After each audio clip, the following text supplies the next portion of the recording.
Hello. How's life?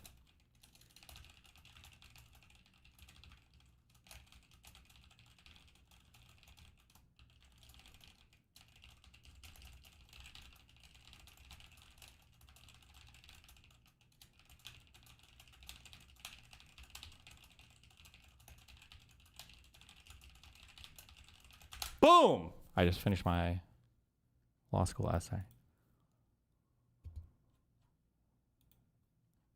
Submitted it.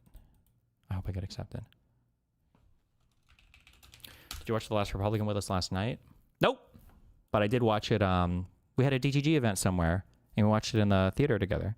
So wait, did you guys all watch? It's a really good movie, right? It was a really well done movie. I love the synergy between. I'm pretty sure it was like a libtard director and Adam. Adam's story about the night. Oh, sorry, I was in another Google Meet. Hold on.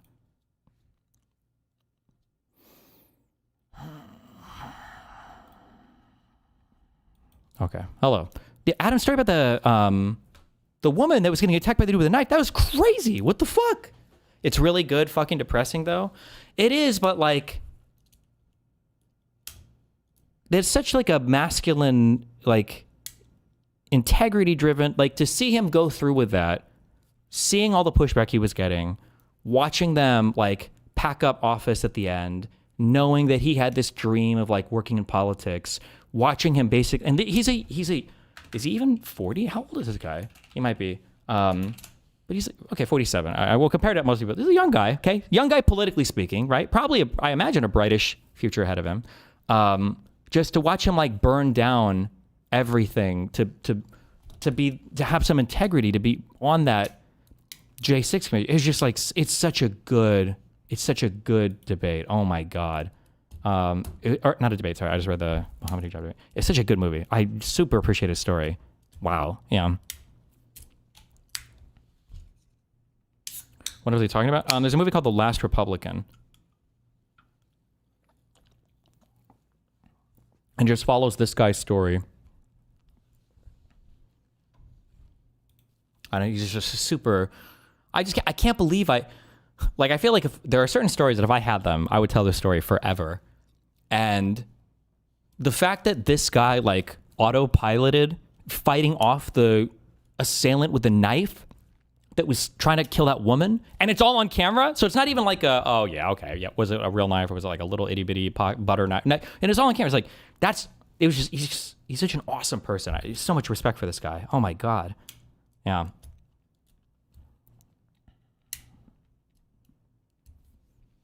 What do you think of his opinion in the film that the 10 Republicans who voted to impeach had a good chance of flipping the Republican Party against MAGA? Sounds like hardcore coping to me. No, I think I agree. You only need a few people to get a thing started, but they couldn't get them, yeah. Unfortunately.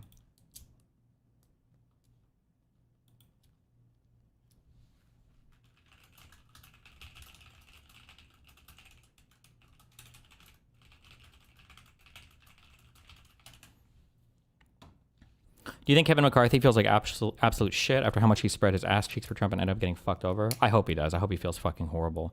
McCarthy is just, it's just so funny getting MAGA stuff through my parents because they loved him so much. And then I think it was on stream. I think I asked my mom and I think my dad too. I was like, what do you guys think about McCarthy? And didn't she say like, oh, McCarthy? Ooh, we don't like him. And I'm like, you guys loved this dude like 2 months ago. This guy was like your hero. Jesus.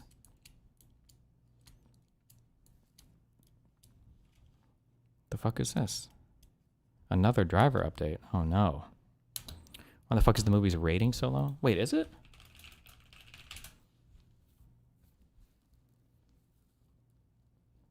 Oh, I mean, it's a hardcore political movie, so. And actually, there's reason for everybody to hate this. Because lefty cucks hate it because it's a conservative. And people who are MAGA hate it because they're in a cult. What do the reviews say? This is a good. I almost cried. I didn't because I'm not a pussy ass bitch, okay? But I almost did. And his just watching them like packing up and everything at the end, and his conversations with the director they're so good. They're so cute. They're so authentic.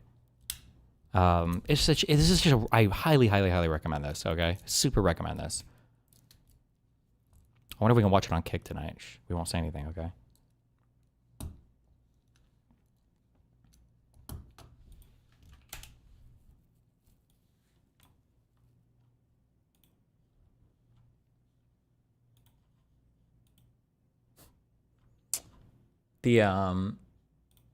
This guy kept emailing me, and he was like, I got a friend that works in TV stuff, and he can give you advice on your shit. And I'm like, I put this off for a long time. I'm like, and I set up that meeting this morning. I'm like, okay, how about your friend can give me some video stuff advice. So I get another one of these fucking lunatics. Not lunatics, but just these random people that don't, it's just whatever. And this guy knew so much shit. I got so much good information. Oh my God.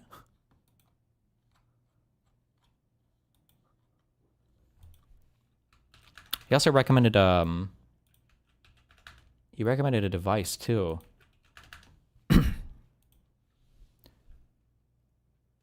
examples of the information you got. It's gonna be stuff that none of you guys give a fuck about. Like I didn't know this. One of the things I've complained about is the file size on all the cameras, and I haven't been able to upload shit, so you're getting stuff directly. It's just like annoying. But I didn't know that this ISO in my switcher that I bought, ISO stands for like, it's like independent stream something, or independent signal something. But I can actually record with a drive directly connected to this, every single camera feed independently on a drive, just on one connection, without having to do it on every single case. That's super nice. Holy shit. I didn't know that. That was amazing. And he recommended me a really good thing that he says they use for a broadcast. Just a really simple bonded. This can do up to, I think it's 2 eSIMs and 4 physical SIMs, maybe, or 3 physical SIMs and 2 eSIMs, and then it can bond 4 down and 2 up. This thing. I don't know if I would get it or not.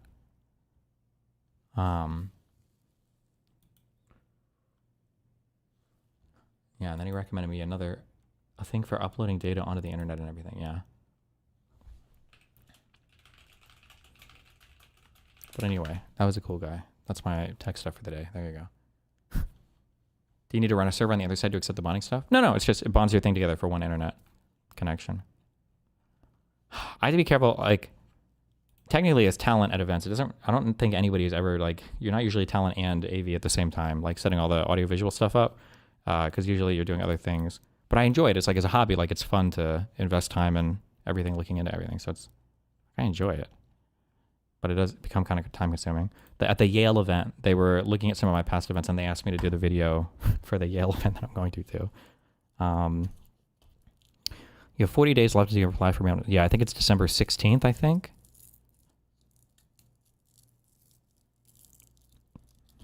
And then, why did the Mohammed Hijab guy get footage from Oxford for you? He didn't get footage. They recorded it on their own.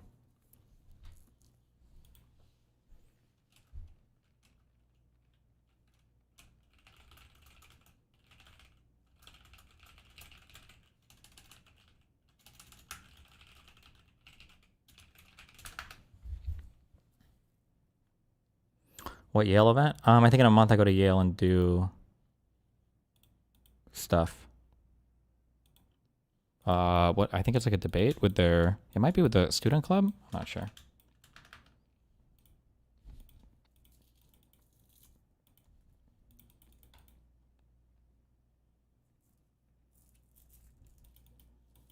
Why did you send me call out Tim Miller from the Bulwark about Hassan? Fuck, I don't know. Maybe I shouldn't have. Was he on stage with him one of the times or not? I know that he was part of that event, but if he wasn't on stage, I shouldn't have tagged him in it. It is annoying, though, to listen to this motherfucking terrorist-supporting piece of shit. He was on stage? Okay, yeah. It's annoying listening to this fucking... I'm talking about Hassan, not Tim Miller right now. Tim Miller, I think, is super cool, and I love that guy. It's really annoying listening to this fucking moron going on stage and talking about, oh, I've been talking for so long about how bad the Republicans are for immigration. Blah, blah. Bullshit, motherfucker. God, you're such a snake fuck, chameleon, disgusting, subhuman piece of shit. Like, you said both were going to be the same the whole fucking time, dude.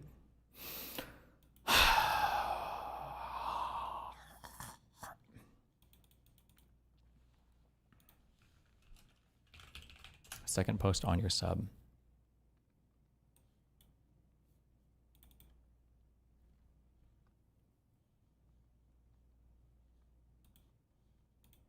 Harris defeat is that, like, I rang the alarm bells over and over again.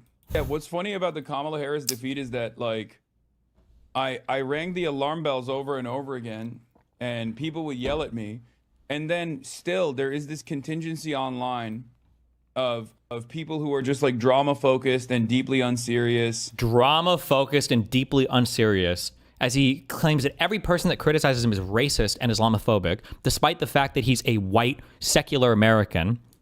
And then drama focused, despite the fact that this guy is platforming bad up and out to dox people and reading down and calling me sex pestiny, Epsteiny, divorcediny, molestiny. That are basically trying to move what remains of their increasingly smaller sliver of an audience in the direction of angst and animosity against me individually. And they just keep saying over and over again, like, I was responsible for her defeat. I never said that he's responsible. But he was definitely a part of it for sure. And it's so fucking stupid because most liberals, most normie liberals don't see it like that at all. Okay. So it's become this weird thing that if you're on Reddit too much. Hey, saw Mohammed Hijab post your debate on Oxford. Please tell me you upload your version or Oxford. Oxford has their own recorded version, but he also recorded his own version. So I don't know if Oxford will probably post theirs soon, I think. If you watch Sex Pestiny, if you watch Ethan Klein. Good one, dude. Right? Very serious. Very serious. If you watch those guys, you literally think like, oh yeah, no, this is right. He did actually cost the election. Because that's all you're getting that's the avenues that you're getting your information from. But their fucking parents, like their grandparents, the Barbers and the Deborahs do not feel that way, because when they hear my commentary, they go, no, that actually does make sense. Why didn't the Democrats do this? Do what? Nominate Bernie Sanders? Listen to the non-committed movement that you were literally marching with right outside the DNC, who wanted them to take a maximalist position on Israel-Gaza, even though it was like the 20th most important issue to voters? And it's very strange that, the more online you are, the more online brain poisoned you are, and the more you get your information from these like deeply unserious places that are simply using... That unserious thing is a projection, by the way, because he knows his own shortcomings. I don't just mean the melanin in his facial hair. I mean, like, he knows that he will never be the intellectual commentator that he wishes he could be. World-changing political events, specifically the drive home whatever kind of personal animosity they have towards a content creator that they despise. Like, they have their own personal agendas is what I mean. And a lot of people cannot shake themselves out of that stupor, and it frustrates me to no end. That feel when all of my criticism about Hassan has to do with his political stances, commentary, and his refusal to support the Democratic Party, and all of his criticisms of me have to do with whatever Blav posted last in my Kiwi Farms thread, but I'm the one with the personal agenda? Well, I guess the dog thing is technically not politically oriented.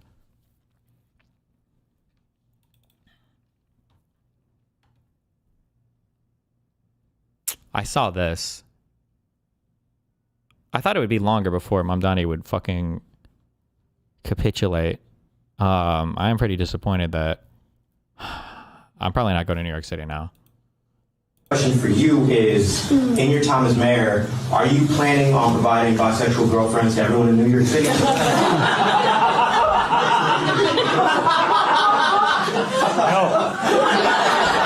Unbelievable.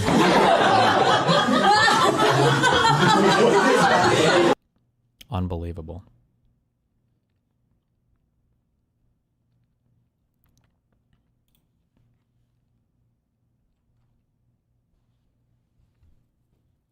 How do you stay calm when people like Mohammed Hijab start the personal insult? Well, I've heard these things a million times before. I don't have anything to say against him, so I'm just gonna have to high road the whole convo and hope that he looks bad, I guess. But I was surprised, actually. Quite a few of his Muslim fans, well, I'm assuming they're his Muslim fans. Well, they came up to me and they said they were Muslim. So I'm assuming they were his fans. Told me that they thought that his behavior was a little bit reprehensible. So, I'll take it.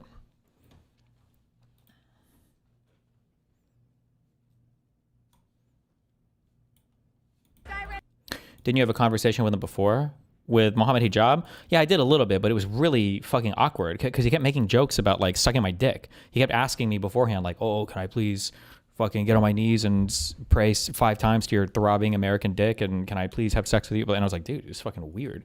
So we didn't talk too much after all of his sexual overtures, and then we did maybe that's why he personally insulted me so much, because I turned him down. Not good. Done. What do you think it means that this guy ran as a socialist and anti-communism didn't work to stop him? That's big. Yeah, I think we are in the heart of the imperial core. This is the country that defeated the USSR, unfortunately. And the reality of the matter is, there's a lot of antagonism. There's no class consciousness in the United States of America. It's one of the things that I try to address every day with my commentary. And I will say this: the conditions have deteriorated so much that everyday Americans, in spite of their lack of class consciousness in the United States of America, is one of the things that I try to address every day with my commentary. And I will say this: the conditions have deteriorated so much that I think we are in the heart of the imperial core. This is the country that defeated the USSR, unfortunately. And the reality of the matter is, there's a lot of antagonism. There's no class consciousness in the United States of America. It's one of the things I try to address every day with my commentary. And I will say this: the conditions have deteriorated so much that everyday Americans, in spite of their lack of class consciousness, are finally arriving at the conclusion that perhaps there is an alternative out there. There is an alternative that focuses on them, as opposed to the interests of the billionaires and the millionaires, as opposed to the interests of the capital owners. And I mean, you can't help but notice that. You can't help but feel at least a little bit of excitement around that. And also the significance. Done. What do you think it means that? Have you watched Rob Noah's meltdown after the election? No. Why, what do you want me to say? It's cringe. Good thing, I guess, the Soviet Union never did imperialism. What is this fucking retarded?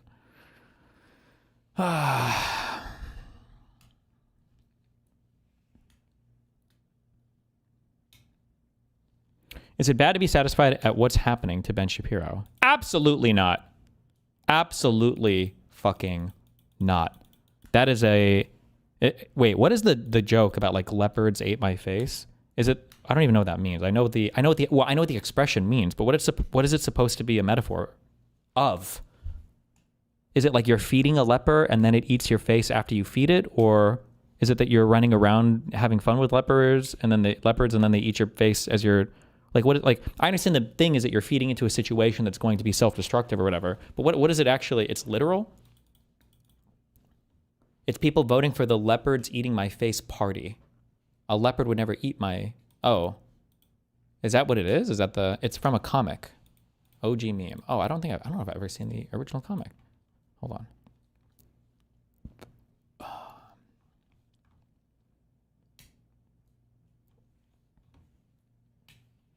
I never thought leopards would eat my face. Sobs woman who voted for the leopards eating people's faces party. Is this where it comes from? Okay. Gotcha.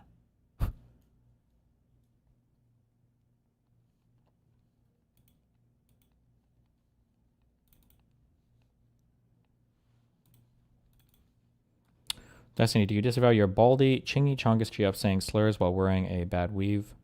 No, I want to protect everybody, including my future waifu's abilities to slur and attack everybody. It's the most important freedom that I have, okay?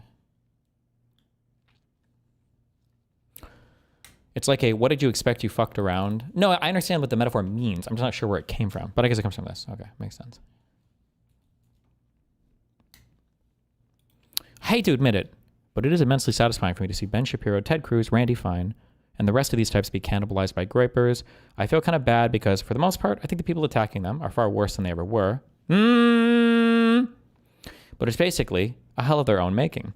Ben Shapiro spent the better part of a decade advocating for bigotry against women, gays, black people, immigrants, Muslims, you name it, and now acts shocked and appalled that someone like Fuentes is gaining ground in his movement.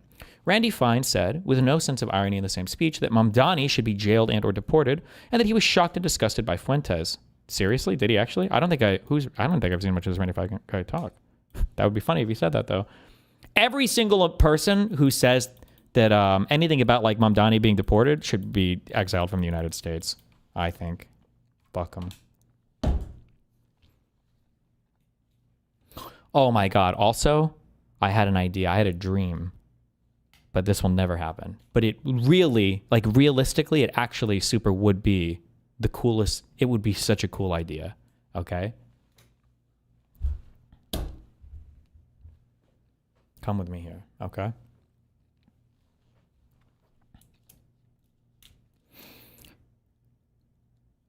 Everything. All right. First of all, next election season, Democrat president gets in. We add a new constitution or a new amendment to the Constitution, whatever we have to do to basically bring back Section 3 of the 14th Amendment, the insurrection clause. Okay. Number one. Okay. Number two. All right. We create some kind of committee, or we somehow try, either before the Supreme Court or some kind of commissioned court, on public TV, a massive trial against like the insurrectionist movement of MAGA. So they can name like 5 or 10 key representatives, defendants or whatever. And then the members of Congress or whatever could name their key, 5 or 10 plaintiffs that would be on their board. And there would basically be a giant televised trial that would happen for 2 weeks that every fucking American should be watching. And then at the end of those 2 weeks, there should be a public referendum in the United States to acquit or convict that needs like a 55% margin to pass or whatever for everybody involved. I think that would be fucking keynote. So you have everybody in the U.S. is watching. Everybody in the U.S. is aware of what's going on. All of the evidence is fairly presented in a formal arena, not screeching on InfoWars or Fox News or some autistic shit. I think that should happen. All right.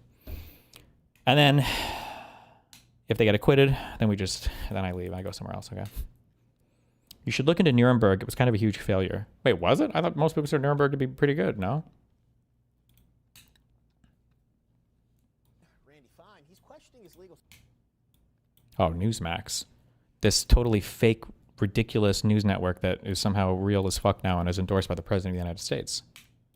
Randy Fine, he's questioning his legal status and is urging the government to look into everyone who became a citizen over the last 30 years, starting with Zohran Mamdani. Now, the congressman tells the New York Post, quote, "I just think we need to take a hard look at how these folks became citizens, and if there is any fraud or violation of the rules, we need to denaturalize and deport.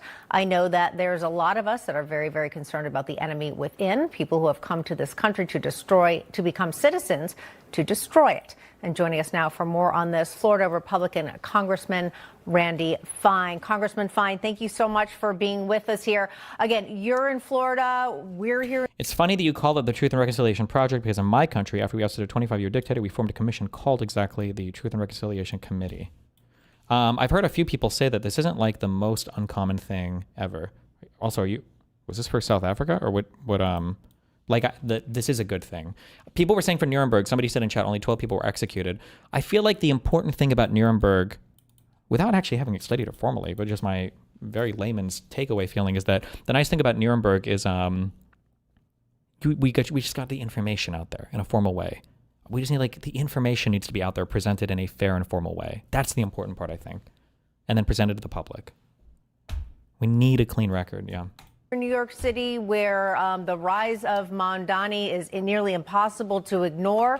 But you say, even from the South, this is something that needs to be looked into. I understand exactly why you said that, but what makes you think he may not be a citizen? Well, look, the barbarians are no longer at the gate. They're inside. And I think True. Democrats got us so focused on illegal Oh, wait.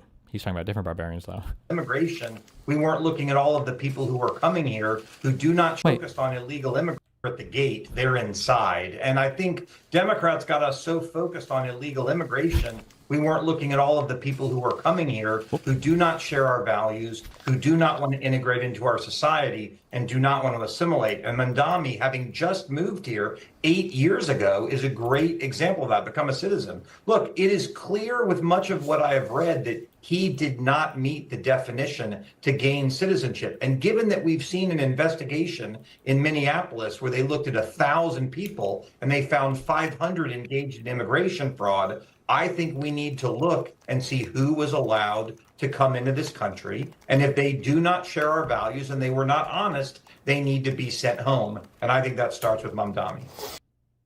with what evidence? Like it sucks because like the way that these guys talk now, it's bullshit. I can't say what I want to say because I'll get permabanned from every single platform. Like this is like some Hamas level shit. This guy is inducing me to Fed post. Like how am I not supposed to Fed post after statements like that? What am I like? It's almost unfair. Congressman, I want to talk more broadly about the Democrat Party and what this says about where they are right now. I actually believe if it weren't Zohran Mamdani here in New York, it would have just been somebody else. That they were primed to... Yeah, if he didn't win, someone else could have won. Good job, dude. People are saying Nuremberg was a failure because there was a popular video essay arguing that recently. Oh, well, okay, based. Put up a candidate like this here. You see they're doing it in other cities across the country as well, because that's where this party lives now, and that's where it's gone.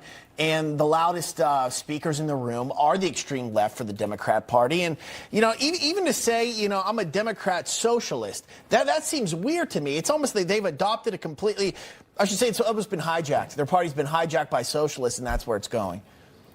You're absolutely right. Look, if you look at the radical left, they aren't socialists. They are communists. They want to take away private property. These people don't believe in America. We're not talking about the Democratic Party of 30 years ago, where Republicans wanted one thing, Democrats wanted another, but we all wanted to get to the same point. We're now dealing with people who hate the country and want to destroy it.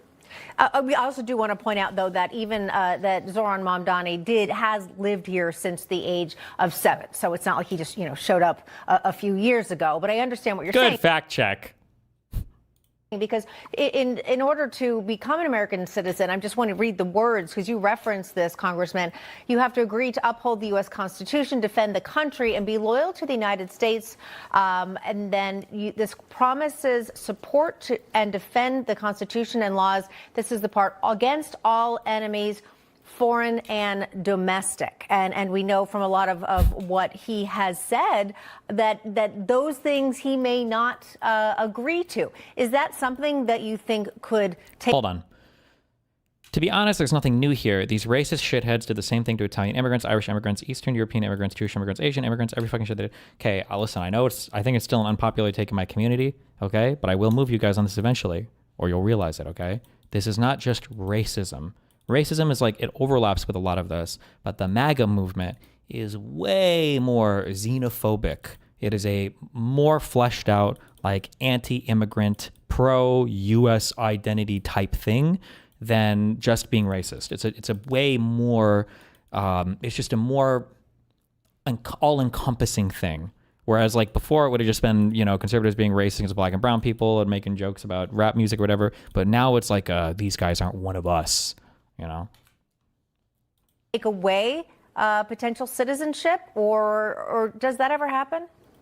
Absolutely. I think someone who wouldn't say Hamas is a terrorist organization violates that oath. I think someone who says globalize the Intifada, calling for violence against Americans, is violating that oath. It is clear that many people who never should have been able to become citizens were able to. They somehow snuck through. We owe it to the... Like, who the fuck are you?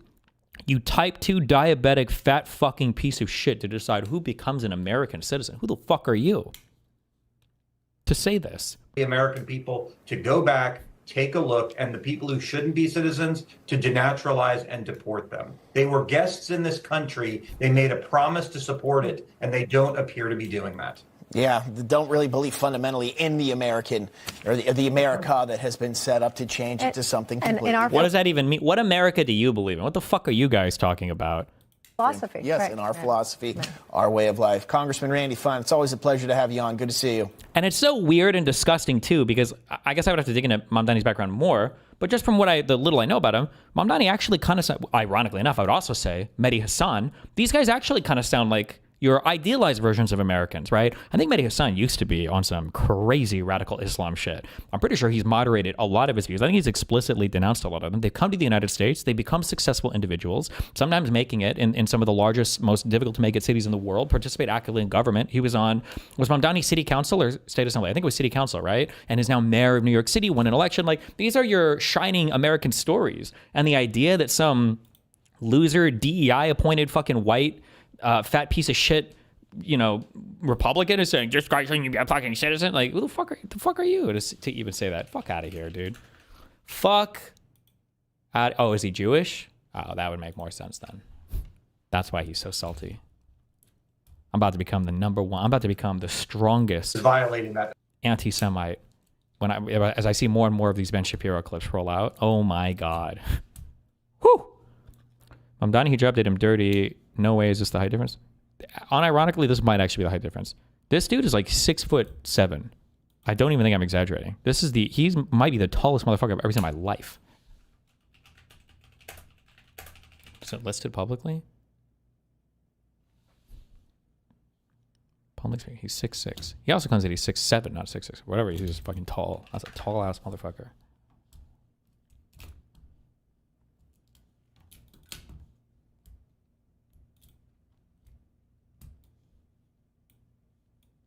By having on a Nazi, and in my own view, take your own view, in my own view, lost the Nazi, then I'm going to speak out about that, and I'm going to point out that there is a long pattern of him ideologically laundering terrible ideas over the course of the last 2 years, ranging from traveling to Russia to sniff the bread and explain why the Russian regime is actually wonderful, to saying last week that the Venezuelan regime of Nicolas Maduro is actually not that bad because they're being attacked by, in his words, globo homo. Tucker's made the point, I'm not going to here to be Tucker's defender, but he's made the point that Maduro is culturally conservative. Who gives a shit? The guy's a communist dictator. Everyone expects him to be a He's shooting fentanyl to the United States to kill Americans. What do you give a shit whether he's anti-LGBTQ rights? This is the number one thing about Nicolas Maduro? You know how far down the list you have to get before you can get to anything remotely recommendable about Nicolas Maduro? I did ask him yesterday. Fuck, is this whole talk worth listening to?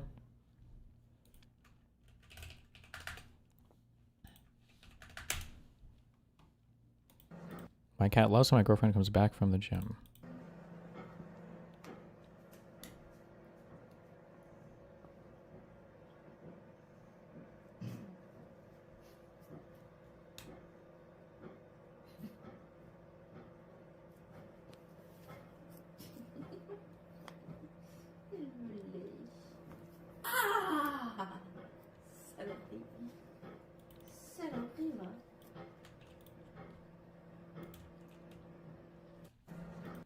Maybe someone else at the gym has like a cat or a animal, maybe. What are your thoughts on his job debate? Felt like personal insults. You should have gone harder on him. I feel like I've said this a million times. He said it was going to be cordial, so I didn't prepare any personal insults. I don't know anything about him personally, so.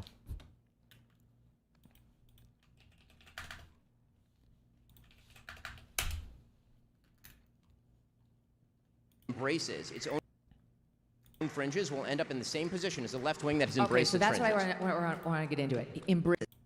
A right wing that embraces its own fringes will end up in the same position as the left wing that has embraced its fringes. Okay, so that's why I want to get into it. Embraces.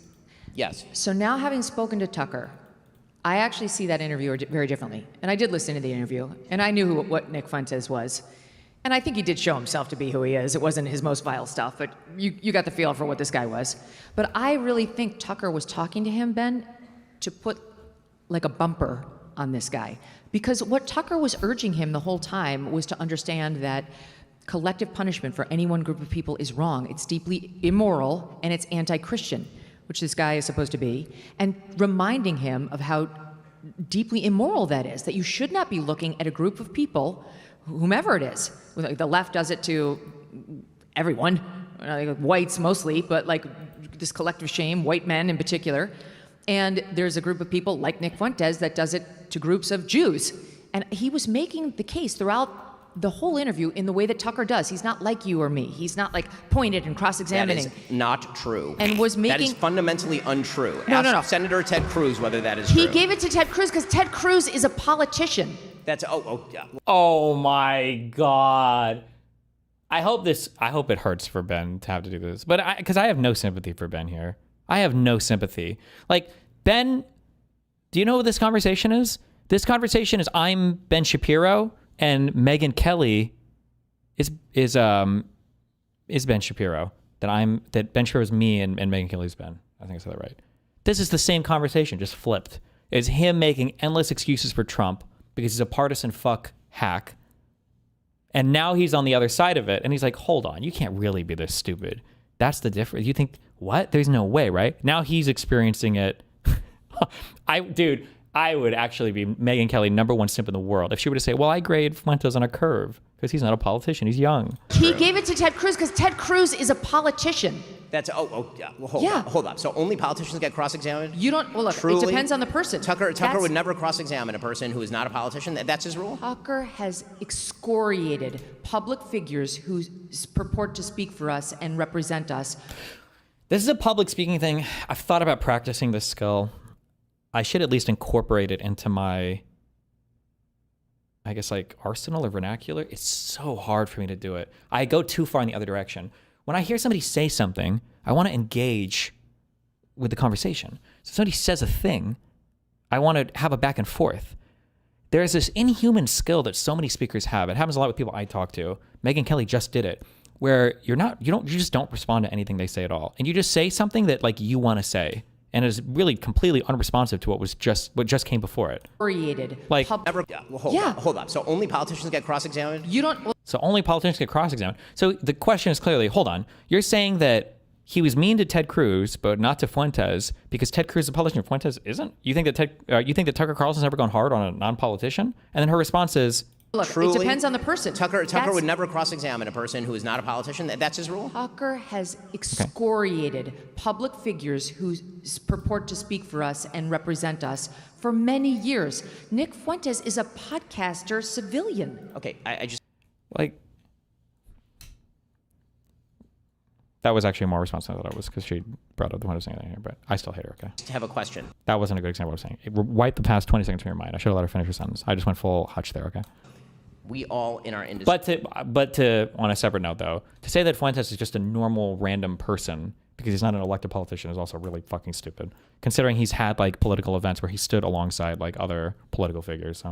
Are constantly excoriating people who are in our industry. It happens all the time, every single day. Okay. Again, but we're talking about his interviews. We can agree to disagree on your interpretation of what Tucker was doing there. I think everybody should watch and determine for themselves what they think Tucker was doing in that interview. And I urge you to watch it back to back with the Ted Cruz interview to determine whether you think that was an aggressive Tucker Carlson interview, and you can judge for yourself. I didn't say it was aggressive. My opinion. I didn't say it was aggressive, and I don't think he would say it was aggressive. And I think his point was... You made it sound like Tucker was trying to prove that Nick Fuentes was not one of the conservative types, which sounds kind of like an aggressive interview, but I guess you think it wasn't aggressive, but Tucker Carlson was subtly doing this. Like, these are not, like, I hate that I'm even considering this. Like, this isn't a real argument. Like, I only watched a little bit of that. Maybe I'll watch the full thing. It seems like a dick suck fucking marathon. But, like, do you think the average person watching Tucker Carlson is going to come away thinking, like, man, that Fuentes guy sure is a real bad dude, real horrible guy? This guy, first of all, he's become a behemoth, sadly. He's got 5 million viewers on Rumble. He's got 1 million followers on X. I agree. It's also crazy to listen to people speak things into existence. Fuentes is definitely gaining influence, especially now that a lot of people are talking about it. Fuentes is nowhere near as big as people think that he is, but like his platforms are heavily botted. But then people speak some of these things into existence, like 5 million viewers on Rumble. He probably got like a couple thousand, right? Might be more like in the on the recent days, especially as he's getting mentioned by so many people and fighting with people. But to pretend that like all these numbers are real, but I guess like everybody watches social media now, yeah. He's got 5 million viewers on Rumble. He's got 1 million followers on X. I agree. This is all before Tucker Carlson. And he was platformed, I hate that verb, but he was platformed by Patrick Bet-David. And he went on Dave Smith's show, and he went on another big show. He's been getting more and more purchase in the this is true now. Political ecosphere, including right wing. And I think that's Patrick bad. Bet-David has a huge show. I know, but did you know that Patrick Bet-David had him on? Did his life blow up? Patrick Bet-David did a significantly more aggressive interview with Nick Fuentes than Tucker did. Okay, but my point is simply he's growing. He's growing in stature. And so what I saw Tucker do was not whitewash his ideas, but try to put bumpers up on the guy. I know Tucker well, and I think that was his approach. And the way, if you want to put a bumper up on Nick Fuentes, is it helpful to say, you're fucking vile, you're an anti-Semite? Yes. No, it isn't. Yes, it is. That doesn't put a... Yes, no. But they have no problem saying that about Democrats? No, it isn't. That makes the audience feel good because... Why is Megyn Kelly defending Nick? It's hard to say, and I don't know because I don't swim in conservative circles enough. It feels a little bit like so one of the things I've been saying for the past few years is you're going to be in an awkward spot when MAGA goes away because your conservative movement is a cult right now, okay? And a lot of your leaders in the conservative movement don't have their own aura. It's on loan from Donald Trump. So Trump is not like a kingmaker. He's not appointing other people to kind of like serve in his stead after his legacy ends. Once Trump is gone, Trump doesn't give a fuck. He's out of here. He doesn't care at all. And so I think there's going to be this weird reshuffle as soon as conservatives realize, okay, the Trump shit is done. It might be midterms, maybe. Once they realize like the Trump shit is done and the MAGA shit doesn't matter anymore, it's going to be a bunch of reshuffling to figure out, well, who are new political leaders. I don't think it's going to be anybody in this admin. The Trump kids are all fucking losers. Except maybe Bannon. Barron. I don't know how young he is. He's like 12. I don't know how fucking old he is. But like the Eric and the other guy are fucking losers. So I don't know who's going to be the next like political leadership in the MAGA movement, or not the MAGA movement, in the new conservative party. So you've got this weird fracturing that's kind of happening right now with Candace Owens and Nick Fuentes. Personally, I want to say that it can't. That can't grow too much, that you're always going to have an upper limit on like insanely hateful movements like that. Although I just haven't consumed Fuentes' stuff recently. So it might be more chill than it was a few years ago when he was like on the hardcore griper shit. But it's also hard to predict because damn, conservatives have done so much shit now that I never would have expected them to do. So who the fuck knows? Oh, true. Marjorie Taylor Greene might be the one. If I had to, if somebody put a gun in my head and forced me to predict, Marjorie Taylor Greene would be my prediction for who to look out for. Because this is a person who does have political aura on their own, who has at times stood against the Trump administration. He's kind of sort of doing it now. And she's a monster fundraiser. She has a strong personality. She's relatively young. Like Marjorie Taylor Greene might be the one that's looking at, you know, the next phase maybe. But who knows? Maybe not. You have hand-to-hand combat, but it doesn't help change that guy's view or his extremeness at all. Okay, I'll tell you what doesn't change Nick Fuentes' view. Tucker Carlson was his arm around. Wait. I feel the Republican fracture has happened so many times now over the past 10 years. It doesn't really seem to go anywhere. It just gets forgotten as with everything else. Not a real fracture. The fractures that you're thinking about are the fake bullshit ones that I think I usually call it as fake bullshit ones. There was only one time when it seemed like there was a legitimate fracture, and I would say the one legitimate fracture was January 6th, because that was the first time that some Republicans had left the party. But the big thing there, the thing that was really operating on the political level, was people were like, ooh, I don't know if Trump is going to run again, because he lost that election. Jan 6 looked really bad, and he had 4 years to the next one. He's pretty old. You know, I don't know. Will Trump actually run again? And there was this like, I think what I remember is this like 1 to 2 year period where it was like maybe, you know, DeSantis and these other people. But as soon as Trump came back, that was it. And yeah, like people pretend that like Epstein was a legitimate fracturing. I don't think so. Most of the stuff people just listen to Trump and follow him 100% on. At all. Or people think like the H-1B thing was a legitimate fracturing. No, that was Twitter shit. That, but it doesn't help change that guy's view or his extremeness at all. Okay, I'll tell you what doesn't change Nick Fuentes' view. Tucker Carlson was his arm around Nick Fuentes, grinning for the camera, while Nick Fuentes tweets out America first, and then triumphantly goes on the air the next day to explain that he has essentially used Tucker Carlson as a vehicle for manipulating other people. Okay, that's what Nick Fuentes is saying, not me, Nick Fuentes. Okay, and Nick Fuentes... But you've been used as a vehicle for Trump and MAGA. Like, you're part of this. Like, you put the gun in their hands, my friend. Like, I don't know. Maybe he sees us. I don't know. I hate these people. And by the way, I will, again, say that Tucker Carlson, when you say to some... This is one of the reasons, too... Fuck. Can anybody find an article about the polling of Prop 50 when it first came out? I swear to God, it was like in the low 40 percentages.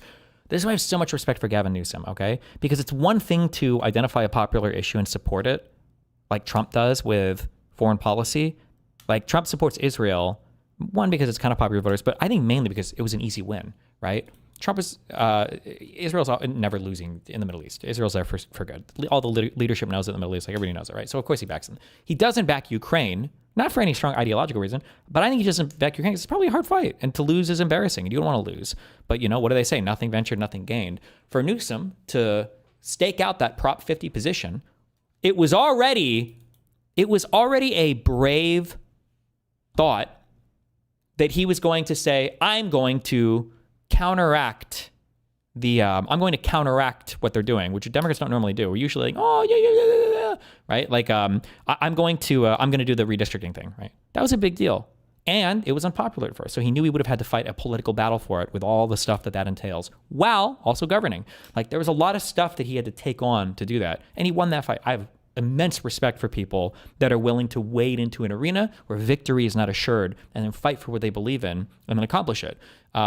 Losers like Ben Shapiro are people who are only treading water, floating with the waves and following the current. And it's such a low IQ, low human capital, loser, spineless hack fuck way to do politics, especially when you are part of these huge political organizations and media that could theoretically influence some of the conversation. And you abdicated that responsibility, your role to America as an idea, your role to the media, if you view yourself as a journalist.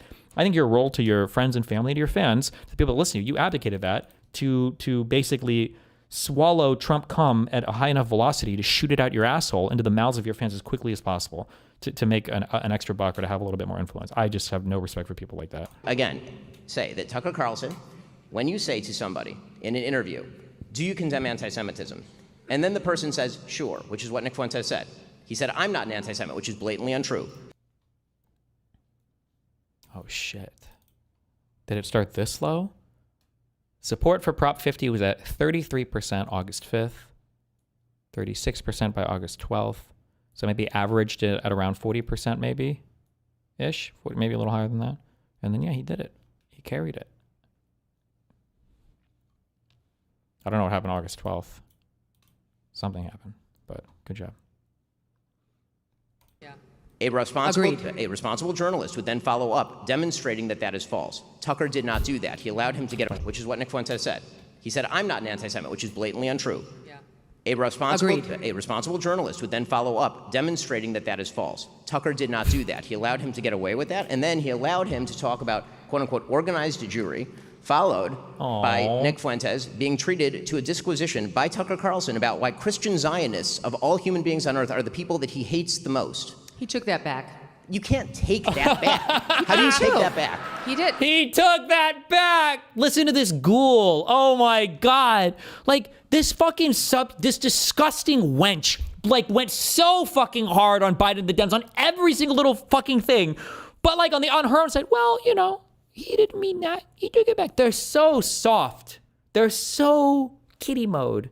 They're like pit bulls when it comes to Democrats, and then they're the cutest little fluffy kitty bunnies when it comes to crazy shit on the side. It's insane to me. Took that back. You can't take that back. How do you take that back? He did. I hope Ben wants to kill himself. I hope you're frustrated as fuck, because this is how I felt talking to Ben. Well, I think the guardrails will hold. Well, it's okay. Would Trump really do all the horrible, crazy fucking shit that he said he's going to do and he tried to do? Well, I think the guardrails held. It should be bad. I hope you feel the same fucking thing that I fucking felt when I was talking to you. I hope it feels bad. How? Because he spoke then he should explain why it was wrong. He should explain why Christian Zionists are actually wonderful people. Tucker is very quick. And, sorry, one more thing. You can see what I'm saying before in that these people are not stupid. These people are not stupid. These people are pretty intelligent. They know. Ben knows what should be done. What is the responsibility of a good journalist? How do you actually show that you don't approve of a message? How do you actually show contrition or a change of mind in something? It's not just saying oh, I didn't mean that. LOL. Obviously, this is political maneuvering. He knows that, but she knows that. But now look, now they're having different conversations, right? She's having a politics conversation, and Ben Shapiro's trying to have an intellectual back and forth or whatever. Let's actually analyze his idea. Isn't this kind of bullshit? And she's just trying to play power politics, basically. Look at what she said when he had dinner with Trump. And I are Nick Fuentes at Mar-a-Lago. Fuentes. Milo Yiannopoulos was also reportedly there, but Nick Fuentes, we've covered him on this show before. Yeah. We've covered him on Twitter as well. Yeah. He is a Holocaust denier, though he says it with a laugh. Huh. He has been targeting Ben Shapiro for years, and I've covered that on my Twitter. What? And we're going to get into all of it. How did this guy wind up at Mar-a-Lago? It's absolutely disgusting that Nick Fuentes was at Mar-a-Lago. Period. Wow. Period. He shouldn't have been within 10 feet of the former president of the United States. It's deeply, deeply wrong. How did it happen? Holocaust denier Nick Fuentes at Mar-a-Lago. She's just following the winds, right? So that was the winds. They blew in that direction back then. Trump disavowed Fuentes and everything else. And now the winds maybe are changing now. And so she's hedging. He should explain why it was wrong. He should explain why Christian Zionists are actually wonderful people. Tucker is very quick to self-flagellate. But you also, I'm sorry, it's just, you see the parallels one-to-one as well with the Hassan stuff and the shot caller stuff too, right? How do people change their mind on something? How do people deny something that's right in front of their eyes? Because at the end of the day, if you want to understand politics, it's all just clout sharking. You should just look at it as though everybody's a YouTuber, influencer, streamer. It's all the same fucking shit. It's all the same fucking shit. He should explain why Christian Zionists are actually wonderful people. Tucker is very quick to self-flagellate, and he went on with Dave Smith the next day, the next week, whatever, Monday, Tuesday this week, and said, that was stupid. I didn't mean that. He said, I'm angry at people like Lindsey Graham. I'm angry at people like Ted Cruz because he thinks they run headfirst in these conflicts and they don't think about what's going to happen to American kids. Hold up. If we're talking about firing... Do you think there are methods to de-incentivize this behavior, or is it always going to be min-max goal for influencers? I think there's one big thing that could change it, but this is unfortunately kind of like a pipe dream, and I don't think this would ever happen. Politics needs to be like separated from all the other arenas of our life. Politics has infected way too much of our lives. And one of the downsides to that is you get a whole bunch of people talking about it that have no business talking about it. Or you get a whole bunch of people paying attention to it that have no business having an opinion on it. And then what happens is I think that influences kind of your political directions, right? Like imagine if you had a country, imagine World War II Germany, and there were only 10,000 citizens. And imagine 200 of them followed politics closely, and you had a Nazi party and you had a communist party, and there was like split like 100-100. But then imagine there are like 5,000 people that play like Clash Royale, and all of a sudden, you started to get like people in the Nazi party talking more to Clash Royale people, and now all of those people are like super involved in politics, but not because they know anything about it, just because, they kind of speak to the people in Clash Royale politics, and now they all support it. But do they really have any business supporting it? Do we really need Stephen A. Smith's takes on politics? Do we really need Joe Rogan to be one of the most important political kingmakers, kind of, at least in media in the United States? Is this actually a good state of affairs? Probably not. But you'd have to ask people to give back money, influence, power, fame, numbers, in order to go back to a world where maybe not as many people need to have the strongest opinion ever on political things. That would be, most people wouldn't want to do that are in it now, because you're just asking them to reduce the size of everything in their arena. Head first in these conflicts, and they don't think about what's going to happen to American kids. Hold up. If we're talking about firing inside the tent, everything Lindsey Graham, okay, and I'm not a huge Lindsey Graham fan. He votes with the President of the United States 100% of the time, and Tucker spent yesterday's show excoriating him as a psychosexual death worshiper. Does that sound like firing outside the tent? Again, these are the questions. I'm not offended. Again. I'm not offended. I'm not offended. The questions that I'm asking outside the tent, psychosexual death worshiper. Does that sound like firing outside the tent? Again, these are the questions. I'm not offended. Again, the questions that I'm asking here, I'm not asking you to do anything, Megan. No, I know. Okay, I know. I'm not. Our beef is not with each other. I'm not, okay? When I draw a line with regard to what I believe Tucker Carlson is doing to the conservative movement and what he is fomenting, that is because that is my info, and everyone can make their own decision. Wait, what are YouTube people saying? Change our names. Does that include political streamers such as yourself, Destiny? Oh, you got me. Yep. You got me, dude. Yeah. Good one. You got me. Can you fix our name? Wait, what's wrong with the names? They look normal to me. The conservative movement and what he is fomenting, that is because that is my info, and everyone can make their own decision as to whether they think that I am right or whether I am wrong, and where they choose to draw the line with regard to the conservative movement.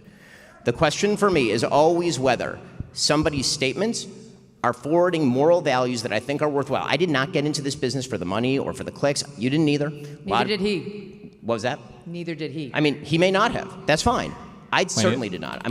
The question for me is always whether somebody's statements are forwarding moral values that I think are worthwhile. I did not get into this business for the money or for the clicks. You didn't either. Neither did he. What was that? Neither did he. I mean, is she talking about Tucker Carlson or Nick Fuentes? He may not have. That's fine. I certainly did not. I'm only going to speak for myself. And what that means for me is that if I see somebody breach basic moral values by having on a Nazi, and in my own view, you can take your own view, in my own view, gloss the Nazi, then I'm going to speak out about that, and I'm going to point out that there is a long pattern of him ideologically laundering terrible ideas over the course of the last 2 years, ranging from traveling to Russia to sniff the bread and explain why the Russian regime is actually wonderful, to saying last week that the Venezuelan regime of Nicolas Maduro is actually not that bad because they're being attacked by, in his words, globo homo. Tucker's made the point, I'm not going to here to be Tucker's defender, but he's made the point that Maduro is culturally conservative. Who gives a shit? The guy's a communist dictator. Everyone in his country is eating dog. He's shipping fentanyl to the United States to kill Americans. Why do I give a shit whether he's anti-LGBTQ rights? This is the number one thing about Nicolas No engagement. Maduro. You know how far down the list you have to get before you can get to anything remotely recommendable about Nicolas Maduro? I did ask him yesterday about the criticism that he didn't give Nick Fuentes a hard time, right? He didn't bring up the stuff that we've been talking about. No, he didn't. And here's what he said. It seemed to think that we've way overstated the number. Oh, we got clips. Oh, he's getting clip ambushed. Oh, no. Number of Jews killed in the Holocaust. He's ripped on poor Usha Vance in the most offensive terms, which I mean, so what do you say to those people who say, why didn't you raise any of that? Damn, I don't know if I can predict if I have the script for Carlson. This guy's way out there. Either one, something to do with like it's good to get ideas out there so we can challenge them. Like shouldn't we want to basically the marketplace of ideas argument? Or two, USA bad. The US has done worse. What do we think? One or two? You know, do your own interview the way that you want to do it. You're not my editor. Buzz off. Oh, okay. I mean, I don't know. You want to go yell at Nick Fuentes? I'll give you his cell. Call him and go sit and yell at him and feel virtuous or whatever. That's up to you. Okay. I agree with him. Wait, was this supposed to make Megan look good? Or... I agree with him. He did the interview that he wanted to do for a reason. Here's the other thing I want to say. What? We all have different approaches in this industry, you know, and there's been a lot that people in podcasting have said that I disagree with, including many of the names that we've discussed tonight. And we disagree too. I mean, yes, yeah, of course. But, I mean, yes, rarely, but sometimes we do. But my own personal approach, generally when it's someone who's marketplace of ideas. what I consider to be my side, the side of sanity. And this is the entire question, is whether I consider Tucker Carlson to be on my side. I got it. But I would just say, just for the record, my own general approach, and this is my audience here, so they know, is in general, I will take on a position and I will make clear how I feel. For example, I've been asked, and some of my audience is mad at me for this, but what do you think happened to Charlie Kirk? And I believe a man named Tyler Robinson shot and killed Charlie Kirk. I believe. Wait, what? How did we get here? On what I consider to be my side, the side of sanity. And this is the entire question, is whether I consider Tucker Carlson to be on my side. I got it. But I would just say, just for the record, my own general approach, and this is my audience here, so they know, is in general, I will take on a position and I will make clear how I feel. For example, I've been asked, and some of my audience is mad at me for this, but what do you think happened to Charlie Kirk? And I believe a man named Tyler Robinson shot and killed Charlie Kirk. I believe he was influenced by trans Tifa, radical trans activists, that he fell in with a lunatic that goes by Lance Twiggs, that guy was extremely radical. We don't know any of that. There's no evidence, by the way, for any of that whatsoever. She should be things I can't Fed post. But yeah. And that he and possibly a band of others convinced this guy that violence was the answer.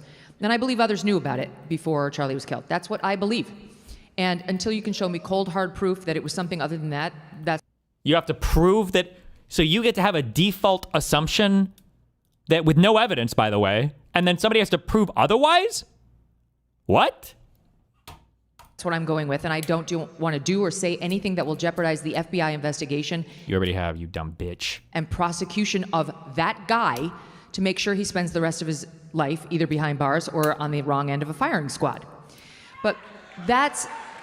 So I feel like I can make these points without attacking people who generally are on my side in fighting. What should her assumption be? As of this point in time, there is no strong evidence for any political ideology of the shooter. That we have his history, which is he grew up as a fucking white Mormon dude in a pretty conservative state, but we don't really know much My guess would be he probably leaned left, given that he had a trans/gay roommate or whatever the fuck that is. But in terms of being radicalized by any ideology, there's absolutely zero evidence anywhere for that at all. There was nothing that came from his Discord that looked radical at all. The text messages that came supposedly from his partner, none of those look radicalized. That person wasn't encouraging anything. Nothing radical has come from his partner. Like, there's no evidence of any political radicalization one way or another at all for this person. Without attacking people who generally are on my side in fighting the deranged leftists who are killing us. But my point is, so 2 points. One, you have to define your side. You do. There are limits to the All side. the people who don't want to kill others based on their political ideology. Do you see Turkey Time's video on the trans roommate? No. Oh, unless more stuff came out about the roommate, I would have to see. But there was nothing in the text messages in the indictment that made the roommate look like they seemed shocked that the guy had killed Charlie. Define your side. You do. There are limits to the All side. the people who don't want to kill others based on their political ideology. So I would agree with that, except for the fact that, as you showed, Nick Fuentes wants to kill others based on their political He's not ideology. on my side. He's not with me. My point is that Tucker treated him as though he was on his side. Apparently there were messages that got leaked to Turkey Tom, and it's in his video. Wait, what? Link me. It's all unverified, but he says he has a source. His mom said he was a lefty. Yeah, but his mom is also a MAGA, so she's fucking retarded. Lefty to his mom could literally mean a fucking never Trump conservative. I don't think it was like that. I'd like to start this video by saying that 47 minutes, bros. You're gonna have to give me a timestamp.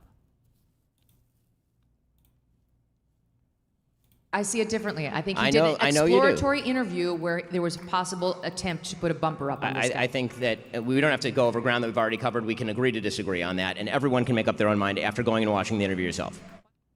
Let's be blunt. Gold is up around 40%.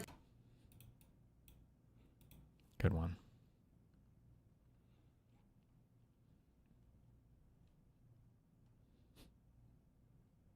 What was that event even? I think this was in Florida. It was in Jacksonville. I think it released logs in the description. Okay. I might look at it later. I still have to do my... We can't do news for 12 hours today. I got to do my abortion prep. Oh, paste. Kings.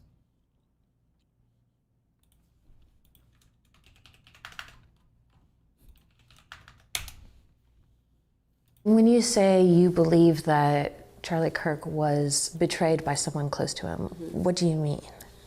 I think that in the coming weeks, there's going to be a lot of financial reports that are coming out. And I, first and foremost, do not believe that Tyler Robinson killed Charlie Kirk. I want to be very clear on that. Whether he was involved, I think the answer is yes. I think that's obvious. And your basis for saying he didn't act alone is what? I don't know, maybe the weird Fed messages that were concocted out of thin air that had no timestamp and were written like they were speaking in 1822, among other things. Their lack of an ability to answer any basic questions about what took place. But do you have any proof that the messages were made up? Because that would be easily proven. Yeah, but they didn't put timestamps on them, and Discord came out and said they didn't exist. This was supposedly text messages, not Discord messages. It's my understanding from the indictment. Yikes. I actually did not read that they were text messages. The indictment calls them text messages. What would it be like the feds are like on a computer, typing it out back and forth? That's exactly what it is. The feds made up the text messages. But you don't have anyone from like the FBI telling you that or law I have enforcement? leaks. Okay. No. Has anyone leaked? I noticed this talking thing more. Maybe people have always done this. I just haven't paid attention to it enough because I know Lauren De Laguna does this. Taylor Lorenz did it a ton in my convo. This like half truth thing, like they're lying, right? Did somebody leak this to you? I have leaks. That wasn't the question, right? I telling you that or law I have enforcement? leaks. Okay. No. Has anyone leaked to you? And Tyler Robinson But has anyone said to you, even off the record, like, yeah, we... Actually, fuck. This makes me think also she's not actually schizophrenic. It is intentional. Because I think if she was having delusions, I don't think she would lie in such a tactical way. I think this is like an intellectualized conspiracy theorist, not like a schizo person, an actual... You even off the record, like, yeah, we faked these. I have very strong sources everywhere on both sides. Okay. Well, I look forward to seeing the evidence of that. You won't. Sure. Because when we keep talking about evidence, it's like, who's going to present that evidence? Like the mainstream media? Like who are you expecting to come out? Yes, that would be a hot story. No, it wouldn't be. It would be. It wouldn't be. If the FBI, like if I had a source telling me. I like that nobody believes this because nobody knows anything about how media works. But like, if you had that story, you would rush to publish that story. That would be an insanely sensational story. Like everybody would want to publish that if you could verify it.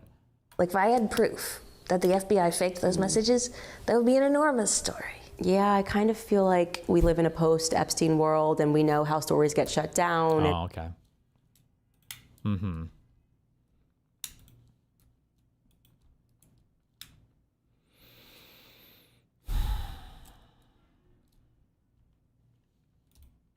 Like America. What is this? Oh boy. Like America or Israel more, you don't answer the question, you don't want to answer the question. This is going to make any American suspicious of you. Any patriotic, nationalistic American will be suspicious of that.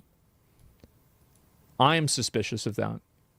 I find that to be extremely problematic. I'm not speaking for other people. Wait, has Ben not answered that question before? Has somebody asked Ben, do you care more about Israel or America? And he's not answered? I genuinely don't know. I'm speaking for myself.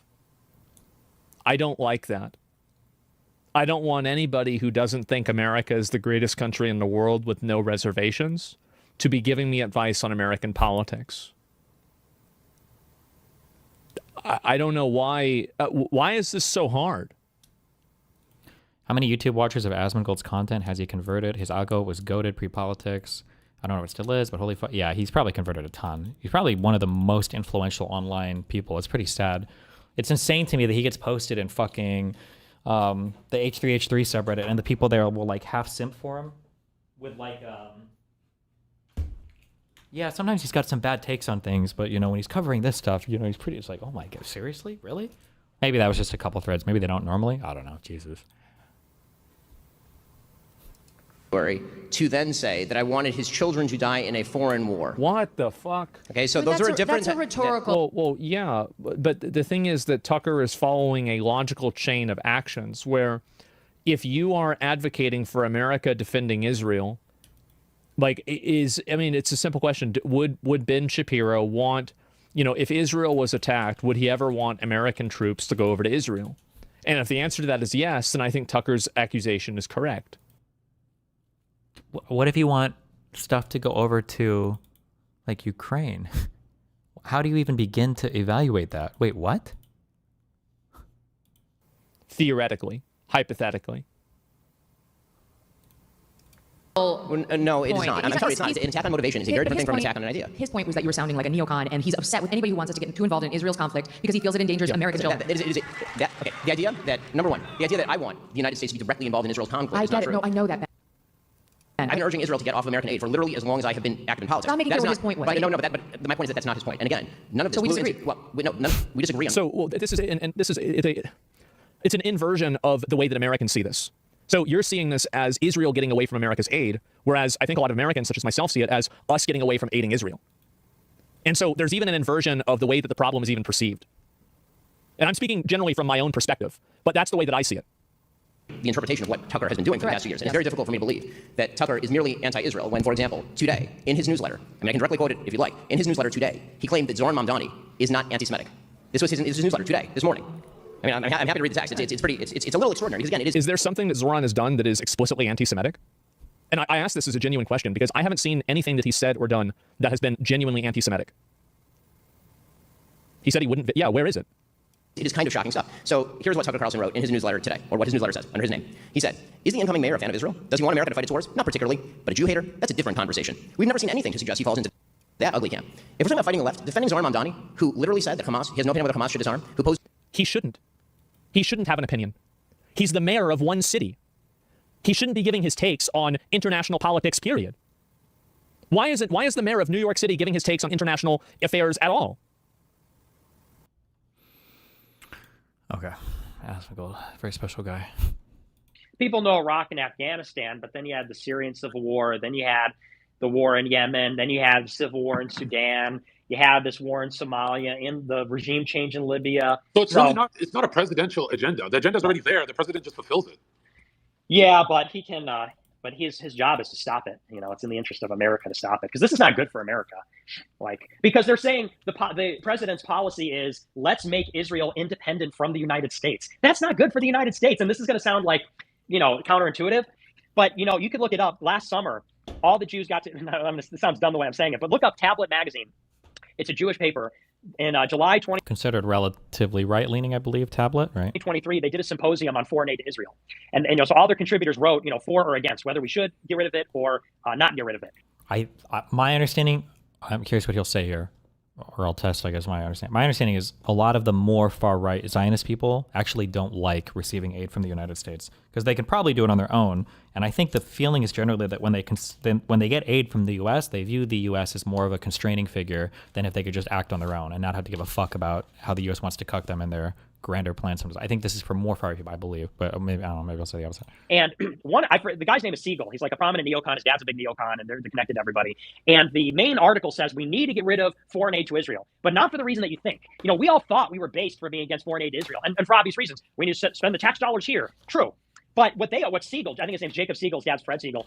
What Jacob Siegel argues is, no, we need to get rid of the foreign aid to Israel because it's acting as golden handcuffs. They're saying that as America, as the left becomes more anti-Israel and the left is hegemonic, the United States will use the aid that they give to Israel to leverage Israel and restrain Israel. He said, so we need to get rid of the foreign aid so that we could be completely independent and we could do whatever we want and the United States can't control us. So the most militant Zionists are now actually arguing against the foreign aid. And that's why, by the way, you know, when Matt Walsh at Daily Wire says we shouldn't send foreign aid to Israel, and Jeremy Boring and Ben Shapiro say, oh, well, you know, you don't get I'm based because I don't believe in foreign aid. I'm so based. Exactly. And Shapiro and Boring say, oh, see, we allow a rebuttal. We allow the different opinion on our show. Yeah, that's because that actually helps them. They don't want the foreign aid because some of these like so-called revisionist Zionists, Jewish maximalists, they want to get rid of the foreign aid so they have the freedom of action. And J.D. Vance, look into him. He runs a hedge fund. He was with Peter Thiel. The guy's like a Straussian. J.D. Vance says we need to arm Israel so that they can conduct an independent foreign policy. We need to arm them so that they can confront Iran.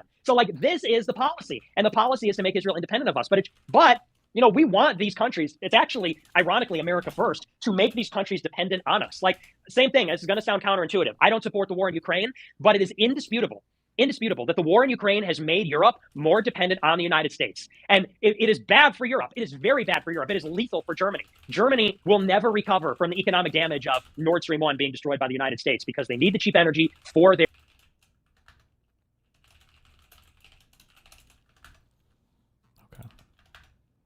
How long was this a recent?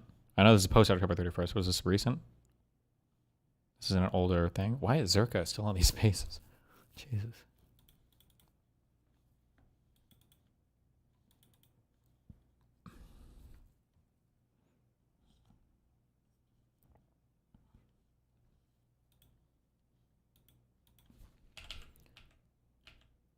Did you ban the wrong guy? Wait, what? Why do you keep saying this? Foreign affair. Justice Gorsuch. Oh, this was part of the arguments we didn't listen to.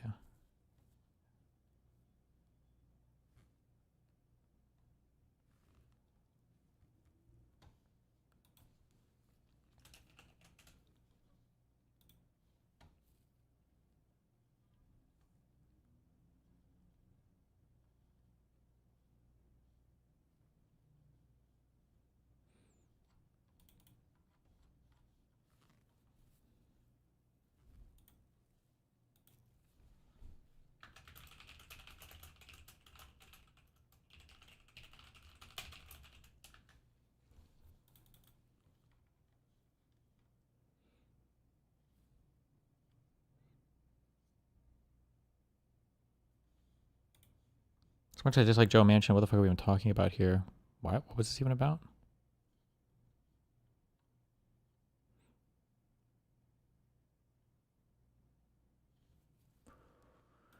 I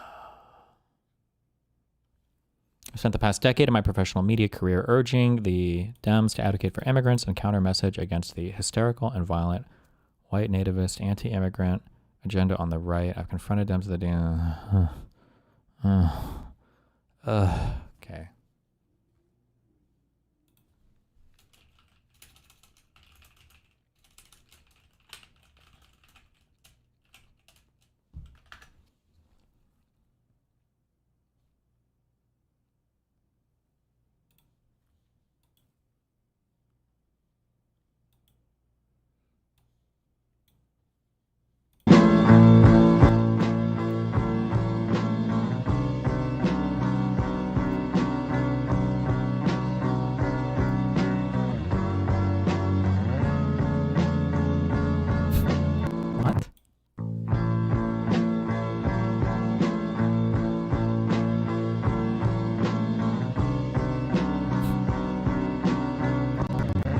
I don't trust any animal videos now because I feel like these ones are getting AI'd the most, okay?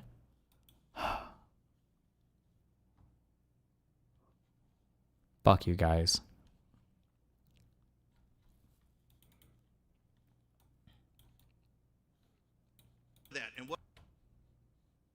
And I will tell you right now, as God is my witness, if we lose the midterms and we lose 2028, some in this room are going to prison, myself included. They're not going to stop. They're getting more and more and more radical. And we have to counter that. And what do we have to counter it with? We have to counter it with more action, more intense action, more urgency. We're burning daylight. If you look across every aspect of this, we have to codify what President Trump has done by executive order, right? We have to codify it. And people say, well, they're just going to be messing bills in the Senate. We got to put aside these structural barriers and get on with it. President Trump today gave to the Senate when they came over for breakfast. Even Lindsey Graham, some of the guys that liked it, and some of these institutions, I understand. This is a very tough decision to make.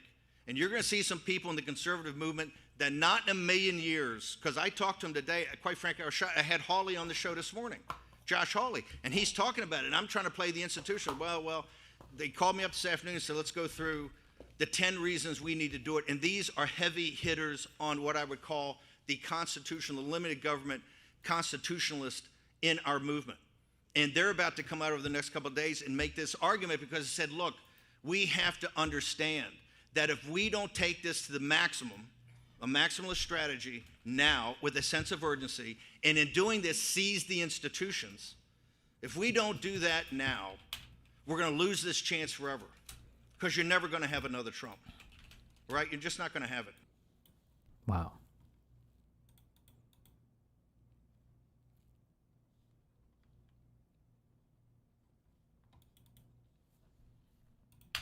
And I will.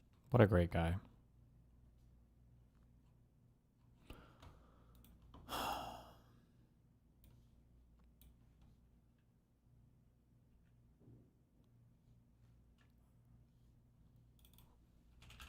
$50-year mortgage.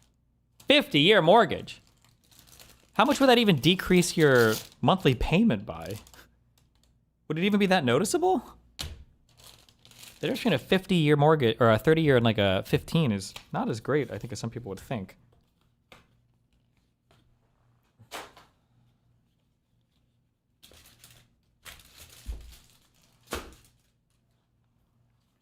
My Google Pixel 10 came. Damn, these things in the back are sticking out.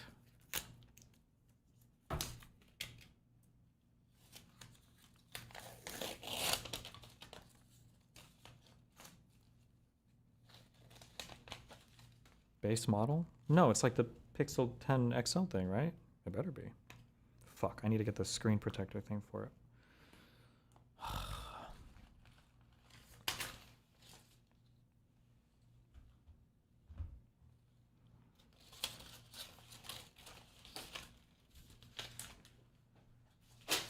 Give me a 500-year mortgage. True.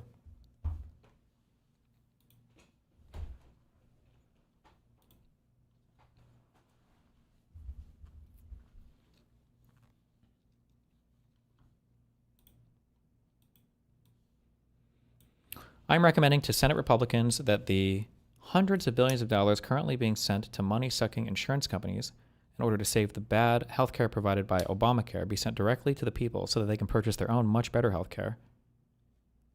From what? The same money-sucking insurance companies? And have money left over. In other words, take from the big bad insurance companies, give it to the people, and terminate per dollar spent the worst healthcare anywhere in the world, Obamacare. What in the fuck is he talking about?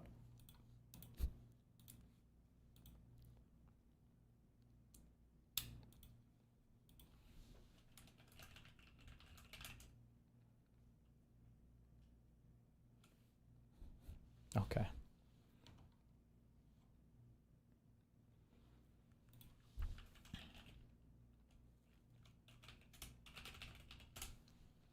He wants to make public HSAs. He's talked about it before. Yeah, but by the time you work out the details on all these, you're just basically recreating insurance companies again now.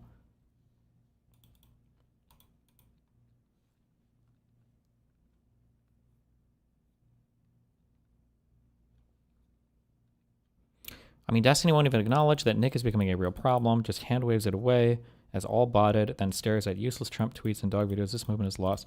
What? I think Fuentes is a real problem. I don't think he's becoming. I think he's already a real problem for the right. But that's not my problem to deal with. That's the right's problem to deal with. What the fuck would I help those fucking losers? They can get eaten all day by, consumed by their own fucking Nazism. The focus on the left should not be fighting fucking Nick fucking Fuentes. It should be building up the left-wing movement. Let the right eat itself. Fuck them. That's not your shit to focus on. Fuck that.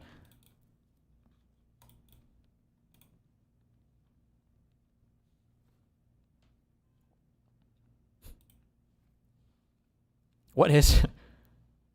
Wow, President Trump has backed the Democrats to a corner of defending big insurance now that he has proposed just giving the money to the people directly. Chuck Schumer doesn't know how to respond to this.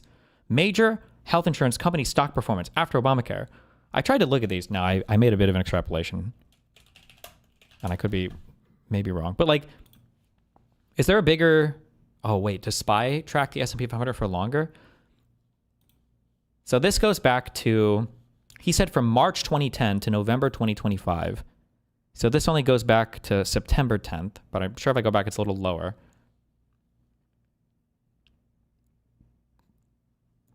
The S&P 500 has gained 506.10%. Like, on average, and I don't think... These don't even include dividends, right? SPY is the same... Because I think my VU pays out dividends, right? So this is 506.10%. I don't know if these stocks pay dividends or not. That already puts it ahead of two of these. I'm pretty sure if I could go back 6 or 7 months, I might be able to get even more. I'm pretty sure the S&P 500 has outperformed at least half of the stocks listed here, if not Cigna and Molina too. I'm not sure about those two, but like these four, like what the fuck was the point of post? It's so fucking stupid.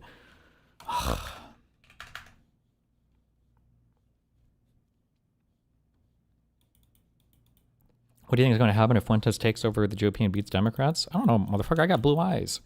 I don't give a fuck. I would look sick as fuck in my Hugo Boss outfits. All right? I'm watching Glorious Bastards 20 times. I'll just cut the movie off halfway. I'm ready to go, Chief.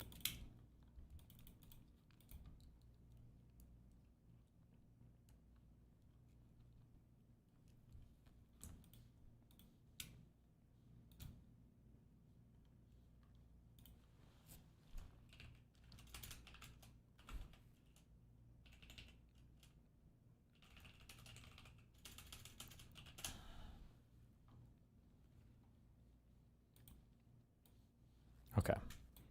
All right. We're going to watch this, and then I think I have one more to watch with Trent, and then I'm going to start writing these out more. I love you. I know the abortion stuff is boring. Stay bored. Also, listen, okay? 2 seconds of gayness, all right? I love you all very much. This is probably the worst year of my life, but you know what? We're troopers. We're warriors. I appreciate all of you who have stuck by me, and there's a lot of paperwork in the pipelines. The next like month or two is going to be pretty. It's going to be pretty crazy. So thank you. I love you guys. We're all going to make it, bruvs. Okay, we're all going to make it. Good crazy. If I use the word good, it would be tacky, but it's. I'll just say that much. I'm okay. Good for me. That's dark and tacky, but that's all I can say. All right. In terms of whether I would think, and again, I would want to phrase it this way to make clear what the consequences of this are. Do I think that it is ever justifiable for the state to force a woman or a girl to give birth against her will? And I would say no. I would say, well, first of all, an abortion is a forced birth. The baby has to be removed one way or the other. But I think that, yes, all children deserve legal protection, born and unborn, and legal protection, a foundational legal protection from being killed, from being murdered. And that would include the act of abortion, because abortion is direct and intentional killing, which I think has been established and largely agreed to, although I understand Dr. Franks is not viewing them as persons, but they are developing humans that are killed via an abortion.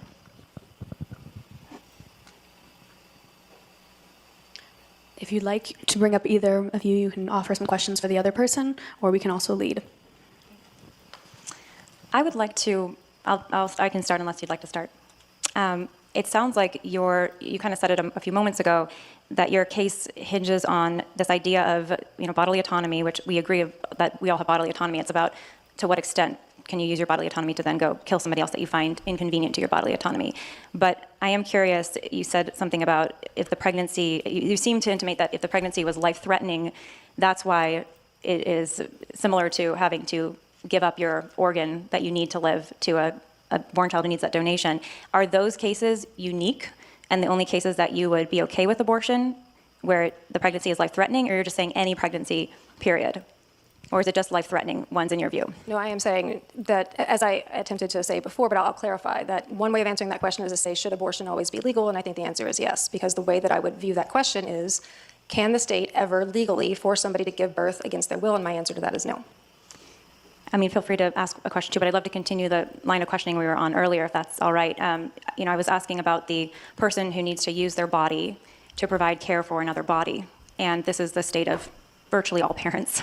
And if the parent chooses to give up their child for adoption per se, they're not allowed to do that unless they entrust that child to the body of another adult that then will use their body to care for that child. So One thing that the debater on the left has failed to do is she needs to draw a strong distinction between these two things. What would this fall under? This is an ethical thing and it's a legal thing. I'll just put it down here, I guess. I'd like to better understand why that kind of use of someone's body, including when it can be very stressful, by the way. Caring for a newborn is not an easy task. You could even argue it's a harder task than pregnancy. I've been pregnant 4 times, and caring for a newborn, long sleepless nights, nursing the baby, feeding that baby every few hours, it can be very demanding. And some people might argue it's even more demanding than pregnancy, and this is a demand on both parents, typically, if they have a child has 2 parents, or certainly 1. I'd like to better understand why that is, in your view, an acceptable use of forcing someone to use their body to do something. So you're asking whether or not it is the requirement that a parent has to provide for their children. Why is that an acceptable use of their body? Correct. Okay. And I would say it's incidental whether or not you have to use your body. But again, the question is whether or not you have to invite a body into your body to accept an intrusion or to accept all the things that come along with even healthy pregnancies. Childbirth is 14 times more likely than abortion to result in death. We know that it carries with it the increased risk of diabetes, stroke, heart disease, hypertension. These are all conditions that are quite serious. They're not. Is there an equivalency on the men's side for this abortion shit? Not one-to-one, but style of disconnect. I'm trying to think, and I feel like we don't have one. No. What? Is there an equivalency to men delivering, to giving birth? No. Well, not really. The strongest maybe would be like military conscription. Maybe. That would be your strongest parallel. But, I mean, obviously that's a much rarer exception. Yes, for times of war, but The increased risk of diabetes, stroke, heart disease, hypertension. These are all conditions that are quite serious. They're not merely inconvenient, and that's added to the fact that we are fundamentally, I think, disagreeing about. Well, let me back up and say, I think we're fundamentally disagreeing about whether or not we can dismiss pregnancy as merely inconvenient for people. That I would suggest that if we are going to think of pregnancy as something meaningful and all the beautiful or terrible things that come along with it, it's only meaningful in the sense and defensible in that sense if a person can say no to it. When you force someone to undergo something that is going to impact their body in such a severe way and impact their psychology and impact their entire trajectory of life, then that has to be something they have to consent to. I would say, the risk of postpartum is really inconvenient for people. That I would suggest that if we are going to think of pregnancy as something meaningful and all the beautiful or terrible things that come along with it, it's only meaningful in the sense and defensible in that sense if a person can say no to it. When you force someone to undergo something that is going to impact their body in such a severe way and impact their psychology and impact their entire trajectory of life, then that has to be something they have to consent to. I would say, the risk of postpartum depression is real.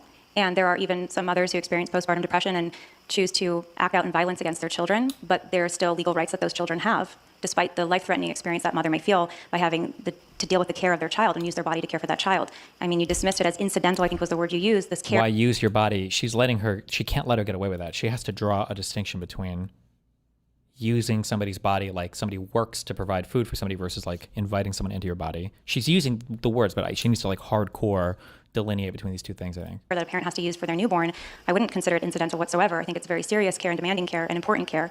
I agree that pregnancy is meaningful, but I would like to just pose the question again. I don't feel like that has been answered yet. Why bodily autonomy doesn't count for a parent after birth, and it only counts for a mother before birth, up until the point where she can literally kill her child, but after birth, she has no right to in any way harm her child. Yeah, this is not, I do think that we're using different terminology for these things. The question about whether or not you are allowed to be obligated to your child in some way, as I mentioned, parent and child relationship requires certain types of obligations that most of us think are correct. Like you what? are not actually required to risk your life for your child. You are not. You are not required to endanger your health. It may be that that happens, but you are not legally required to endanger your health. You are not legally required, and I think you said you should not be forced as a parent to donate an organ, even if that's the organ that's going to save that child's life. You don't think that people should be able to be forced to do that, and I agree. So you're aware that one of the many justifications people use for abortion is mental health?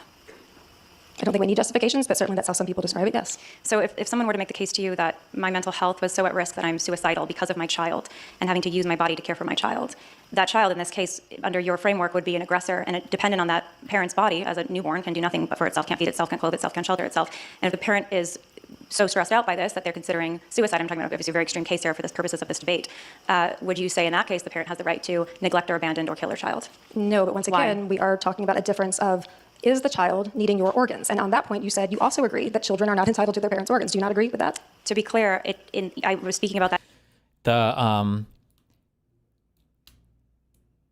The question here by her is not actually doing as much work for her as she thinks it is, without drawing an equivalence between working for somebody and giving your body to somebody. Because we can speak about an obligation that exists, but just because one obligation exists doesn't mean that a higher obligation would necessarily exist, right? So we can say like, well, yeah, it's necessary that you should work for your child.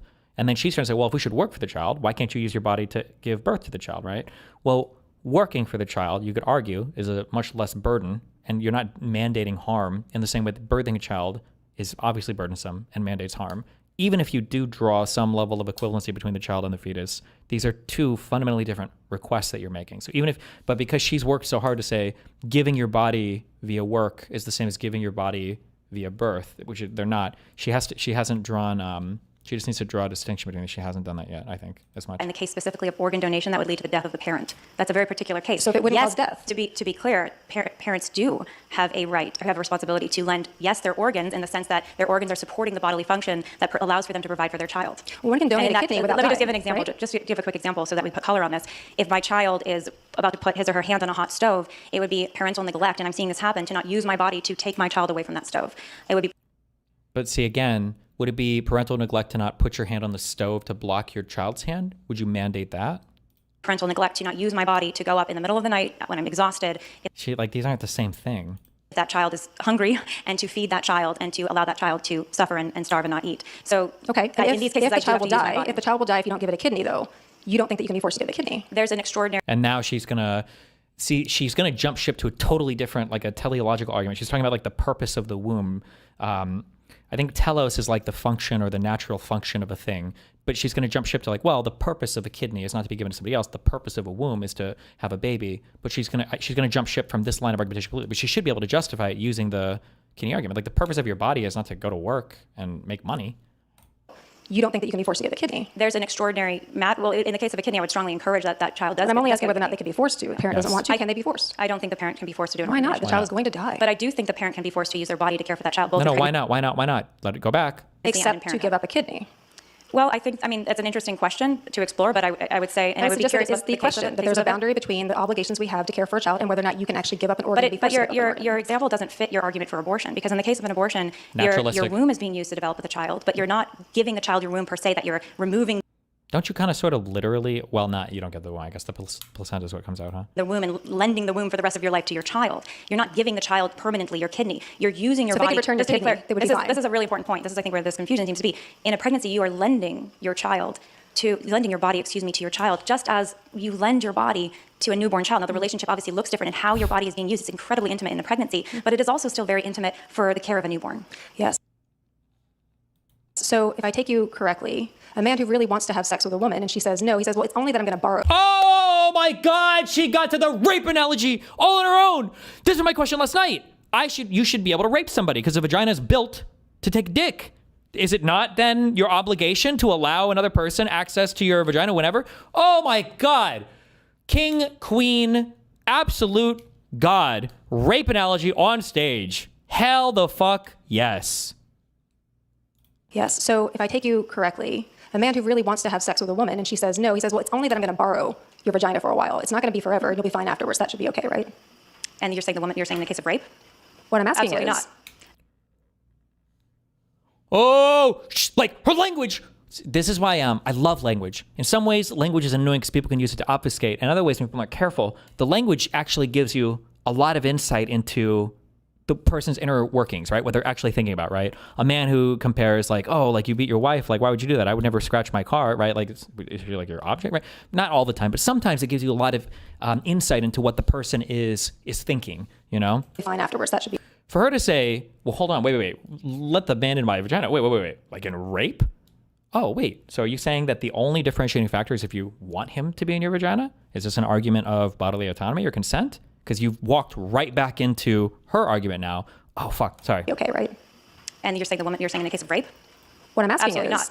What I'm A asking man- is, why isn't that a good reason to say, if the argument is, well, it's okay because we're just borrowing your body for a moment, however long, 9 months, if that's how we're going to do the moral calculus, then why can't we say, well, we're just going to borrow your vagina for a while? Well, it's actually not just 9 months. It's technically 18 years, and it's particularly in the early years when the child... Like 18 years. You need to differentiate. You have to differentiate between this working for a kid versus having a kid in your womb. They're not the same thing. She keeps leaning back on that. Can't feed or clothe or shelter or care for him or herself. And actually, Lila's only hurting her argument here because, okay, fine, then the child thing is way worse. So why can't a man just like have sex with you don't want? That can be the shortest 10 seconds. The parent is responsible for using his or her I was just body. talking about the womb rental.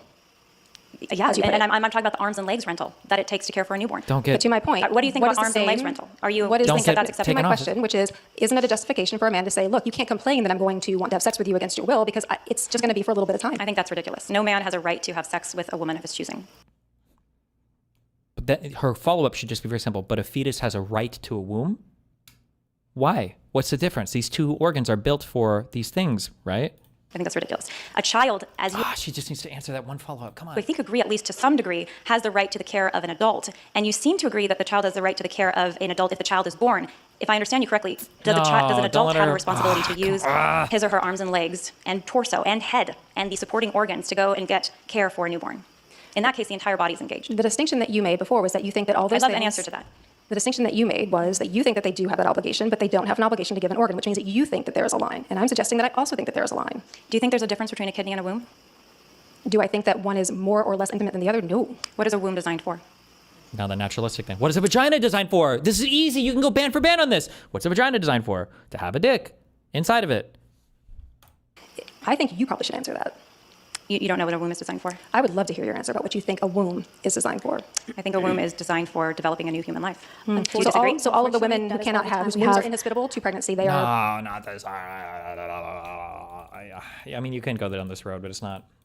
They are just what exactly? I mean, in that case, if you're saying they have an issue with their reproductive system where their wombs are inhospitable, then I would say they deserve health care to determine how to get them in the healthiest position so that if they choose to bring a child into this world, that child can be in a That is a very telling response. Thank I you. encourage you both to finish these in your concluding statements, which will be moving It was such a good thing, and she could nail it down on it. on to now. Thank you. Thank you. We will now be moving on to our concluding statements, which will be 3 minutes to each speaker. Lila Rose, you'll begin with... I love how he's triggered. They're not just focused on the rape analogy. What? No, I'm triggered because this was a really good line of argumentation, and now she abandoned it for this, like, women that have broken uteruses aren't whatever, and now they can't call them uteruses. No, there was a killer line of argumentation, and it shuts, and it's, but she got off it. 3 minutes, and Dr. Franks, you will conclude afterwards with 3 minutes.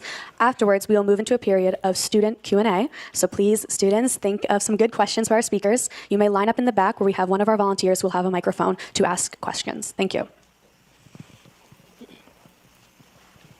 Lila, you may begin. Please take to the podium. Thank you. First off, abortion is not withholding care. Abortion is the active and intentional killing of a child. So already this distinction that's been made multiple times by Dr. Franks, I think, doesn't fit. In an abortion, you're not simply saying, I won't use my body to care for you. You're intentionally going in there into the body of a woman to remove violently, for the purposes of killing, that unborn child.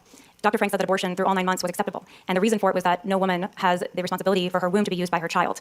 I found that interesting because in the case of a child that is old enough to survive outside the womb, that child, by the own definition of Dr. Franks, can survive outside the womb, getting the care, the bodily care of other adults. That child should have the right to life and the right to protection. Justin spending the last 2 days of debate prep coming with new incest, rape jokes, metaphors, and analogies. Space.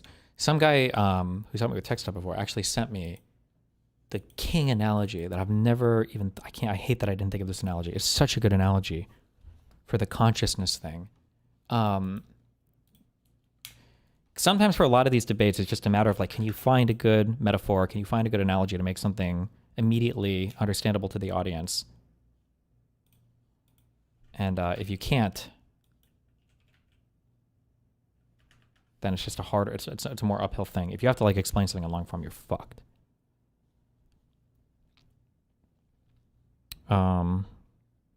Hold on.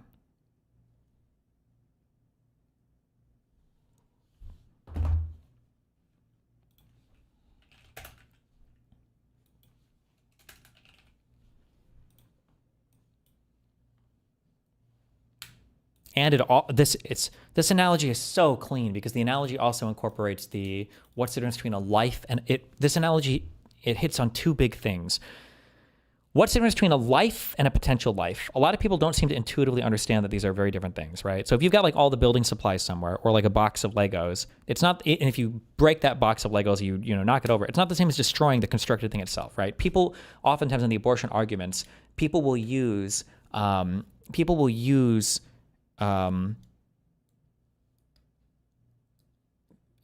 yes, sample text. Yeah, I would say I could easily bite the bullet on all of that. Sorry. People use this idea of like the potential of a thing is the same as the thing itself. You'll never use this in any other circumstance, okay? You never, ever use this argument ever. It's only used by pro-lifers, okay? And then another thing that I run into is this. Usually I'll say, well, conscious experience is a thing that, separates you and whatever. And then people say, oh, what about when you're sleeping or you're in a coma? And I would say, okay, well, it's the difference. It's the ability, the capacity to deploy a conscious experience, which kind of sounds like a walk back, but it's a little bit more precise, okay? And somebody has like the best thing to wrap up both of these points is McDonald's, okay? He only used this for the building blueprint, but it works for everything too, okay? A McDonald's construction site. It will become a McDonald's at some point later, if all goes well. But if you told your friend, let's go to a McDonald's, and they took you to a construction site and told you it would open in 9 months, you'd consider them retarded. But if they took you to a McDonald's that was closed for the night or for some other reason, you'd consider that a more understandable mistake because the finished building is a McDonald's, it's just temporarily unable to perform the function of one. It's such a simple, that's so simple. What's the difference between a sleeping person and a fetus?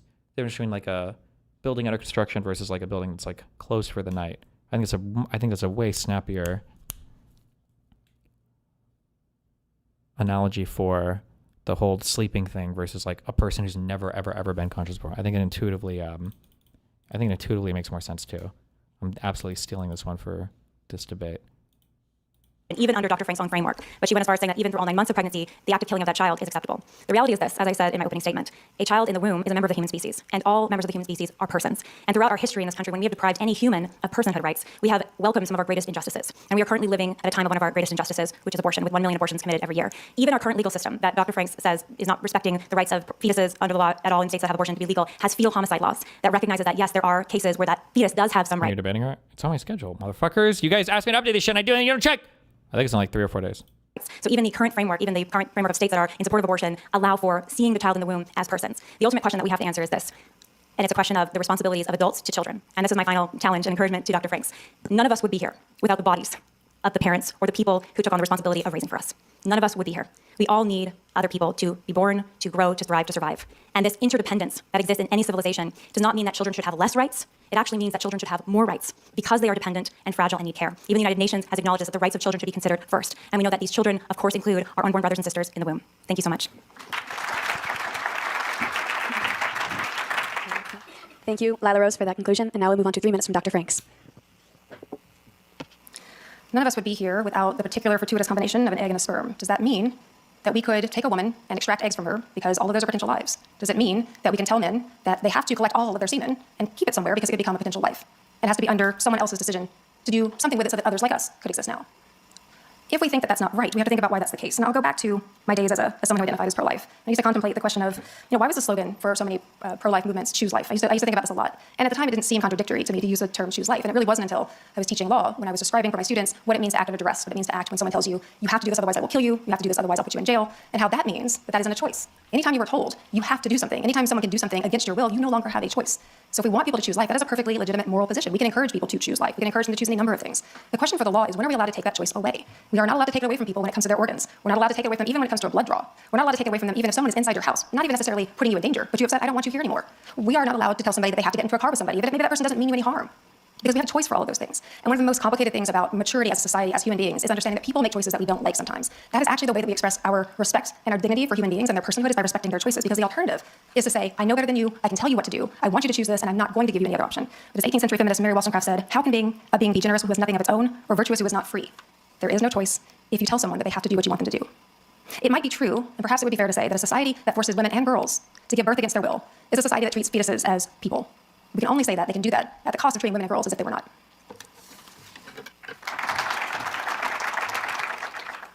Thank you both.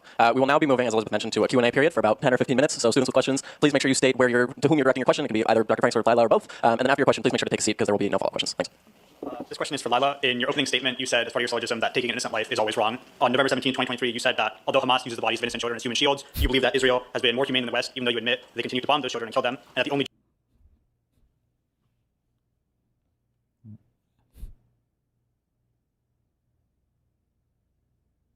Okay. just resolution to a war will be to continue bombing those children until Hamas secured its full and unconditional surrender. Why did you believe that killing innocent children then was justified on consequentialist grounds, but is not justified in the context of this debate? It is always wrong to kill an innocent child, period, including bombing them. If Israel was targeting the bodies of Gazan children, Palestinian children, to bomb them, I would say that's a despicable war crime. Thank you both for being here. It's always incredible seeing people respectfully having such a conversation about such a divisive concept. I'm a student and a survivor of sexual violence. As you were responding to Dr. Frank's question about a 10-year-old being raped, you stated that the trauma of a rape does not carry onto a pregnancy. I would like to ask why you believe that, or why you would state that. As a survivor, I wholeheartedly believe that consent is the foundation of this conversation. A follow-up question is, to what extent are we willing to sacrifice the rights of women? Revoking this choice from women will also, and to a far greater extent, other us and uphold and further the patriarchal structure that women are already confined to. If you want me to repeat either of those questions, let me know. Thank you. Thank you. First of all, my statement is that the trauma of a rape, and rape is horrifically traumatic from those that I've talked to about the horror of it, is not healed by an abortion. And I think that's a really important point, that you're not undoing trauma of the rape by committing an abortion and taking the life of that innocent third party. Thank you. Thank you. Hi, I'm Hannah. I also wanted to thank both of you for being here. My question is, I feel like this debate maybe lacked a little bit of like a middle ground and my question, I guess, is for Lila. If we're thinking about an abortion before a fetus begins to feel pain, which I think is about 24 weeks, and if we're comparing that to, say, they're born into the foster care system, where they live an extremely painful life, potentially like struggling from malnutrition, maybe dying early, illnesses. I'm wondering like how, from potentially utilitarian perspective or like a virtue perspective, how you would weigh those two, how you would weigh like a painless death in the womb versus like a painful existence. I mean, there's argument, as you may be well aware, of giving quote-unquote painless deaths to children with disabilities who are born, very sick or ill, or even poor children who are born. A painless death of an innocent child doesn't make it a righteous death. Destiny's argument for conscience doesn't work because animals are also conscious. Why is it more likely to kill an animal but not what? There's because a human is a different thing than an animal. The argument for consciousness doesn't carry over into the. That's like saying that like the arguments for a minor versus an adult doesn't work, because if you're saying 18 years old makes you an adult, that would mean that dogs are considered children until they're 18 years old. It's a retarded fucking argument. That's like the most brainless vegan argument that's ever been used. Or killing. It's not ever acceptable to kill someone who is an innocent human being, regardless of whether you might think that they're going to experience misfortune in their future, they're going to face difficult circumstances. I think our focus should be on alleviating the difficult circumstances that a child may face. Like you mentioned, the foster care system facing malnutrition if they're not being properly cared for by foster parents. We should face on alleviating that situation, removing those foster parents, care of that child, giving that child proper nutrition. Our focus should not be to somehow find a painless death for that child because they are facing difficult circumstances. We should work to end those difficult circumstances and protect the life of that child. Hello, my name is Asha. Ms. Rose, Dr. Franks, it's an honor to speak to you both. Thank you for being here and coming to our university. Ms. Rose, firstly, I appreciate you being here. A lot of my beliefs are based off of live actions work. And Dr. Franks, thank you for your arguments. As someone who wants to go to law school, it really gave me a lot to think about. So my question is for both of you, actually. What do you both expect and hope from our laws and legislations about abortion and defining personhood for the future? Basically, where do you see there are gaps in our definitions, and how can our legislators, courts, how can they improve? Thank you. Do you want to go first? I've been talking a lot. It's up to you. Sure. Well, thank you for that question. To be candid, and it probably won't surprise you based on what I've said here, I'm very alarmed about where we are right now. I'm very alarmed about the decision, of course, that was made in Dobbs, because what I do really think the Supreme Court has announced is that they don't think that women and girls are human beings. And this is at the same time that you are seeing from the same ideological end of the spectrum that there's constant attempts to dehumanize and to degrade other human beings, people who are actually here, including the undocumented, including those who are sexual minorities. So you have this terrible, I think, worst of both worlds, where we are dehumanizing people who do exist, and that everyone does agree exists. And we're doing this at the same time that we are elevating whatever philosophical, spiritual, religious beliefs we might have about the unborn. We're elevating that above all. And I think that that's a very scary time, because, of course, those two things go in tandem, at least consequences for the actual fate of women and girls. I'm very alarmed about that. I think it's going to get worse. I think it has been the admission of this administration that they want to make it worse. And so I am very fearful for all of those women and girls who have already suffered because of the fallout of jobs, all the women who are bleeding out in emergency rooms and in parking lots. I think it's only going to get worse. I would say that, first of all, these are not religious arguments whatsoever. This is a question of rights and children's rights. And our legal system is not just designed to protect children, or not just designed to protect adults, it should also protect children. In fact, I would argue, as I stated earlier, that children have special rights that adults don't have, like the right to be fed and sheltered by their parents or by their adopted parents. And so I believe... You know that adults have the same rights, right? Children have less rights than adults basically in every single way. Like if you're starving to death as an adult, you have to be fed. Nobody's going to watch you die. You can go to a hospital, they will feed you, right? Like... that, in particular, we were talking about girls and women's rights, as Dr. Franks was speaking to, and girls in the womb have a right to their bodily autonomy and a right to not be killed by abortion, just as much as boys do. And so I think the legal framework we should have, as I've been stating, is that our legal system should recognize what our Constitution already does under the 14th Amendment, that all persons have the right to equal protection under the law. And we can't make the birth canal this magical moment when all of a sudden you have rights conferred to you as a person. There's nothing magical about that moment. You merely transition from being dependent on your mother inside of her body to being dependent on your mother outside of her body. But your mother still has a responsibility to care for this new body. And so our legal system should protect the rights of children both inside and outside of the womb, and that first right is life, and they should ensure that that right is protected. Wow. Hi, thank you so much. This was a super interesting debate. I wanted to ask, as Ms. Lila Rose commented, caring for a newborn is incredible work. And by the way, this question is for both of you guys. If a woman or girl is able to carry full term with no medical issues, yet is an unwilling pregnancy, what is your opinion on the fact, this is an age-old question, that the woman must put aside her life goals in order to take responsibility and care for this newborn for the entire 18 years? Well, I would say that she has a responsibility to extend care to that newborn until she might be able to safely transfer care to another adult that can then provide that care. But she does still have the responsibility to care for that child for as long as that child is under her direct supervision, dependent on her body, whether that's in or outside of the womb. So that's why I think adoption can be, though that can be very difficult, it can be a very beautiful solution to a mother who feels that she cannot invest that 18 years, or parents who feel they cannot invest those 18 years into that child. And in that case, I would recommend that we remember that there's probably a million, some estimate 2 million couples who are longing to adopt newborns that have been vetted and are part of adoption agencies. So I would recommend that if she feels that she can't raise that child for 18 years, that she consider adoption. I'm wondering where all the men are.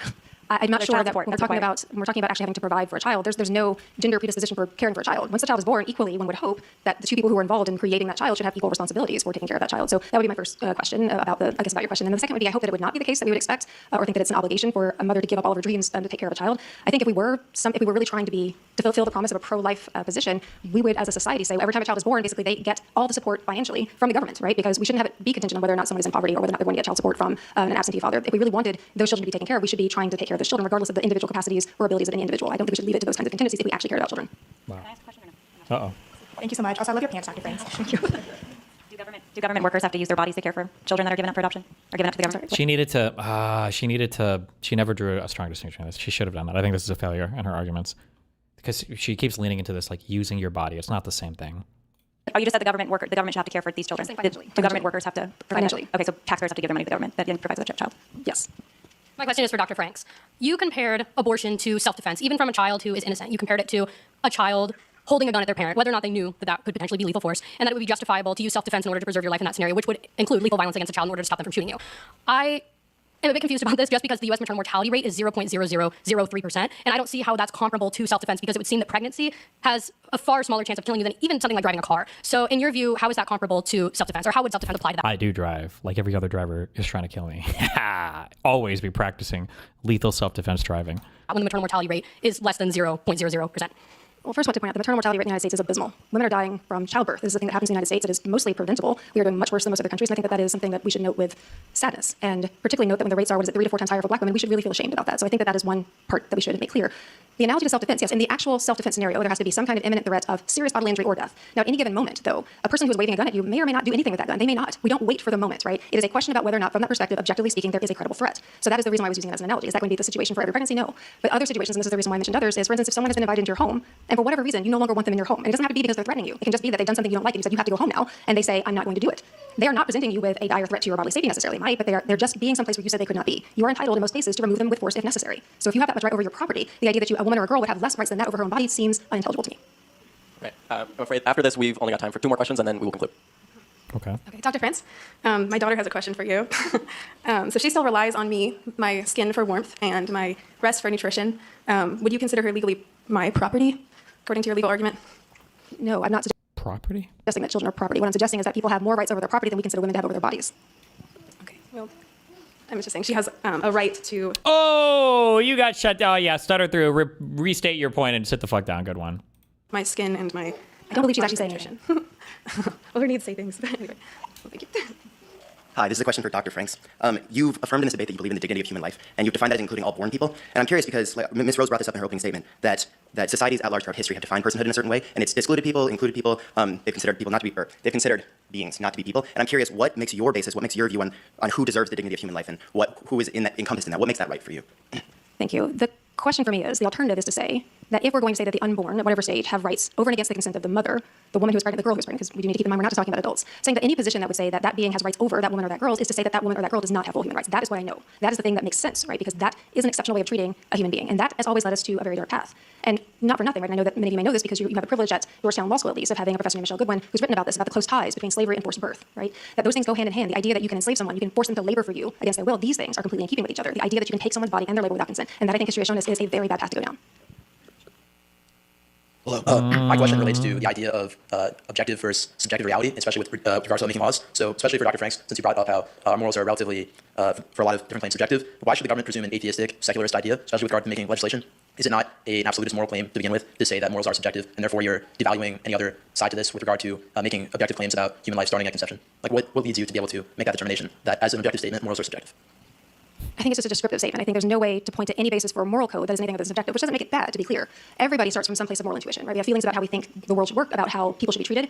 The question for law is, when are you allowed to use those beliefs and impose them on those who don't believe the same way you do? Now, for someone who thinks that abortion is murder, it is an obvious answer to say, well, then you should not participate in that activity. But if other people say it is not murder, it is in fact the way that a person can protect themselves and protect their own bodily integrity, what right would that person have to say, no, you can't believe that, and I'm going to force you to give birth anyway? That, I think, the burden of proof always has to be on the state or the force that is trying to say, I'm going to make you do something that you do not want to do. And the concept of having religious freedom in this country, we sometimes forget, is to say that you are allowed to practice your religion, but the anti-establishment clause, which is what it really should be called in the First Amendment, says we're not establishing religions here. You don't get to make religious choices for someone else. You have to leave the social space. The space of the law has to be up for people to make their own decisions, unless you can find an independent reason that people broadly agree on about harms to other people. You can't just use your own subjective morals. It's a place to start, it's not a place to end. Wow. I don't know if just a quick answer, and I think there are absolutely moral absolutes, including do not kill an innocent person. And I think that, this idea that you should not have to do something that you don't want to do, you have this radical right to do what you want to do, and if someone makes you do something you don't want to do, that's violating your rights. Every single day, many laws in our legal code govern your actions, what you guys do with your bodies. Whether you're driving, you're walking down the street, you're interacting with other people, laws do govern our bodies and affect our bodily autonomy every day, and that should extend to protecting preborn children. We could also say there shouldn't be any laws against rape either, because it's a thing you don't want to do and somebody else wants to, therefore. And as you yourself said, the law should be drawn, we should draw the line at least at forced organ donation. So you think that there is a line, it's just that we seem to disagree about where the line is. Well, I think we agree that rape is wrong because a man doesn't have the right to have sex with a woman who's not consenting to have sex with him, but a child has a right to nourishment and to not be killed. So I think there's a difference between a man wanting to rape and a child wanting to eat or to live. Excuse me, my dick is designed for sex. Kind of. Thank you again, Lila Rose and Dr. Franks, for this incredible event. It was such an honor to host you both. Never before has Georgetown Right to Life been able to hold a debate such as this one. To quote one of my dear theology professors, this moment, what we have observed here tonight, is what I think academia and the university should be, an honest debate between adamantly opposed scholars about questions central to the meaning of life. And I'm just immensely grateful that we were able to pull it off. Before I say one final thank you, I wanted to make a few short announcements. As was mentioned at the beginning of tonight's debate, this Saturday is the Cardinal O'Connor Conference on Life, where Lila Rose will be giving the keynote address. If this discussion here tonight interested you, I highly recommend that you register for this amazing opportunity. Please see the flyers in the back after the event. Additionally, tomorrow is the March for Life. If you are a Georgetown student and would like to join us on our buses provided by the university, please see any of tonight's volunteers to help you sign up. Thank you again for your attendance here tonight. And now let's give one final round of applause to our speakers.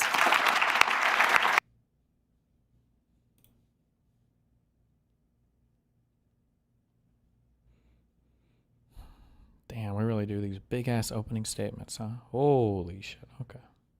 Fuck it. Okay. Last video that we're watching on this, and then I'll start writing stuff. Everyone, welcome back to the Majesty of Reason. I'm Joe The Schmidt, Majesty and of today Reason. We have a very special discussion on the ethics of abortion. It's particularly timely given the recent overturning of Roe versus Wade. Semi-recent, I guess. But yeah, we're talking about the ethics of abortion. I don't think we're going to get too much into the legality today, but we have a lot on our hands, even talking about the ethics. So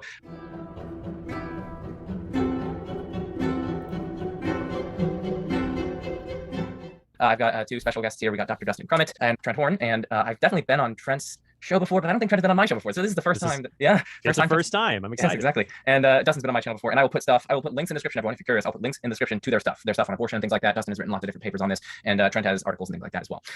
Okay, so without further ado, here's the structure of the conversation. We're basically just gonna have kind of informal, roughly 15-minute openings. I'm not really timing it, but they're just gonna give the basic thrust of their views and the reasons favoring them. And then after that, it's gonna be a relatively open dialogue between them. And I'm gonna, do some moderating, things like that. But without further ado, let's dig into Trent's opening statement. So Trent, I will turn it over to you.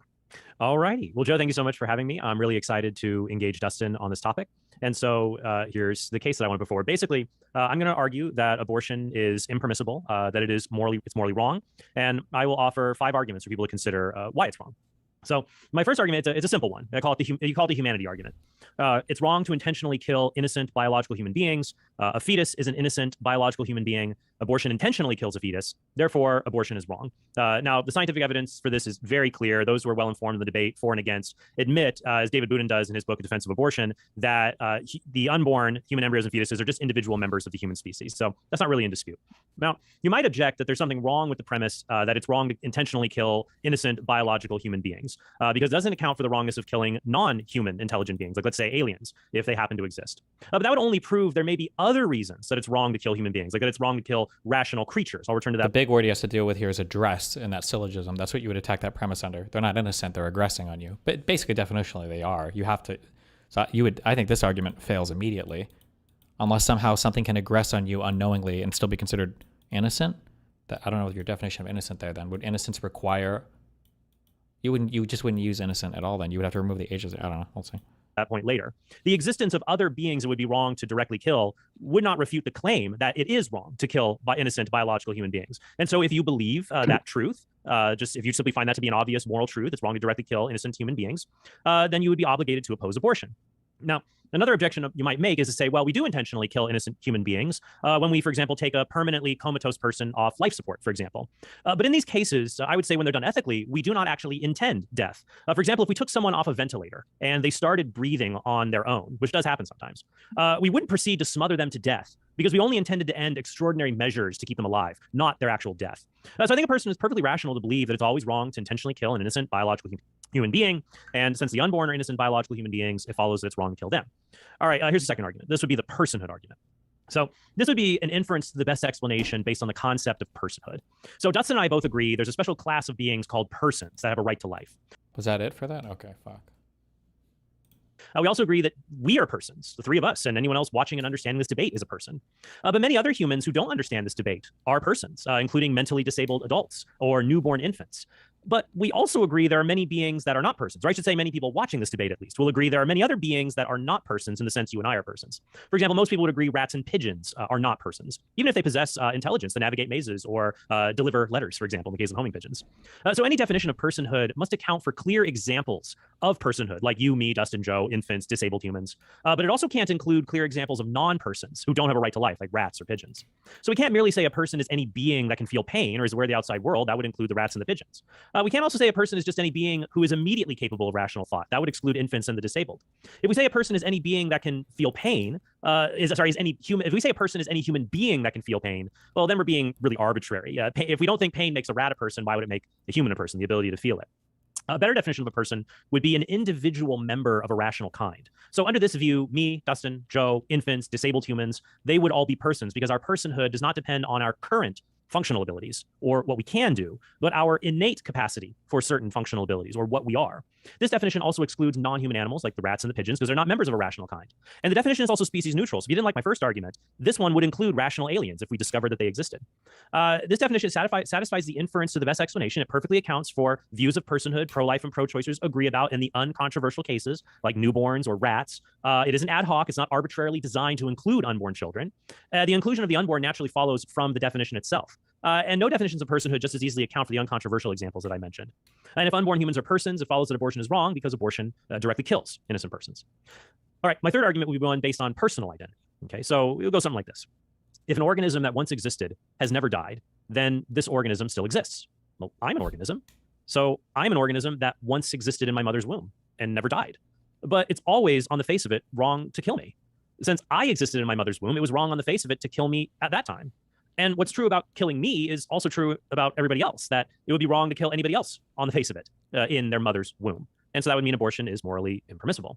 Now, let me talk about the more controversial premises of this argument. Dustin might deny that you and I are organisms. He might say, we're simply minds. Wait.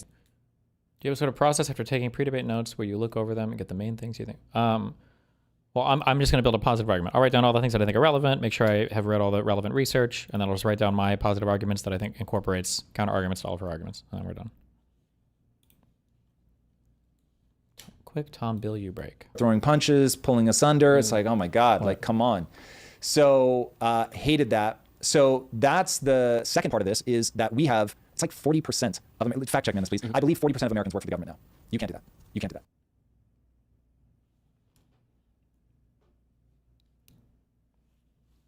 40% of Americans work for the government? I think we've had like a constant number of government workers that's been like, I want to say 500K, but that sounds wrong. 5 million sounds a little high. Might be 5 million. 5 million or 500K? I think the number has been, is it 500K? Or wait, oh, maybe for, oh, he was probably also including every single local government and everything too, I guess. Sleepy Joe expanded it? No. What am I thinking of? Or wait.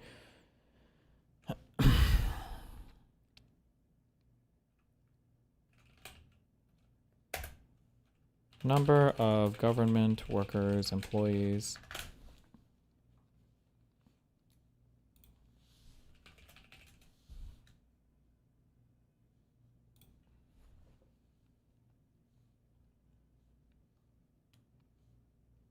It's been relatively constant for a while. What? This can't be right though. Is this in millions? Thousands of persons.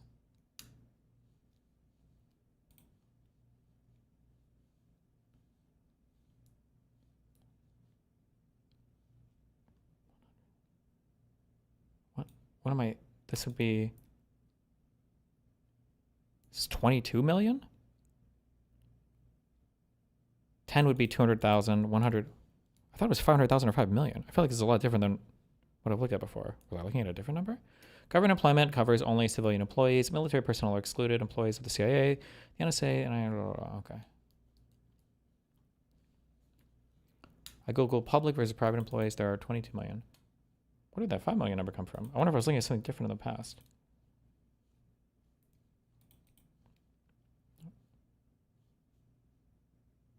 What the fuck was I looking at? Because the number that I was looking at in the past, I think, has been pretty constant for the past, like, decades. Like, decades and decades. It must have been something different then, though. But okay, so it's about 20-ish million.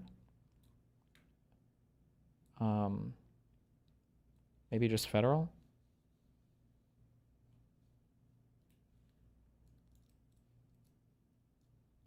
Oh, is this including literally all? Or is this including... Maybe you're looking at it as a percentage of population? Maybe.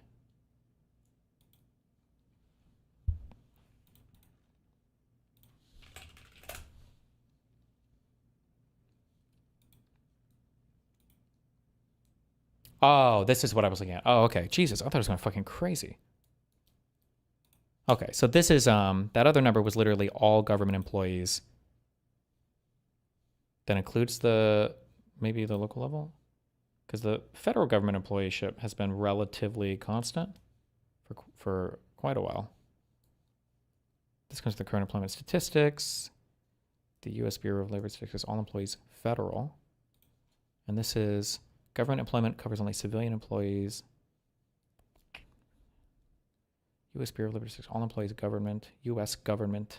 This is U.S. government. Maybe that's just the code for it, though. This includes local government workers, too. Okay. All right. Jesus.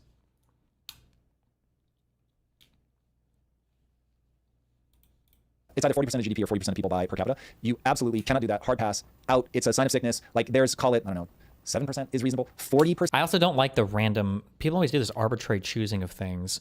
Like, this is too high, this is too low. I was like, what's a good number? Should it be 10%? Like he just said. Cannot do that. Hard pass. Out. It's a sign of sickness. Like there's, call it, I don't know, 7% is reasonable. 40%. Is 7% reasonable? Or would that be too high? 10%? 2%? 30? I don't know. I have no idea. What are we even comparing it to? You can't do that. I see a much lower percentage. What percent? I see federal government is 1.9%. No way. The public sector is 13.4%, according to, this is as of 2022. I'll have to look this up if it's GDP, but there was some number that either was number of people that work for the government or GDP that was so horrifying. Anyway, maybe I'm just wrong. That's always possible. GDP is 23% of government spending. Okay, that's zero, just for the record. So government work should not count for GDP. So that gives you an idea of how little we actually grow. I wish I had Why not?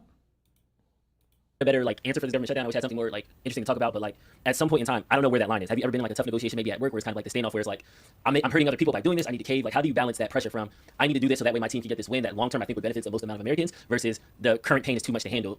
You can map out ahead of time. These are the things that I'm fighting for that are an absolute must, that if I don't get those, I'm willing to, and then you map out how far you would go, and then you map out what you're... Okay, all right.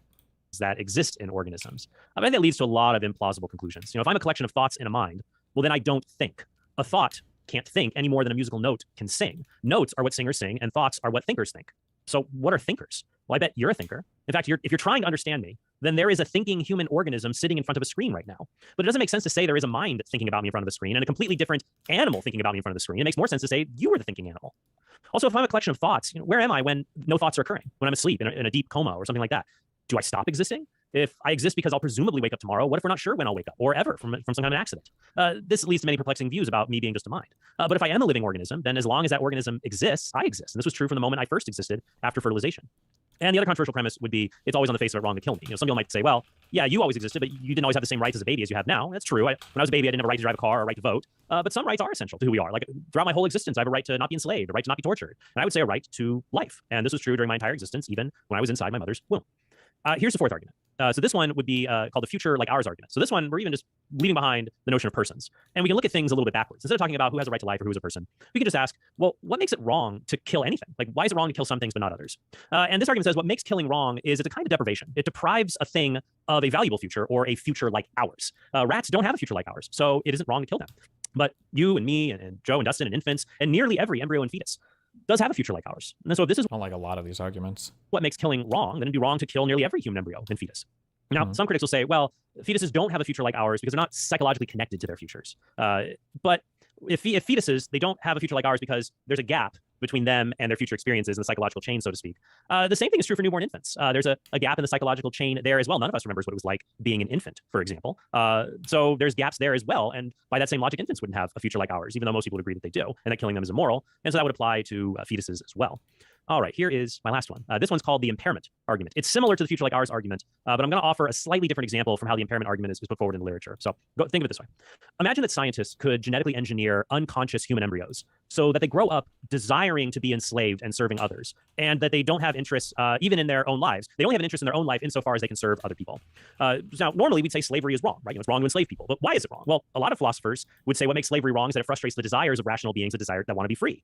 But if we change the being's desires before they ever had any, so they never desired freedom, would it suddenly become okay to enslave them? I think most people would say no, and they would consider this kind of an act on a human embryo to be immoral. But then I would ask them, well, why is it immoral? And I think many would say, well, you should not have tampered with the natural development of this human embryo. You took away its right to develop normally. So no, those two arguments are both incorrect. They don't get at the thing of the issue, actually.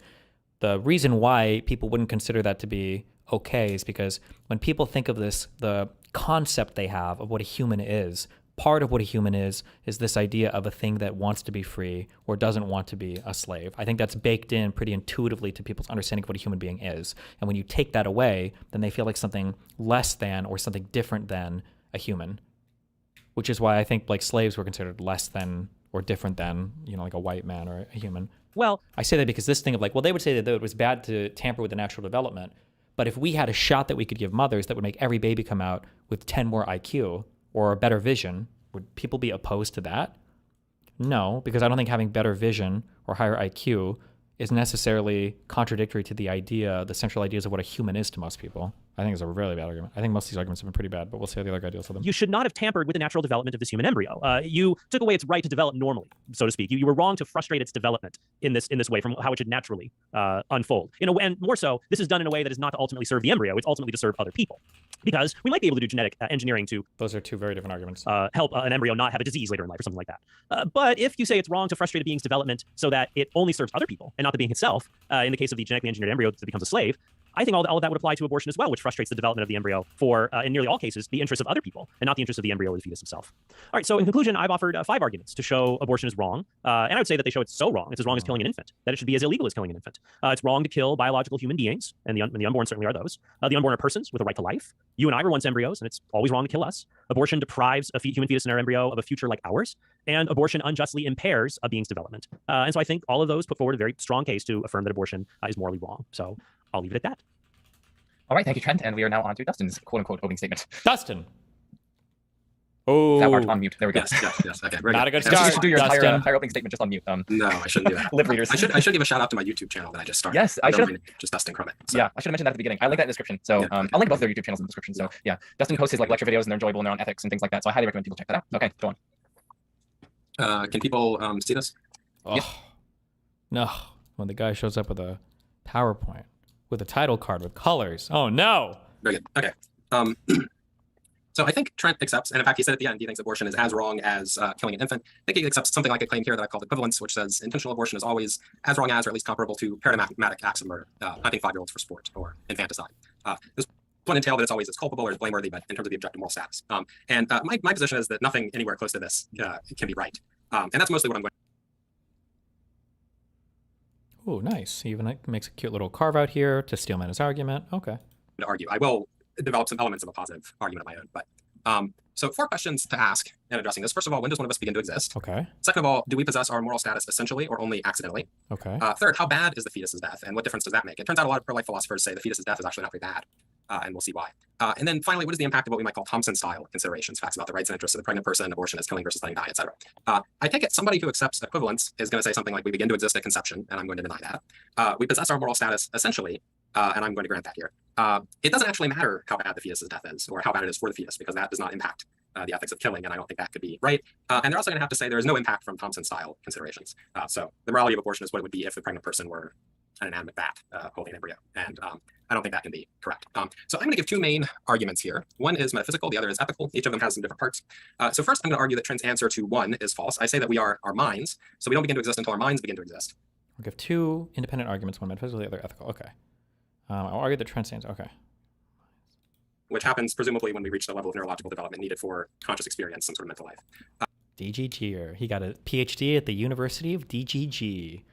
Whatever the moral status of abortion before that point is, it couldn't be murder if that view is right, since there wouldn't be someone there to murder. And then I will, in the second part, and this should work even if I'm totally wrong about the first part, these are independent arguments. In the second part, I'm going to argue that equivalence really strongly clashes with a lot of our ordinary moral intuitions, with the upshot that some of the answers, the foregoing answers to those questions have to be wrong. So I say we are minds. We're embodied within organisms, but we're not themselves the organisms. My own view is that minds are immaterial substances, souls, but I'm going to grant that that's false here because Trent doesn't believe that. So on what I think is the best physicalist view, our minds are parts of organisms. They are objects composed of the parts of our brains that are directly responsible for our mental lives. They begin to exist when those parts reach the level of development and integration they need to sustain our mental lives. They cease to exist when they irreversibly lose them. At some point during pregnancy, we begin to exist when that happens, but not at the very beginning. Trent's view is instead that we are organisms. We happen to possess minds right now, but we used to not have minds, and maybe someday we won't have minds anymore. On this view, human organisms do begin to exist at conception or shortly afterwards. So in animalism, that's when I begin to exist and when we begin to exist. But I say animalism is false, and the significant majority of philosophers reject it, and here are some arguments against it. First argument, roughly, if my mind and my organism part ways, I say I go with my mind, not my organism, so I must be my mind, not my organism. Whoa, hold on. Oh, time to steal every single thing this guy's saying. Wait, what the fuck?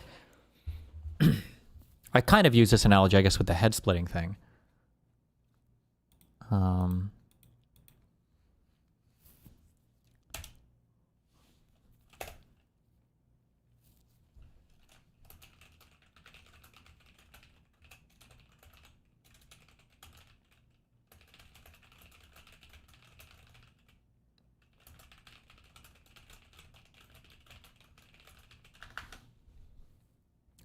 Fuck, does anybody have a thing? I think she walks it back afterwards, but I think I test this out with a thought experiment where I ask, I'm like, if you were to cut your head off and replace it with another head, would you consider yourself the same person? And I think Leila actually said yes to this. I was like, welcome to I was like, wait, what? But I think she immediately after she's like, wait, maybe not. Fuck. Did this happen or did I invent this? Hold on. Transcript.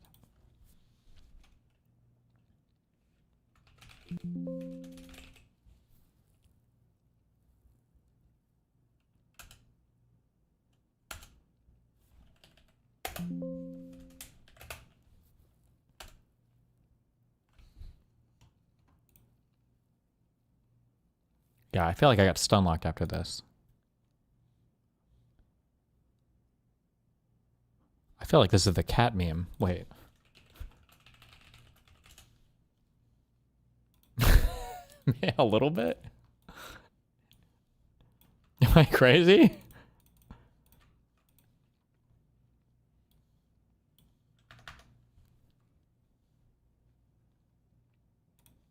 think you are your brain destiny. So this is also a question Really, of what am I? You are a human being, which is made up of many parts. Okay, but you're let's say that you could cut my body, Right. cut my neck off, right? You cut, Right. dismember the neck. Let's say you can choose to keep one thing alive, my head, and put it on another body, or the whole rest of my body and put another head on. What would you choose to make it me? Well, it's less about which one is you, and it's more about do I have the right to kill either. No, That's what we're debating I'm here just today. trying to get No, it. Destiny, Which one no, is me? you're being pretty You wanna get squirrely here. hypothetical again? No, This is the story of Wolfenstein 2. Did you play that game? Destiny, They this did is a a very whole important point. so it's real. It can happen. No, That this was is World War II. Destiny, this is a very important point. I agree, because but you whether totally don't or not, answer it. No, I am answering it because whether or not we have the technology to put a new brain in someone else's brain, right? Or we have the technology to cut off your head, put it on somebody else, and then put a different head on another body.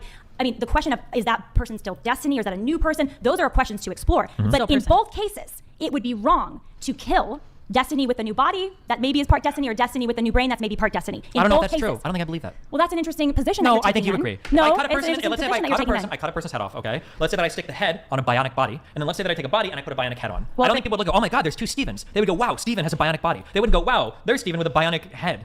They would say this is Steven because we are our brains. Yeah, because we are the conscious brains we have. I mean, just our brains are very. in the but womb to has the clarify, capacity to our develop brains are very, that very consciousness important. and does have They that. are But very just to clarify, our brains are very I important. agree. But your lack of donated $200. 777 brains are very important. Clearly. I agree. But there's also a mystery there, right? About what makes a human, as in terms of the soul and the body connection. Because you can have a lobotomy, you can have a part of your brain removed. There's a story of a baby like Jackson who's born missing a large portion of their brain because of hydrocephaly or anencephaly. And in those cases, you still have a person, and it would still be wrong to kill the person. Didn't they kill Jackson? No, Jackson's alive. Which one was the? He Oh, lived to be like 4 years 6 or old. whatever. Right. That Exactly. wasn't even like Amazing. wasn't amazing. It was tragic. I have a Wait, question. so do you believe that baby Jackson should have been murdered? Who's Baby Jackson? Well, not murdered. So he was killed. a child born, and he lived for about 4 years with part of his brain. And it's actually a common justification for late-term abortion when children are diagnosed in utero with hydrocephaly or anencephaly. When Is that it? Do we not? That's 2 hours, and do we bring this up anymore, or is that the end of it?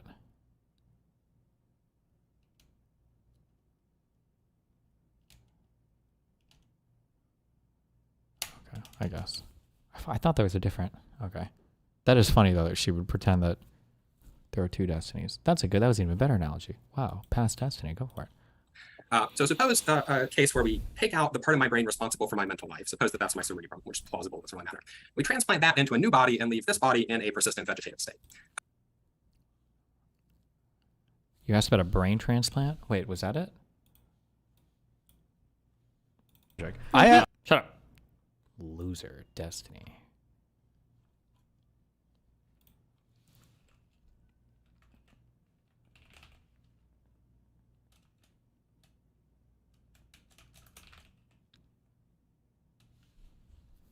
My mind is so blown I need a second to recover. Oh, it was probably before probably before this. Hold on.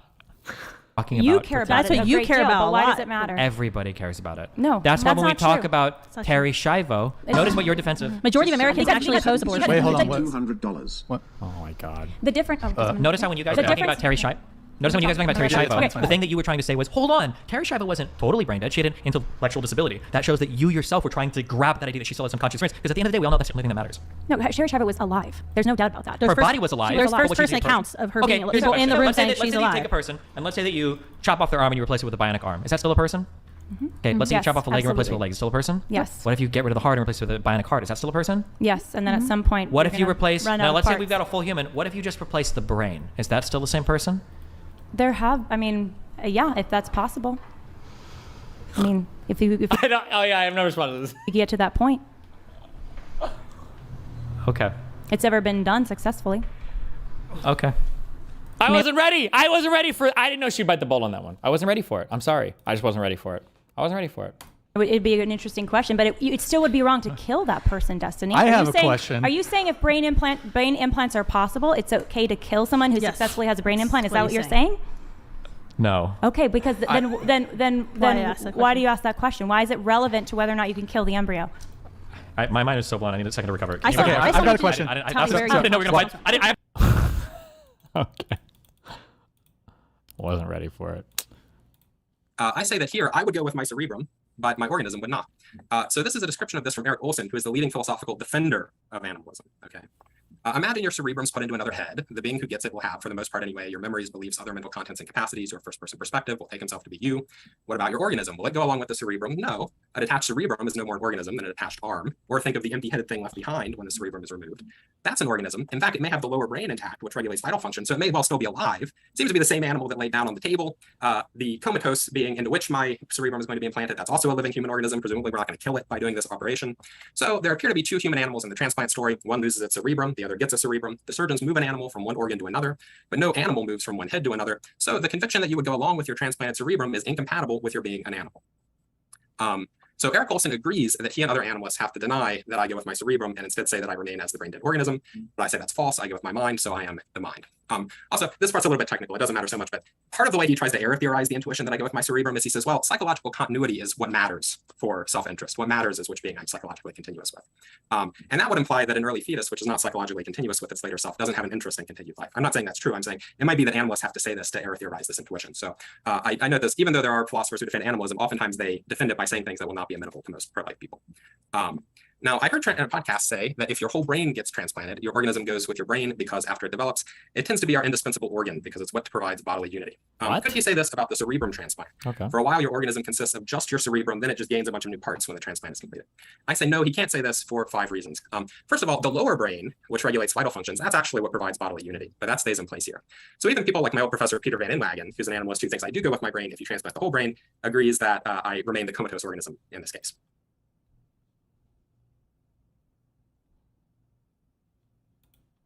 Second, even if the cerebrum was indispensable to the organism as a whole, it wouldn't follow that the whole organism could consist of nothing but a cerebrum. An engine is indispensable to a functioning car, but a car cannot consist of just a detached engine. Third, trying to appeal to scientific criteria in determining when a biological human being begins to exist. But a detached cerebrum doesn't satisfy the scientific criteria for being an organism, maintaining homeostasis, et cetera, any more than a detached arm does. It also doesn't satisfy Trent's own definition of an organism that he cites in his book. An organism is a collection of biological parts or organs that function together to sustain the existence of a whole being that possesses the qualities of life. Because it's just one part of one organ. It's not a collection of things that sustain the qualities of life, right? Fourth, this is an issue Eric Olson mentioned. Think about while my cerebrum is being moved. We have 2 living comatose organisms that it's apparently being moved between. If my organism consists of nothing but the cerebrum, we can't give a plausible account of those. The organism on the first table can't be the one that laid down because by hypothesis, it's being moved right now. So did we create a new organism by removing the cerebrum? On Trent's view, is my old comatose body a separate human being with its own right to life? Is the organism on the second table going to cease to exist when it gets a cerebrum? Is it wrong because we're going to kill it and replace it with me? I'm going to take over its body parts. I don't think those are plausible views. And then finally, it seems to me pretty clear that our intuitions here are responding to what happens to my mind. So even if we come up with some way to say that the organism goes with the cerebrum, that's only going to get the right answer for the wrong reason at best. It's going to be kind of a post hoc thing, I think. Second, this will be a shorter argument. If the number of minds in an organism is greater than 1, I say the number of beings like us equals the number of minds, not the number of organisms. So we must be minds and not organisms. So there's a rare type of conjoined twinning called craniopagus parasiticus. You have a head without a body that's attached to a head that does have a body. It seems plausible that the second head is not a separate organism because, again, it doesn't meet scientific criteria for it. But if it has a mind, then I say there are 2 different minds here. I say there are 2 different people here, even though there's only one organism. So we must be minds and not organisms. If we're not sure that there's only one organism, we could imagine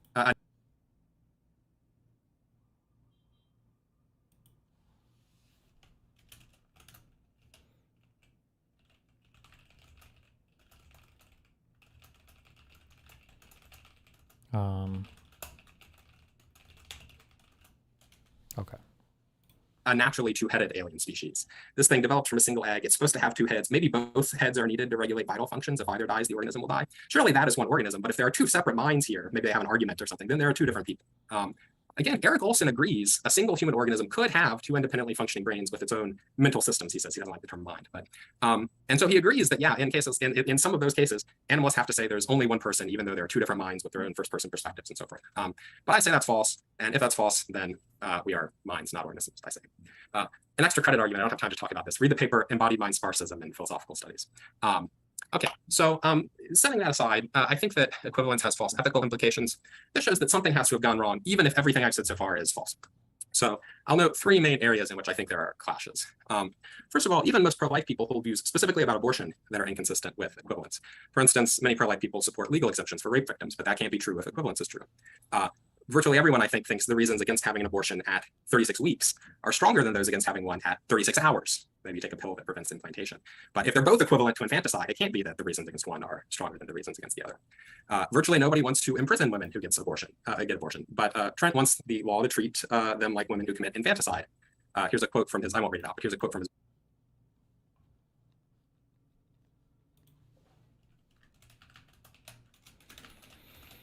I'll organize this later.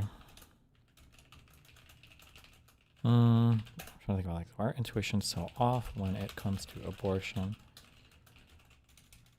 Most people view late-term abortions as worse than early ones. The same wouldn't be said for infanticide. Most people don't seem to want to jail women for abortions. His book where he says this. And virtually everybody, at least, is willing to grant that abortion is okay, even direct intentional abortion, in cases where, say, the life of the mother is in danger and the fetus is going to die anyway. But I think Trent doesn't even grant that. So there was a case in 2009 in Brazil of a 9-year-old girl who was raped by her stepfather, and her mother took her to get an abortion. Her life was in danger, and the Catholic bishop not only said that this was wrong, but said that this was actually worse than the rape because it was an act of murder, and said that everyone involved was automatically excommunicated. Other bishops said no, maybe they're not automatically excommunicated because they didn't meet various psychological conditions for culpability. But the moral judgment about the action, I say, has to be false. This should say argument 4. Most of serotonin, for example, is produced in the GI tract, so your brain is a body producing much less serotonin would cause a different set of behaviors under pressure.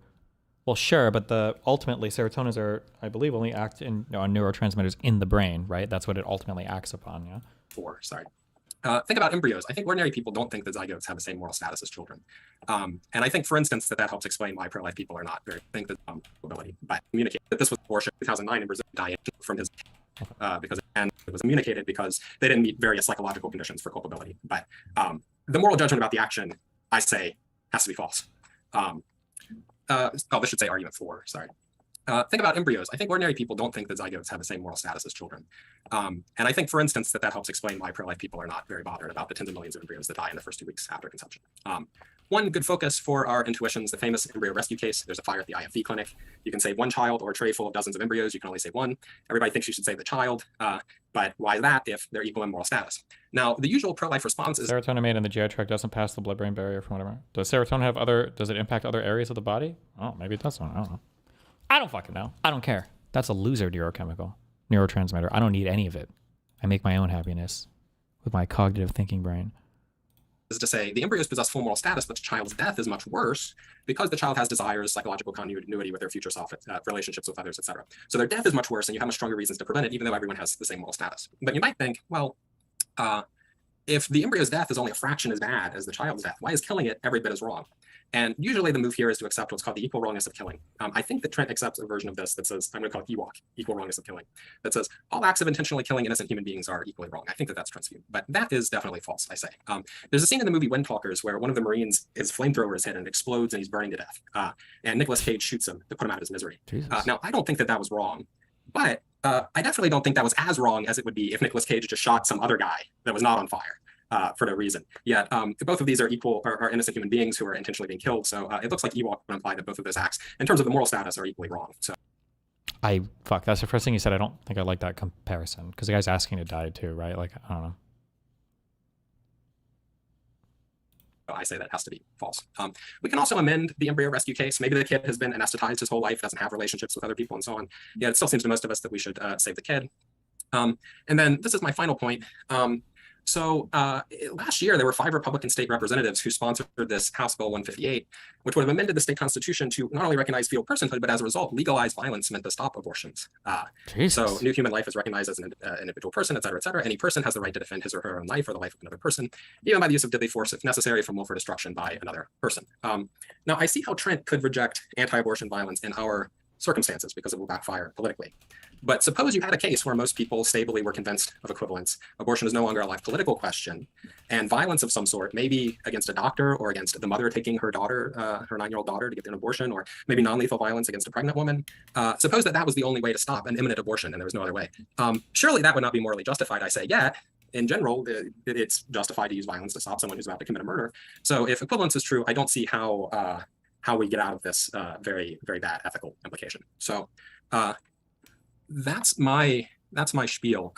I would like to talk about what Trent said about personal identity at some point at least, and then for the most part, I'm happy to let him steer the conversation. Yeah, I mean, one thought that I had was, I mean, we could almost spend maybe 30 to 40 minutes camping out on one of your guys' opening statements, and then the other 30 to 40 minutes is spent camping out on the other person's opening statement. So it's like basically the rest of the time we kind of structure it in half, where there's a zoomed in focus just on that person's opening statement, and then the same with the other person.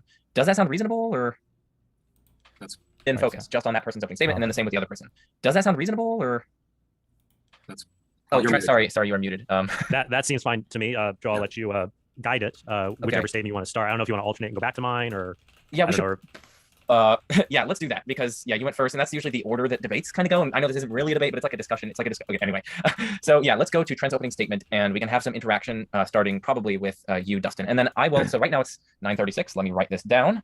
9:36, and then in between 30 to 40 minutes, I will try to bring you guys to a close, and then rear it over to Dustin's opening statement, and then Trent can pursue that. But if, now it's kind of like open dialogue going back and forth in these. So yeah, okay, take it away, Dustin, with what you want to say with respect to his stuff, and then yeah. Yeah. So a big part of my spiel was about personal identity, and I think that if what I say is right, I think it undermines a number of Trent's arguments. Actually, I can spell that out if need be. So I think it would be worthwhile to talk about that. Okay. So you gave at least two arguments for animalism, Trent. Okay. One of them was if I am a collection of thoughts in a mind, then I don't think. Was that right?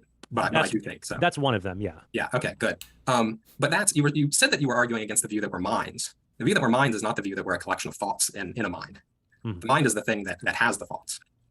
Okay. So I don't think that makes contact. I mean, there are bundle theorists who think roughly that I am a collection of thoughts, but I don't think that makes contact with my view or the view of most philosophers who reject animalism. But are you saying that the mind is identical to some kind of physical structure in an animal? Yeah, that was the view. I mean, again, I'm not really a physicalist, but that was the view I was defending for purposes of the argument. Yeah. So, so we're kind of on a similar ground. We identify a particular physical organic structure as a person. I think it's an organism. You think it's part of an organism that comes into existence. I think it's the organism because it has this innate capacity to do person-like activities, even if those it's innate. So even if they don't become immediate till many years later, your view seems to be, so the mind is a physical structure in the brain, and our minds begin to exist, I guess, sometime late in pregnancy. Well, whenever we gain the capacity for a mental life, for consciousness. I mean, it's an empirical question when that is. Maybe it's not that late. Maybe it's late first trimester or second trimester sometime or something. Mm-hmm. I have a few follow-up questions to that. Suppose I got into an accident that destroyed large parts of my brain so that I was reduced back to the level of having a newborn infant's mind. Would you say that I still exist? Yeah. I'm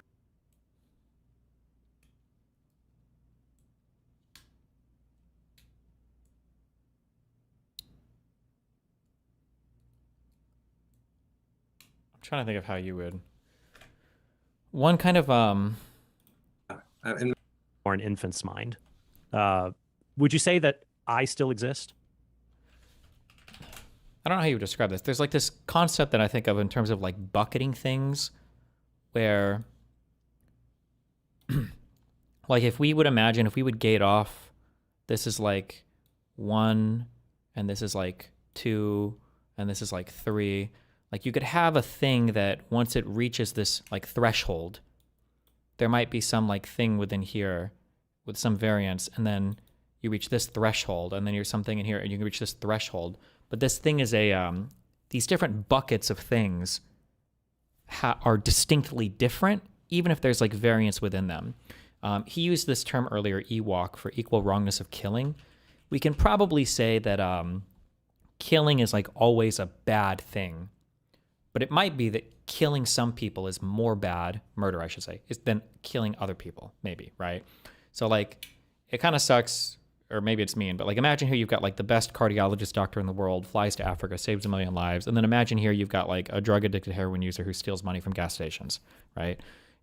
In this threshold or in this bucket, murder is wrong. You can't murder either of these people, But one can be worse than the other, while still both of them firmly exist in this category. The thing that I don't like about the question that Trent just asked here is like, well, if parts of my brain were destroyed, am I still the same person if it regresses to a childlike state? Once the parts of your brain exist and you have this conscious experience, you might grow intellectually, right? What you might go from, from here to here in terms of your cognitive capacity or whatever, but you're still firmly in this like conscious category. But he's hinting at both, like, did you destroy so many parts of the brain that you went back here? Or did you just destroy parts of your brain to go back here? Because if you go back here to where you'll like never wake up again, people would kill you. You'd be like a coma person, I don't know.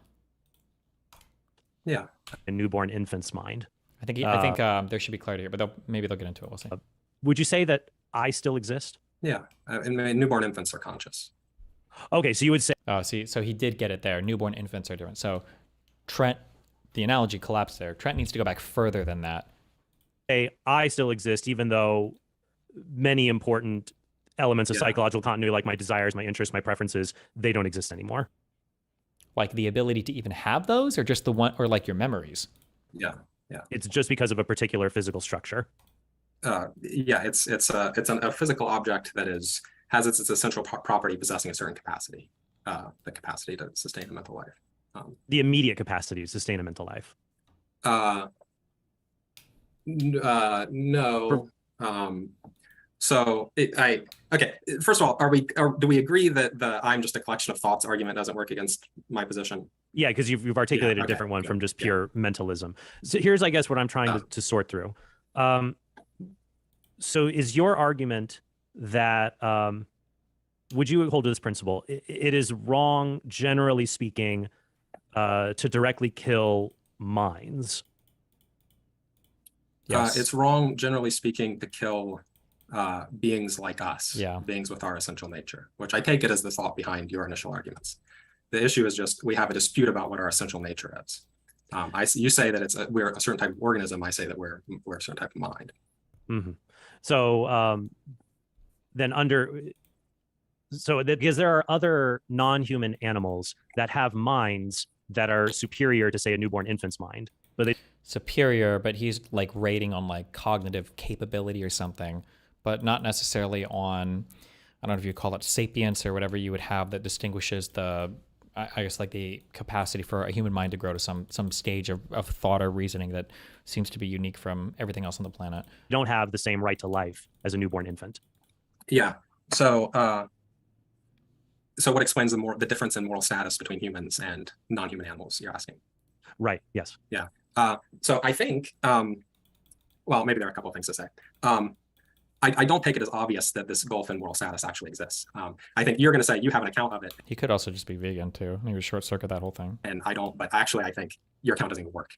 But which is not to say, of course, there are different sorts of treatment between humans and non-humans that are merited in different ways. Jeff Sebo has a paper about this that just came out in Philosophical Studies.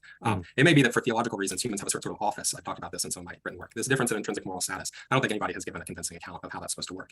But if we think that your account works, I think I can just copy it. You say we have this special value because we are of a rational kind. I mean, that's something about my mind, really. So I think I can just say, well, okay, I've got the rational kind of mind, and that's what gives me the moral status and sort of mirrors your view. Well, right, but is it because it's not just the physical structure of, let's say, a newborn infant's brain? Because if it remained at that stage permanently, like let's say in the case of an anencephalic infant, it would never go on to develop the other abilities we account as being "quote unquote" minds like ours.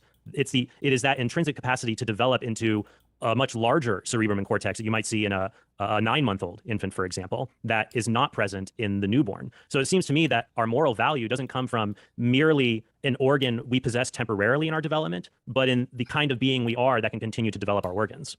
Well, I was agreeing that it comes from the kind of being we are, but though I was saying what we are is sort of a part of one organ. But I think. But it's like that part of your brain, like it is not the thing that develops you, that continues to grow. It is the large organism itself works upon that part and grows and expands it into the person-like mind that exceeds non-human animals. Yeah, I agree with that. But I mean, look, so when you say it's not just something about the physical structure as it currently is, it has to be something about it. I don't know, its proper function or its telos, or maybe what that structure could maybe some modal property what could instantiate. I think your view has the same. I thought it was telos. It's telos. I'm a retard. Problems because we have cases of, say, human beings who, or at least there are possible cases. It sucks, but you can just bite the bullet on this. I wouldn't consider the babies with the fucked heads as like, I think you can just abort these or kill these. I don't think these are humans.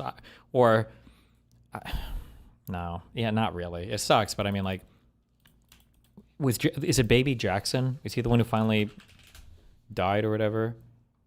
This is not what I'm looking for. Wait, was it not Jackson? Or what the fuck was the name of this Jackson? It was a baby whose head was like basically empty. Like, I don't think anything hardly past the brainstem developed. Baby with no brain dies at... Born with 2% brain. Oh, is it this Jackson? Jackson.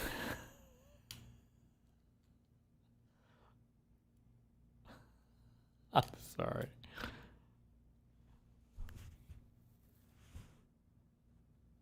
I'm sorry. Jesus Christ. Stop! Jackson Buell, a 5-year-old who captured the world's attention with his unique appearance and his inspirational story, has passed away. He died April 1st. His father, Brandon Buell, just shared news of his passing with News4Jax. He said, "Jax passed away very peacefully, comfortable in my arms." Jackson's story of survival earned him the hashtag #JacksonStrong and gained him hundreds of thousands of supporters across the world, countless here in our area. News4Jax reporter Vic Micolucci spoke with his family about his life and his legacy. Are you coming to get the camera? David kisses? There was something special about Jackson Buell. He was one of a kind. Oh, good job. There you go, buddy. Born in 2014 with a severe brain malformation and a fraction of his skull, doctors did not expect him to live more than a few hours or days. He has to fight the odds, and we don't mind using those words at all. Jackson's unique look and story quickly gained him internet fame. His parents, Brandon and Brittany, posting their only child's journey. It was about the little things. Walking?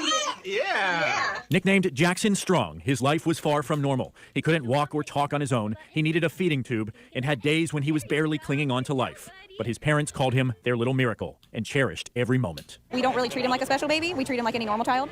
So we teach him everything a normal mom would teach their baby who has a full brain. We don't limit him to anything. I met the Buell family in 2015 through a mutual friend. They'd come to visit from Central Florida, taking Jackson to the beach and Jaguars games, swearing he enjoyed being around people. Give kisses to everybody. He's here and he's happy and his eyes are open. He's awake. Good morning, Jackson. In 2018, they launched a book and a foundation, announcing it on the morning show. It's about bringing awareness, because he's not the only one that will go through this. We're not the only family that have had a difficult diagnosis delivered to us. And so we want there to be hope. Last month, Jackson's health took a turn for the worse. His organs began to shut down. On April 1st, with his family by his side and in his father's arms, he peacefully passed away. His father, Brandon, posting a tribute on Instagram, saying, "His strength, sweetness, and incredible spirit will live on. Fly high and run far, son. You deserve it all so much." Truly a special boy there. I just got off the phone with his father. He's in North Carolina. If his life was genuinely enjoyable for him, should he have been aborted? Is that even effective? So, like, the issue is I don't think the majority of this guy's brain, unless I'm mixing it up with something else, was even developed. Like, basically, it had like I think it just had like a brain stem that could do. Brain stems can do some basic things. Like, I think you can follow movements with your eye. I don't know why. I'm literally taking this from a House episode. Actually, I should actually look this up. I don't know why I just presented that like I knew that from the Most Def episode. Hold on. What would I look up to even find this? Can brain stem only eyes follow movement? Let me actually verify this, okay? Or not, I'm sorry, hold on. Wait, because I just said no, but not follow movements, but your eyes will move is what I should say. Not like track, like a sophisticated tracking of objects, my bad. Okay, the brain stem cannot only follow movements. Eye movements are a complex process controlled by a network of brain regions, blah, blah, blah, but the brainstem generates and controls basic and reflex eye movements. The cerebral cortex is the organ. Okay, like I think that there's a lot of like basic things that your body can do with your brain stem. Like I think breathing and heartbeat and everything as well, but without the more parts of your brain, like there is no person even to speak of. Some people in the chat are saying like this is evil or this is like sad or whatever, and it is sad, but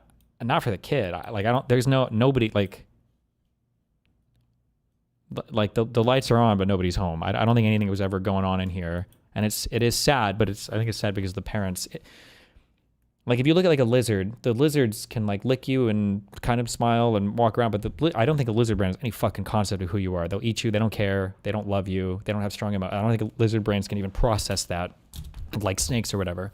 And I'm pretty sure this baby was similar-ish, but because you're a brainstem and then you have a body and you kind of look like a baby, it's it looks like maybe there's something going on, or maybe something will develop, but nothing can or will, unfortunately. Sorry. I probably need to look up especially what was going on with this guy, just so I can know 1,000,000,000%.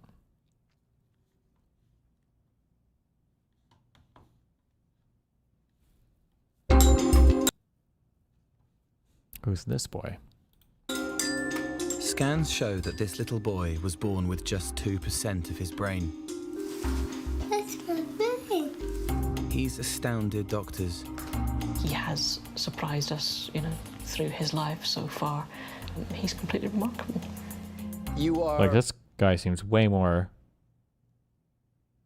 What's the name of the whole... Fuck. The 3 brain idea is, like, bullshit, right? Like, the brainstem, midbrain, and whatever. What's the part that, like, controls, like, cognitive thought the most? Is it just cerebellum? It's not, right? What is it? No. Is it prefrontal cortex? Prefrontal cortex. Regional brain located in anterior. Portion of frontal lobes. Would you say frontal lobes? Can you say frontal lobes? Lobing out? This kid seems more aware of things. One amazing kid you are. And astonished his parents. How he was doing the things he could do with such a small amount of brain, and I don't think I'll ever understand it. He's a complete miracle. Before he was even born, doctors predicted Noah would be severely brain damaged and was unlikely to survive. I've never seen babies coughing before. It was like being hit with a baseball bat. This is our child's brain. But somehow Noah defied all the odds. And his family have worked tirelessly on developing Noah's brain. I wanted to make sure that he was making use of the best of what he got. Then something even more baffling was to happen.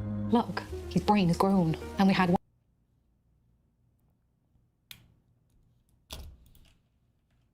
Of what he got. Then like, what's actually happening here? MRIs can only scan in slices, right? I think. Something even more baffling was to happen. But Look. Was this really like all empty bullshit, or what happened? His brain has grown, and we had one picture of the little bit on one side. We had this great big brain on the other. Because everyone was just hugging each other, really, because it was just so extraordinary. Noah's brain had grown, which it's not supposed to do. I don't believe it. Noah was defying medical understanding. Every time we see the doctors, they just shake their head. They're just amazed at what he can do. Leading specialists to question how our brains really work after all. Seeing those scans is a kind of a wake-up call. What he can do. Leading specialists to question how our brains really work after all. Seeing those scans is a kind of a wake-up call. Noah's case is a message of hope for anyone with a brain injury. I think it teaches the medical profession that you can't ever know. What are we going to teach other doctors? Can we learn anything from you, Noah? That's Noah's brain, isn't it? Every year, thousands of babies are born in the UK with life-threatening conditions. It's every parent's worst nightmare. When Shelley and Rob Wall found out they were having a baby 4 years ago in Cumbria, little did they realise that nightmare was about to happen to them.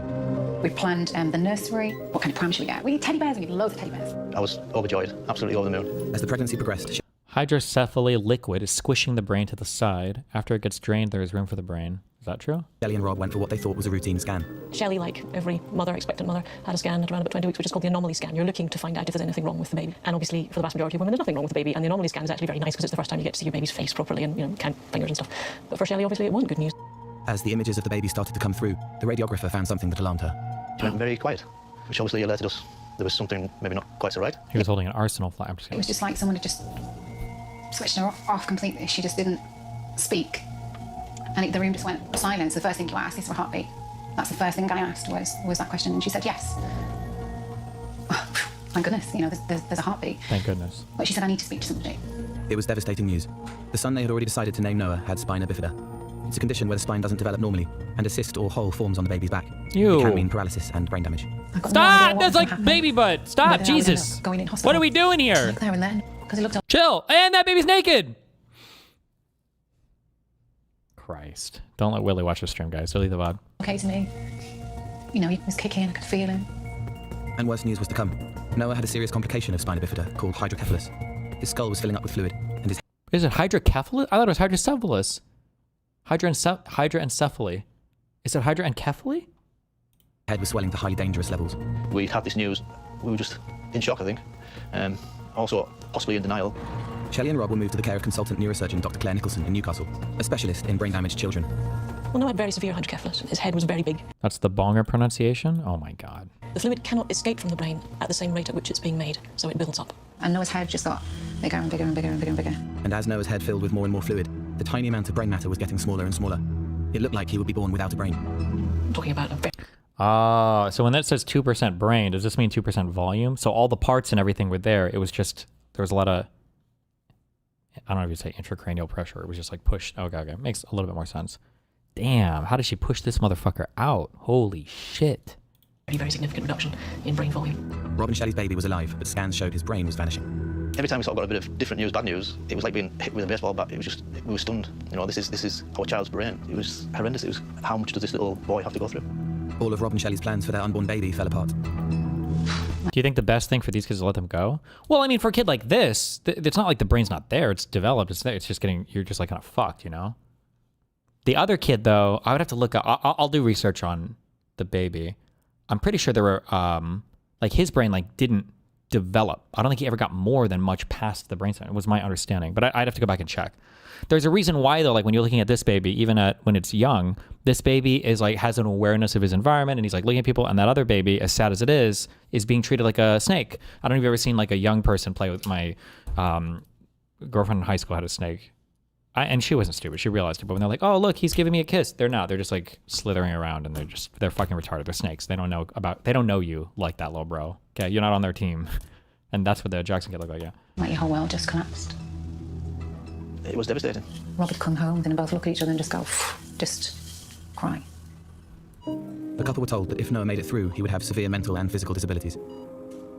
But ultimately, there was so little brain that their child was unlikely to live for very long after he was born. We had warned Shelley and Rob that there was a chance that he would not survive. And the reason for that is that a very severely brain-damaged child may not be able to breathe. The part of their brain that controls breathing may not function. Severe hydrocephalus carries a high mortality rate, over 50%. We were offered terminations 5 times. It was never an option for us. To me, we wanted to give Noah that chance of life. If he was born and didn't survive, then at least we'd give him that chance. Then nature would have taken over. Hoping for the best and preparing for the worst, Shelley and Rob started to make plans for their unborn baby's funeral. I've never seen baby's coffin before. I just felt as if I was in a bubble. People were talking, but it was just, couldn't really hear what was going on. It was horrible. The odds were stacked against him, very much.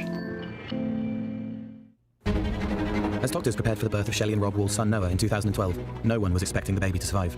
During the pregnancy, Noah's skull had been steadily filling with fluid. And as the fluid kept building up, what little brain remained was disappearing. Doctors needed to act fast. I feel like I don't like the terminology. What little brain remained. It's not like the brain was being eaten or destroyed. It sounds like it was just being mushed, right? If I'm understanding this correctly. We were told his head had grown dangerously large. And they said, we have to get him out. And at that point, I didn't know how much brain he had. Doctors got ready to give Shelley an immediate cesarean. They didn't know if they were going to cut right the way up to basically get him out. And I said, well, that doesn't matter. Just however you need to cut to get him out really carefully.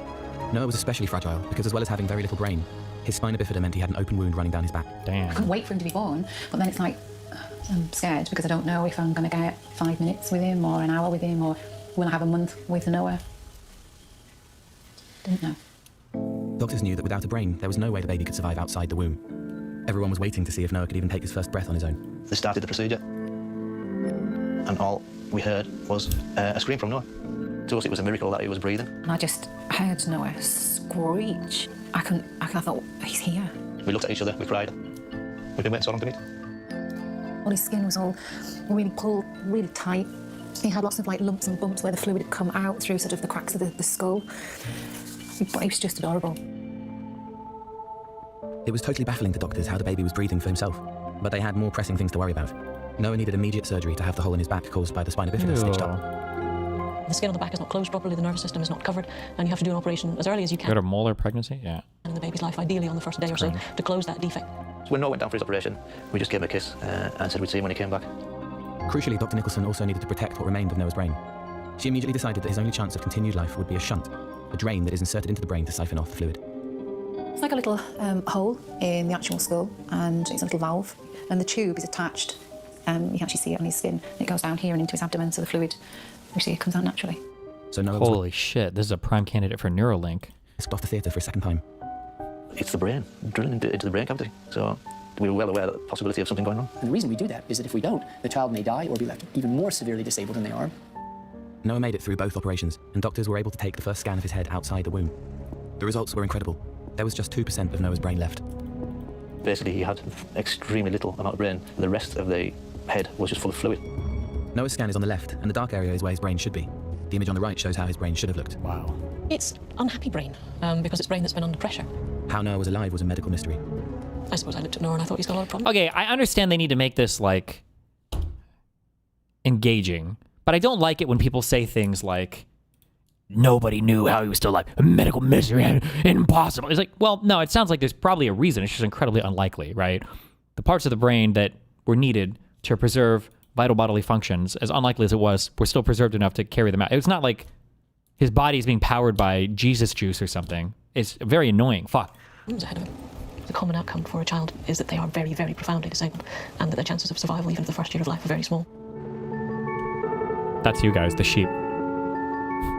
Despite having everything stacked against him, Noah is now 3 years old. It's ready. Noah's egg. And from The birth phone has alarm. astounded doctors and his family with what he can do, despite being born apparently with no brain. Like, being born with no brain? That's how we're describing now Jesus. Like, what's next? Like, the child came out in 7 different pieces. He had to be assembled on the operating room. Like, what? What a clever boy.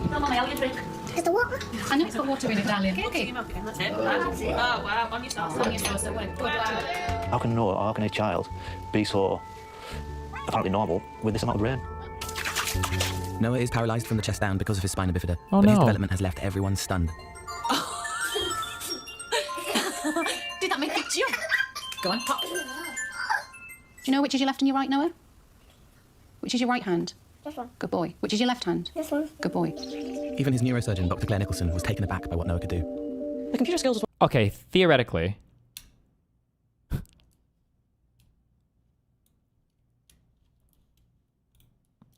If you knew for a fact that the surgery would be safe, if you were paralyzed from the waist down, would it not just be advantageous to have your legs removed? Fuck that shit. You would be harder to assassinate. People would miss you more with bullets. Less blood that you'd have to cycle through your body. Less irrelevant limbs to get hit, infected. No DVT. Blood clots in your legs. Like, why not just chop them off? Chop them the fuck off. Less work for your heart. One of the main ones. I remember thinking that you could use an iPad better than I could. I don't believe it. I don't believe it either. We used to go la la la la la la la, and he would come back, repeat that to us. So just that communication there was absolutely incredible. The first time he started to say things, because learning your first words at around about a year is a very powerful marker of development, and I would not have expected that to happen. We were told certain parts of the brain do certain things. This part doesn't make his speech, this part is this. So in some ways we didn't expect him to be able to do certain things, and he was doing them. I've seen Good boy, well done. Regardless of what the doctors predicted, as soon as Noah was born, Shelley and Rob made a decision. They would do whatever it took to help Noah's brain develop. On there for mummy, please. That's it. Everything from when he opens his eyes is all about come out. training and come brain out. training. You know, it's taken us years just to train him to have a bite of a sandwich. You know, the process of actually putting it to his mouth, taking that bite. And I wanted to make sure, you know, with having such a little brain, that he was making use of the best of what he got. He has so much input in terms of sensory stimulation. Just everything is about learning. It's a family project. Like, I'm okay, not being an asshole. What she's saying is true, but this is also true of all children. Like, every baby is all sensory input learning, and that's all they're doing. But this is good. It's good for them. It's a happy story. Even his sister Steph gets involved. Noah, we're going to do some more brain training. Stand up. 1, I can't stand. 2, 3. There's always somebody with him doing things. He's never sat doing nothing. He's always playing games. He's always counting when he's eating his food. And we've done so much with him from the very beginning. 1. Where's 2 gone? Where's 2 now? Count them. Count them. That's really good. Good boy. Well done. And when the family began to see incredible results from their efforts, they made Noah's brain training a 24/7 routine. I mean, we don't go out. We don't. Every day is just revolved around Noah and what he does. And then we just collapse. But their dedication was paying off. Noah's progress was nothing short of miraculous. That's my thing. We asked the doctors how he was doing his normal day-to-day stuff, and they couldn't really give us any answers. They were astonished as well, basically. Everyone was looking for answers, and Noah's scans were sent to Dr. Greg Scott, a neuroscience researcher at Imperial College London. He created a 3D model of Noah's brain to see if he could shed more light on what was going on. I've not seen a brain with such severe hydrocephalus. I normally deal with adult patients after a head injury, and sometimes you can get hydrocephalus following a head injury, but I've never expected to see something with this extent of ventricular enlargement. Dr. Scott's 3D scans confirmed the extraordinary degree to which Noah's brain had been distorted by fluid when he was born. Okay, but you know what else probably helped besides the miracles and the brain training, which are all nice and good, and I'm sure them working with the child more is, I'm sure it's helpful, whether or not, but like probably the shunt that they put in the back of his fucking skull to drain the fluid probably also helped quite a bit. Would be my guess. That's just a guess. Just a guess. When we look at Noah's scan, we can see that in spite of how abnormal it is, Noah was still able to eat and drink and breathe, and that's probably because the brainstem, the part of the brain that controls those functions, was not so damaged and was able to function. So that helps to explain why Noah could survive in his early life. But it doesn't answer the puzzle of his advanced development. The other parts of the brain that will be important later on in life, that control functions like concentration and memory, that involves the cortex, and we can see here with Noah that's been severely compressed. We can just see a thin rim of tissue around the outside of the brain towards the skull. The 3D model shows clearly the incredible pressure on these key areas of Noah's brain. Noah's case is fascinating because you would expect a brain so squashed like his to lead to severe disability, but we can see that that's not happened. Amazing. Yeah. You see yourself? Yeah, I can see. But Noah's amazing intellectual progress was still unexplained.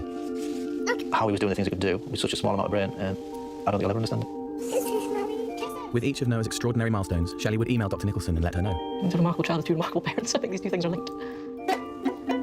Dr. Nicholson decided it was time to try and look inside Noah's brain again. I can do this. It's not oppressive at all. Noah was obviously doing fantastically well. He was doing so much better than anyone had ever thought. And Chillin and I have been talking about this for about a year at this point. What is happening in Noah? Why is he so much better? And there was a lot of curiosity. When I discovered the orthopedic surgeon was going to be putting him off to sleep for his foot anyway, I thought, I shall take this opportunity. And we did that at the same time as that operation. But nothing could prepare them for what was to come. Dr. Nicholson saw Noah's brain scan at 3 years old, and she immediately went to find his parents. One of the nurses said, Miss Nicholson's been looking for you. And we immediately thought, all right, has something gone wrong? Just said, I want you to... I still don't know if he has less brain or just a lot of fluid. It was just, the other doctor said it. They buried it a little bit. He just said his brain was like super squished or compressed. Now, obviously, if it's left in that state for long enough, or in certain ways, I imagine the brain, parts of it will atrophy and it just will never grow. And the child dies where they're permanently, like, severely disabled. But... Come and look at this, because I had the pictures on the screen, the sort of before and after, if you like. She said, his brain has grown. Look. And we had one picture with a little bit on one side. We had this great big brain on the other. The impossible seemed to have happened. Noah's brain had grown from the 2% that he was born with to nearly 80%. It was unbelievable. Like, I don't like the phrasing of this, unless maybe they'll clean it up at the end. But, like, well, no, it sounds like more and more fluid is being drained away and his brain is being able to occupy more volume in his head. Like, the volume has changed of brain to water, but it's not. We were just beside ourselves. It was just such an emotional moment. I hadn't expected it, and to see that, it was basically, it looked like a miracle to us. Shelley burst into tears, and I was nearly in tears. You know, there was just everyone was just hugging each other, really, because it was just so extraordinary. Get a pretty silly face. Noah had baffled doctors once again. How this medical miracle could have happened is a mystery that Shelley and Rob have been trying to solve ever since. Like, it was, like, am I being an asshole? I'm being an epic Redditor. They drained the fluid and there wasn't enough severe damage, and then it grew. It doesn't seem like that much of a mystery now, which is probably just unlikely. Generally, kids that are that compressed probably die, right? Like, I have to remind myself that he's grown a brain. You know, he's grown a brain. It sounds incredible just to say that. Yay! Noah's brain had grown, which it's not supposed to do. Are you ready? I can't play again. I'm going to rinse it. Rob and Shelley's 3-year-old son had perplexed everyone and was causing intense interest in the medical world. The human brain is a complex and mysterious organ. There's a huge amount of the brain that we don't know and understand fully. Oh, you're yawning. You're tired. Are you ready for bed? He has surprised us, you know, through his life so far. He's completely remarkable. wait, so he's totally good now? I doubt it. This is 8 months ago, so he's probably still British. 3-year-old Noah has spina bifida and is paralyzed from the chest down, but it's his brain that is a total mystery. Every time we see the doctors, they just shake their head. They're just amazed at what he can do. Against all odds, he survived being born with just 2% of his brain. And then he astounded doctors further when it appeared to grow back. See? Yeah, wow. It's looking a bit funny. Does it look funny? Yeah. Today, Shelley, Rob, Noah and his sister Steph are leaving their home in Cumbria to go to London to meet neurological researcher Dr. Greg Scott in person. Dr. Scott of Imperial College London has been studying the effects of trauma on the brain for several years. Hi, Noah. Hi, Shelley. Come on in. He has never met anyone who has survived with a brain as small as Noah had when he was born. Wow. So looking at the first MRI scan that Noah had, this is going slices through Noah's head from top to bottom. You can see that there's clearly lots more fluid there than there should be. And the pressure of that fluid will be pushing outwards on the brain tissue that you can see in grey and white around the outside. Okay. But Noah's recent brain scan reveals an astonishing improvement. Wow. You can see here that there's a lot more of the grey and light grey colours, and that's the normal. He just said he was born with 2% of growth. I understand, but that's not what happened. His full brain is there. It's just super squished, compressed. Brain tissue, and far less of the dark fluid. Dr. Scott thinks there's a key reason why Noah's brain has changed so radically. Now that would be... I'm sure there are some brain parts, I'm sure it grows a little bit, or I'm sure, I don't know, the development of the brain, but... the shunt relieving that pressure from the brain. It appears that the decision by Dr. Nicholson to put a shunt deep into Noah's skull to drain away the fluid has made space for his brain to somehow expand. Oh! The miracle part. And grow. There's parts that have regrown in size. Is that meant to happen? I think the shunt has done a good job, and that release of the pressure means that many parts of the brain have been able to somehow recover compared to that very early scan. There's still more of the brain occupied by fluid than you might expect, but there's been a big improvement. Do you think that fluid will reduce and the brain will get bigger? I think it will continue to improve. Noah's case makes you wonder how the brain can still seem to achieve so much in spite of such a severe injury. The original injury in Noah's case came from the pressure of the fluid, which would normally damage his brain beyond repair. Okay, back and forth. But his brain expanding still doesn't explain why he can do the things he can. So we have a high 10. Noah is a continuing puzzle. With some of their questions answered, the family head back to Cumbria. I think he's a complete miracle, Noah. At home, the family resume their round-the-clock care for their son. Noah goes to hospital regularly for essential checks to see that the shunt in his brain is still doing its job. It's what's keeping him alive. Get your breasts on, please. Do you think this guy can take like Vyvanse like right into his fucking brain? Like you just crush it and you shove it up your shunt? Oh my God, right before the debate? Look at that. Put that through there. You want to pull it tight? Noah's paralyzed legs need braces. Put it down. Press it down. This one down it. Good lad. You're acting like they're implying it's paranormal or something. It's a medical mystery. We didn't know brains could do this. So one, they're the ones that keep saying miraculous, okay, over and over again. Not me, that's them, which is paranormal by definition. Number one. Number two, it's not a medical mystery. It was just incredibly unlikely, right? Most of the time, they probably don't grow back like this, or there's not enough preserved or whatever, but like if they thought that there was no chance of the child's brain, making any kind of recovery, they probably wouldn't do the fucking surgeries. Like, what do you mean?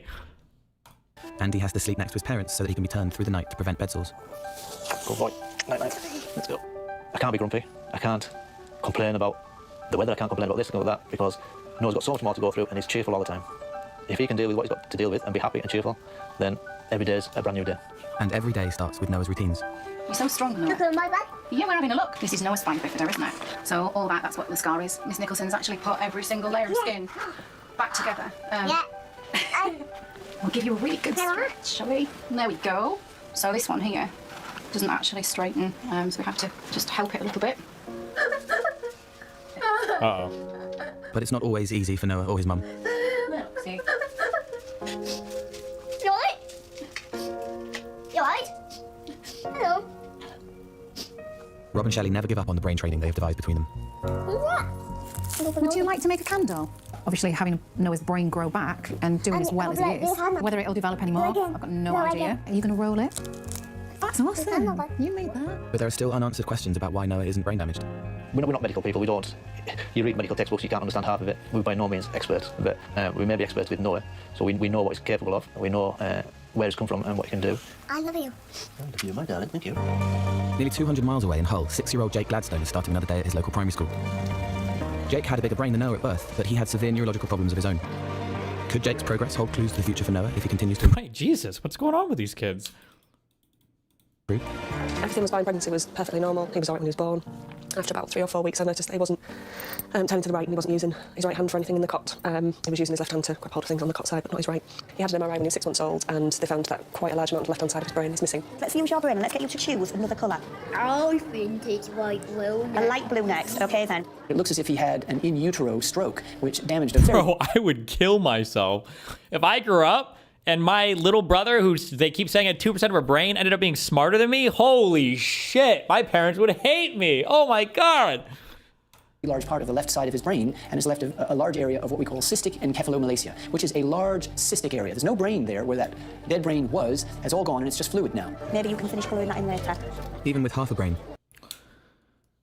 Well, holy shit. I'm finding out, apparently these surgeries are a lot more common than I realized. Siri 008 in chat said, Destiny, I joined late, but this seems to wholly disprove your theory about conscious experience. Please no ban. Yeah. So I guess you must have been a 2% brainer as well, but yours only grew back, I guess, to 10%. Good for you, though, dude. Sarah didn't think her son would be able to do very much at all. We were expecting just nothing really, just a child who couldn't walk, talk, or speak. But Jake was doing lots of things, and his mum and dad couldn't understand how. Well, can he be hear breathing and moving if he's missing that much brain. But the reason seemed to lie in the fact that it happened when Jake was a baby and not an adult. If that sort of injury occurred in somebody who was a teenager or an adult, it is unlikely that they would recover the same amount of function because the plasticity of their brains is less. The brain doesn't regenerate. When brain tissue or spinal cord tissue dies, that's it. And the way that Not mine. Mine always comes back. function returns is by the recruitment of other pathways. This is an emerging area of research, and it's something where children have a head start because their brains are still growing. The ability of the adult brain to form new connections is considerably less robust than it is in a baby. Jake has epilepsy, and he can't move his right arm. Developmentally, he's about 3 in a lot of things. Other things he's fantastic at, but the majority of things he's 3.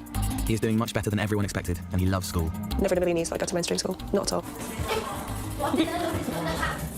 One of the things that we see in children like Jake, that plasticity has resulted in the movement of the functions to the non-damaged half of the brain.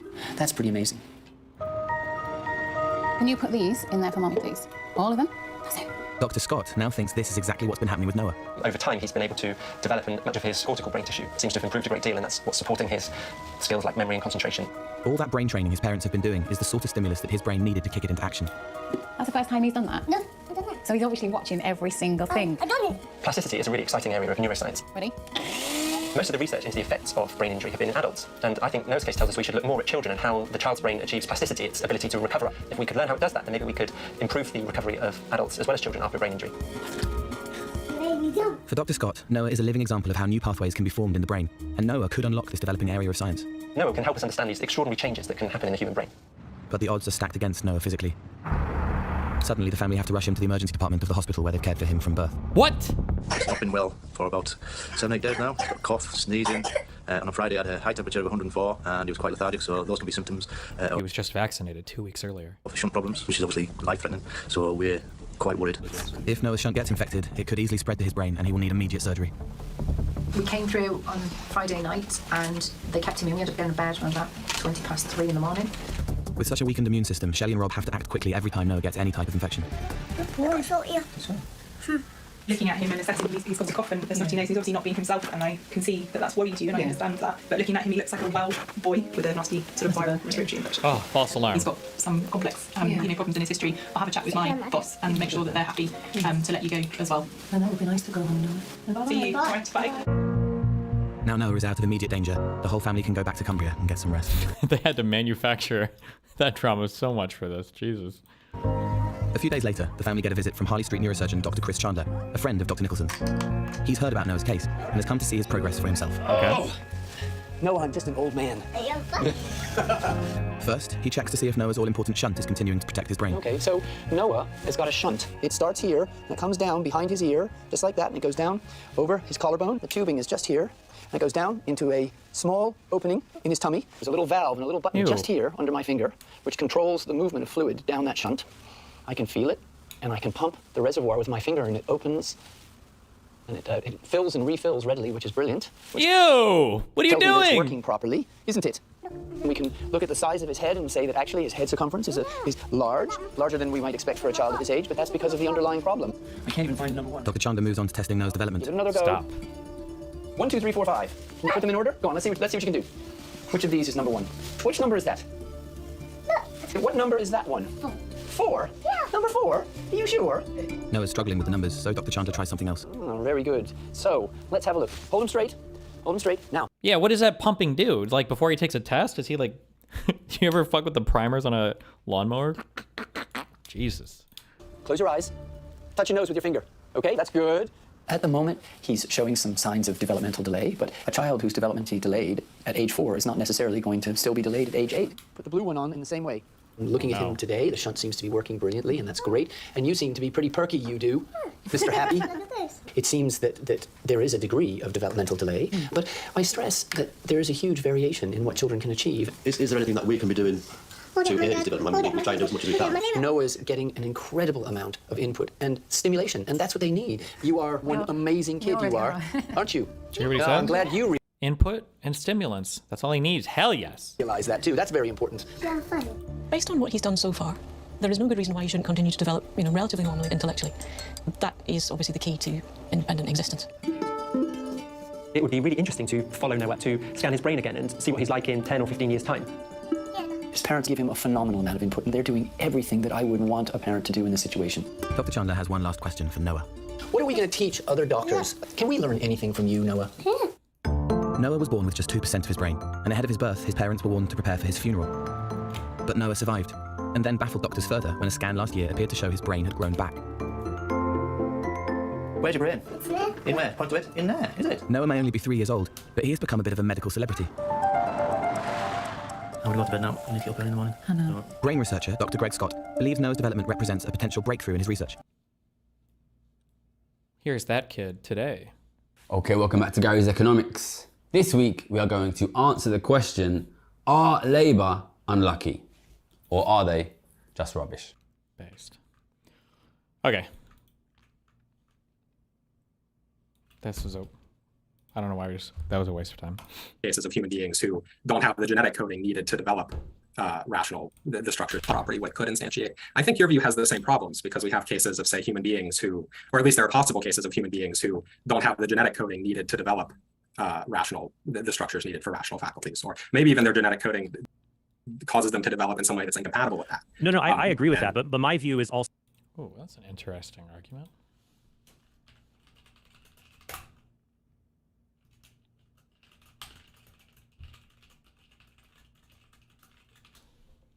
So that human beings who, through some kind of a disability or disease, will no longer have the ability to have rational thoughts, that they are still persons with a right to life. They are persons who have the same dignity as anyone else in spite of their disability. So they'd be owed, for example, care, food, water, comfort, to be treated in a dignified way, whereas we would not merely euthanize them like a cat or a dog.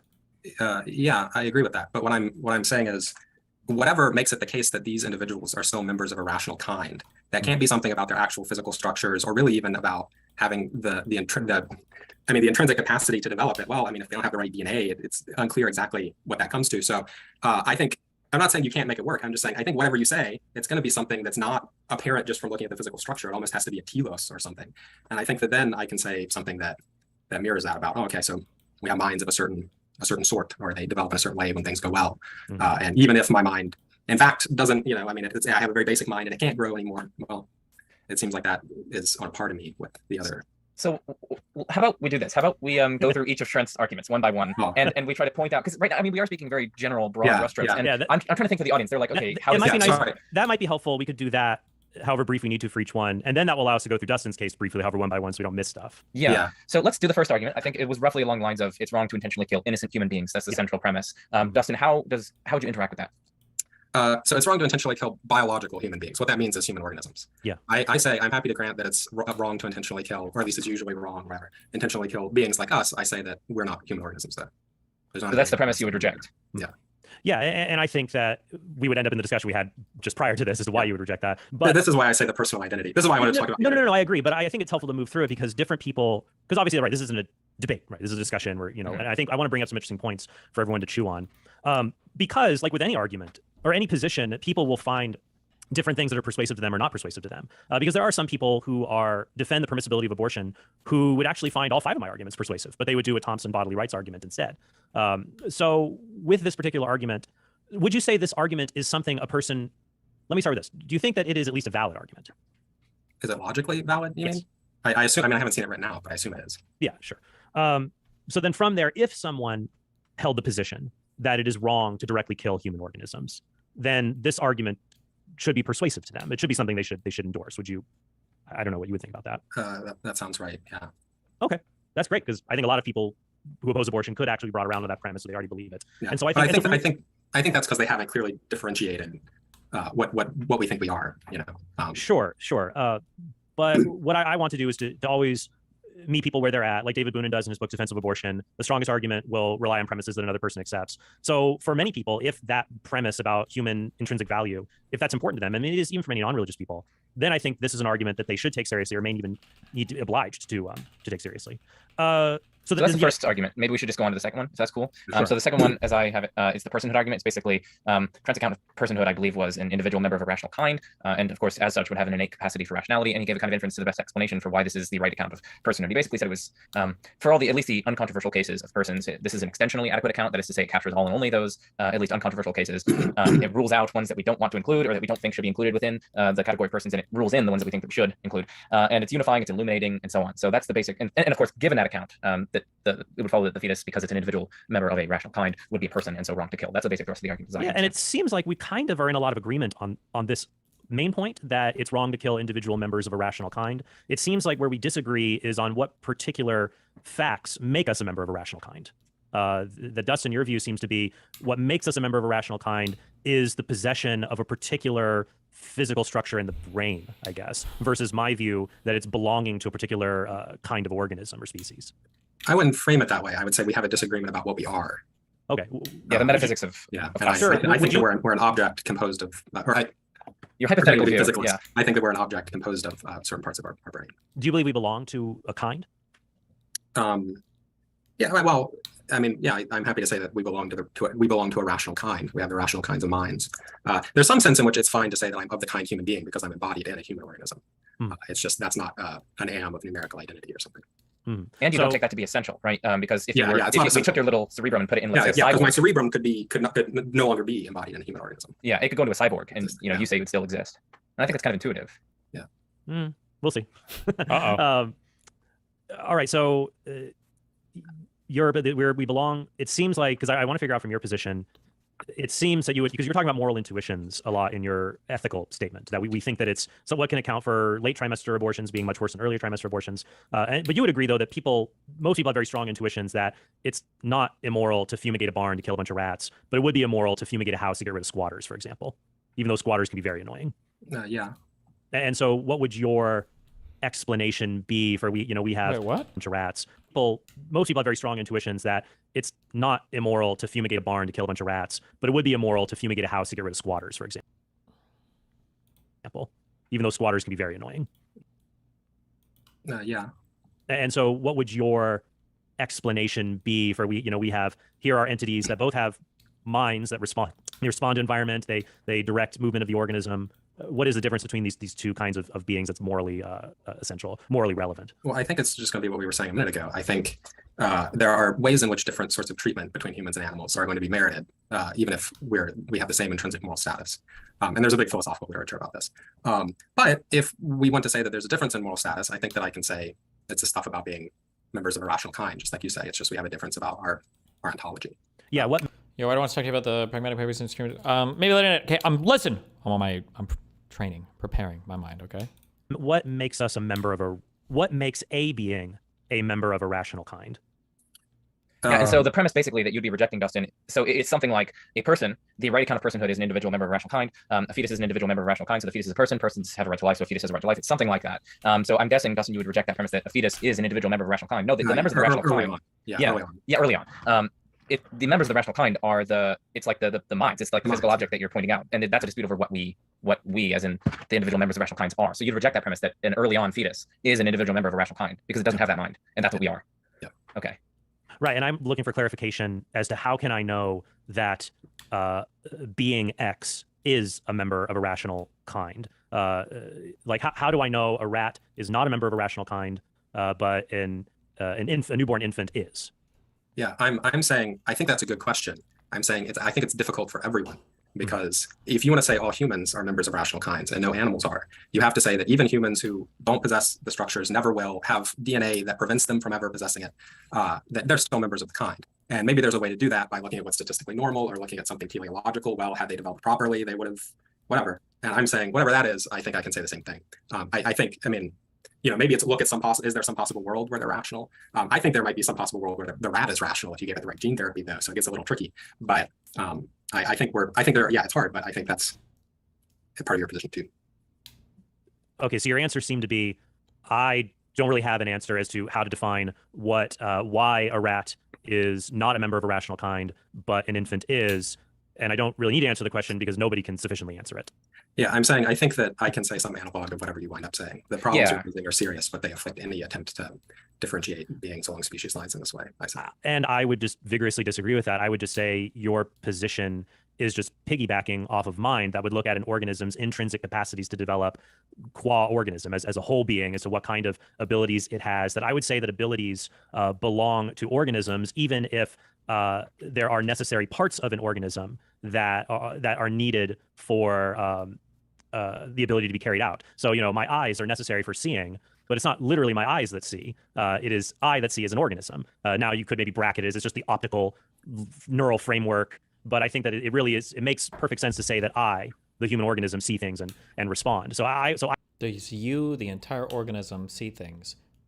If you cut off your arm, you can still see things. If you cut off your leg, you can still see things. If you crush your brain, like, where is visual processing happening? No?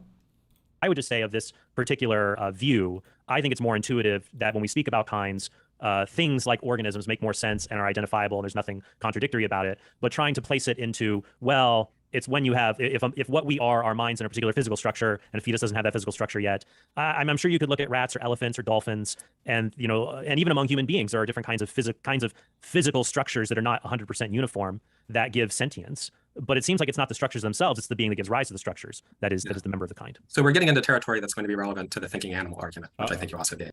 Wait. Canute memes. He's confronting a scamming car dealer. Market value 58k. Uh-oh. Yeah. Wait, hold on. Let me see this one. Maybe they mounted lifting kit and the wheels and stuff like that to make it more easy to sell and make people not look into the history. Yeah. Like convince the buyer easy. Yeah, maybe. Now we'll see what's going to happen.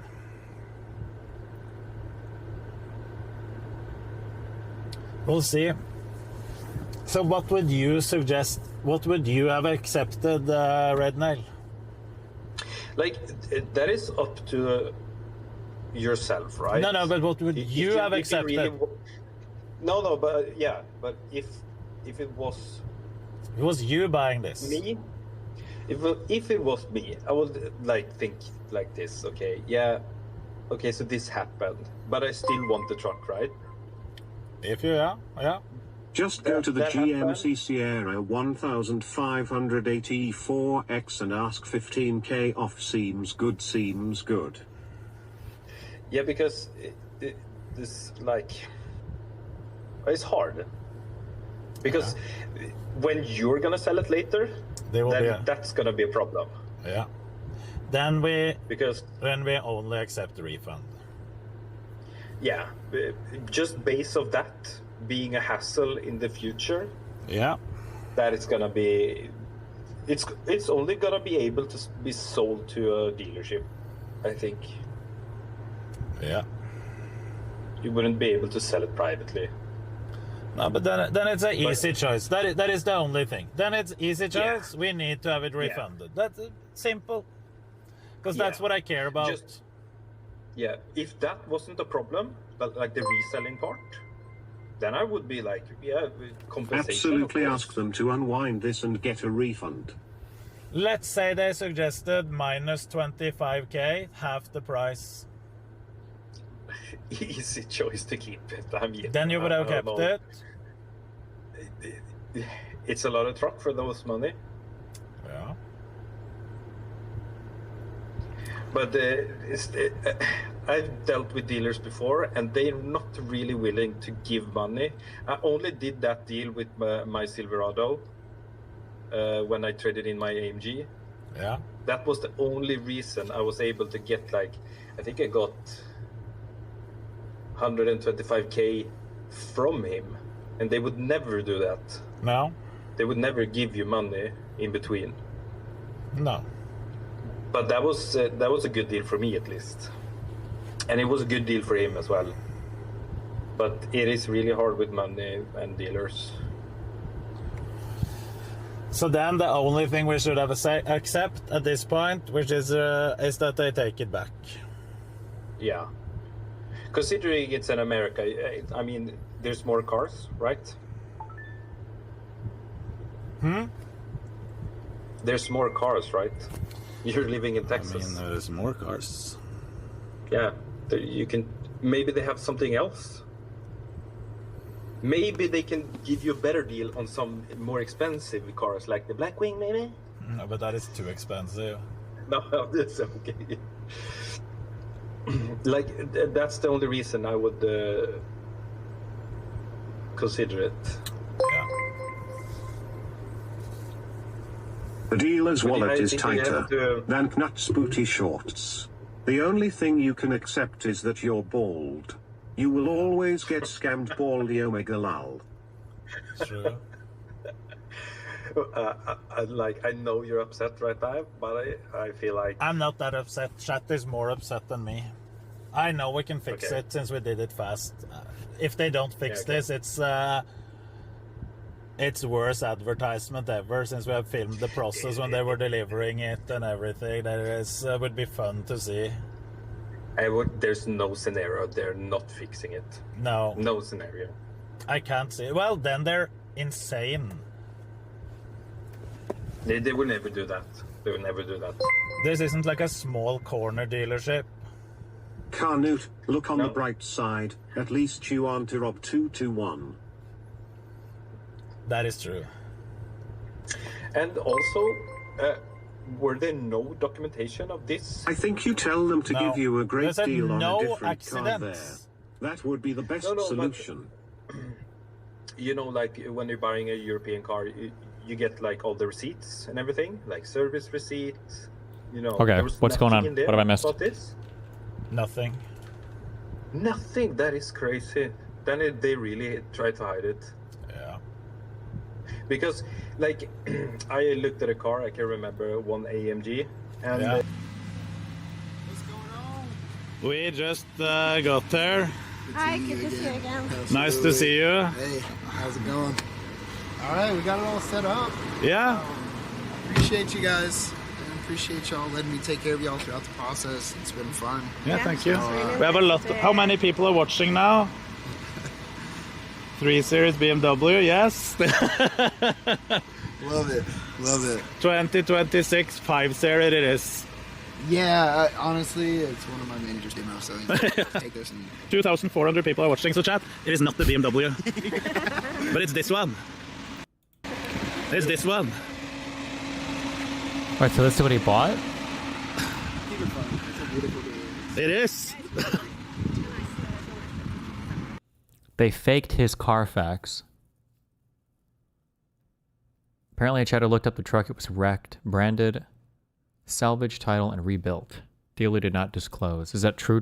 Like 100%? Or imagine Carfax, and had me read through them. Yeah. And sign that I had seen it on the paper, that I had seen the Carfax. Yeah. So that But there's then 100. again- I am back. I'm outside the dealership now. What the fuck are these ads? He just was with another client. The guy. Holy shit. Then again, the truck on the pictures, they have taken the fuck? everything apart. Yeah. They've taken all the front end panels and everything, so it looks worse than it is as well. Of course. When all the panels are all off and you're like, oh, what the fuck, everything is broken. But it's, yeah, What movie is this? not that big damage. Wicked for Good. Wow. Let me look at some pictures there.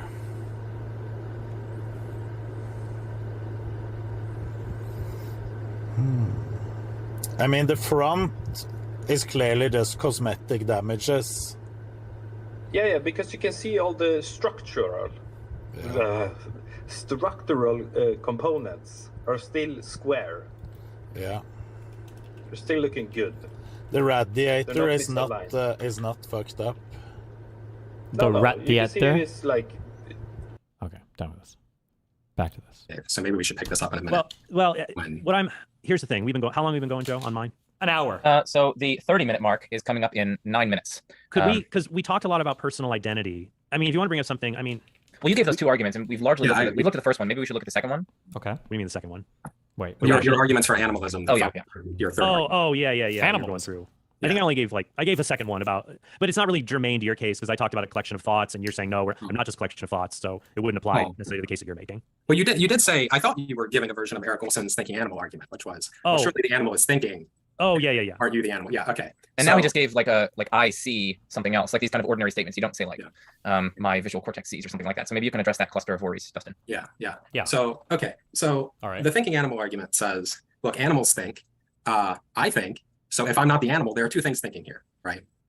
And there are two things thinking here. And if there are two things thinking here, how do I know I'm not the animal? Maybe, whatever. Okay. The thinking animal argument is paralleled by the thinking parts argument. The thinking parts argument says, well, brains think or minds think, don't they? And so if I'm not the mind, then there are two things thinking here. And I think that these are quite parallel. So here's what I want to say. I think there are two ways to solve this. Okay. One is an eliminativist route. And this is actually what Peter Van Inwagen and Trent Merricks and Eric Olson all say. This is what the leading animalists say. They say, actually, I don't have a mind or a brain or hands or kidneys or a digestive system. The only composite objects are organisms. And so that's why there's only one thinker, because there's only the organism here.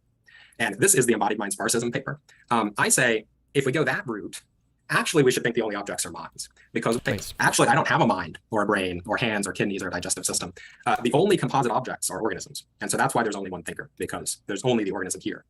And this is the embodied mind sparsism paper. I say, if we go that route, actually, we should think the only objects are minds, because what is the justification for saying organisms are the only composite objects? It's something like they're the only sorts of things that possess irreducible properties that can't be, decoherent into the simples, or they're the only things that possess a functional unity of the right sort to say blah, blah. I say, no, that's a mind. That's what possesses the irreducible property. That is what has provides, a unified perspective on the world. Is this the no human animals view? The no human animals view? So if we go this route, then I would say, there aren't any organisms. There's only the mind. And that's why there's only one thinking. And that sounds wild, but we're responding to people who say there's no mind, there's no brain, there's no hands, there's only the organism. Okay. Yeah, you're giving these two responses. That's the eliminativist one. Yeah. What's the second one? Suppose we don't say that. Another response is to say, somehow the mind and the organism are not thinking in the same sense. One of them maybe is thinking only in some derivative sense that's not real thinking. And what I say is, okay, what is the thing that really in its own right thinks? It's the mind. The organism thinks only in the sense that it has a part that is thinking, but that doesn't mean that the organism as a whole is really thinking. It's just it possesses a part that's thinking. And so it's the same thing as the car makes a noise, the car horn makes a noise, but there aren't two different noises. What's going on? Oh, well, the horn made the noise. And in virtue of having the horn as a part, there's some derivative sense in which the car made the noise. So I say, in the sense that really matters, it's actually not true that organisms are rational or are conscious. They're only so in this derivative sense, which is that they're connected in some way to a mind. I think if we go this derivative route, so I thought the eliminativism was better if you go the only minds than only organisms. I also think this is better because it really does seem like the mind is the thing that thinks in its own right, and the organism is the thing that has its part. So. Okay, yeah, and so I guess to be brief on that, because I want to get to, we have so much ground to cover. I'm not going to so much point. I think that many people will. I do think that the claim there are no human animals is much more controversial than even what some of the claims that other animalists would make about our identities. I also think the way that we relate to our bodies and to the bodies of other people is not merely that we are not the little some kind of neural structure inside. I worry that this view is not actually accord with the normal intuitions we have about when something happens to our bodies, it happens to me. That it's what it reminds me of. It's like that scene in Men in Black, and the aliens were going to blow up the world in the original Men in Black. They're at the diner. They get killed by the cockroach. Did you see Men in Black? A long time ago. I think I know the scene you're talking about. They get killed by the cockroach guy, and it turns out it's this little guy piloting this human robot body or whatever. And that it's like who we are is really just only this neural mass up in here, and the rest is not really. It's a part of ours, but it's not us. I actually don't find that very. I don't want to. Okay, so I said earlier that sometimes people use language, and the language can kind of key you in on what's happening intuitively under the hood. I don't want to over-index on that because maybe you say a thing, and there could be other stuff going on. But I feel like we feel like a thing, and the body that we have is like a possession of ours, not the thing that we are.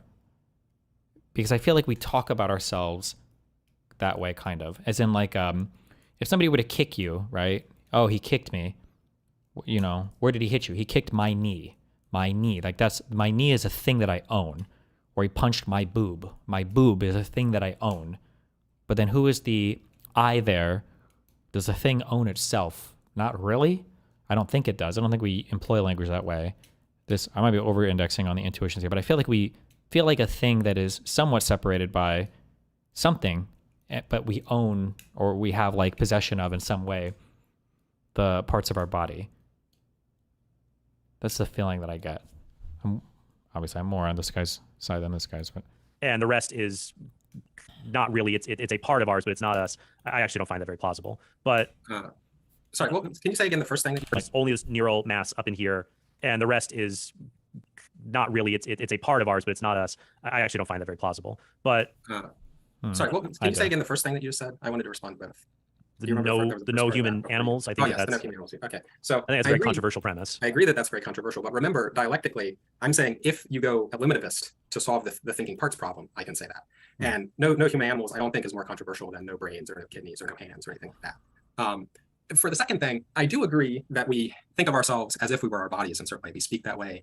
Morally, our relationship to our bodies is not just that of mere property or something. But he just said the exact opposite of what I said. Maybe he has a different view on it. And certainly we speak that way. Morally, our relationship to our bodies is not just that of mere property or something. Well, or maybe I'm not sure actually. Now he's talking morally. Morally, that is true. We don't speak about our body as though it's just a thing, right? Oh, he took my phone is a lot different than, oh, he took my hand, right? These are different things. Morally, that's true. But I don't think that shows numerical identity. Okay. He's drawing a distinction between that. Okay, that's true, sure. I think. Let me ask you this, Trent. How many people have been buried at Arlington National Cemetery? Ooh. Is the answer supposed to be 0? Ooh, that was a really good pump in that intuition. Or what? So let me ask you this, Trent. How many people have been buried at Arlington National Cemetery? Oh, I have no idea. Probably a lot. 0. Yeah. 0. The intuition pump there was so good. Oh, he just fucking... Right, because those are all corpses. And oh, you see that? He got him on the intuitive language thing, right? That was a good one. I don't know if I can work that in somewhere.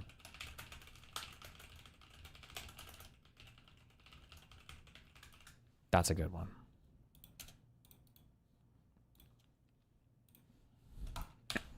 Oh, I have no idea. Probably a lot. 0, right? Because those are all corpses, and I'm not my corpse, according to you.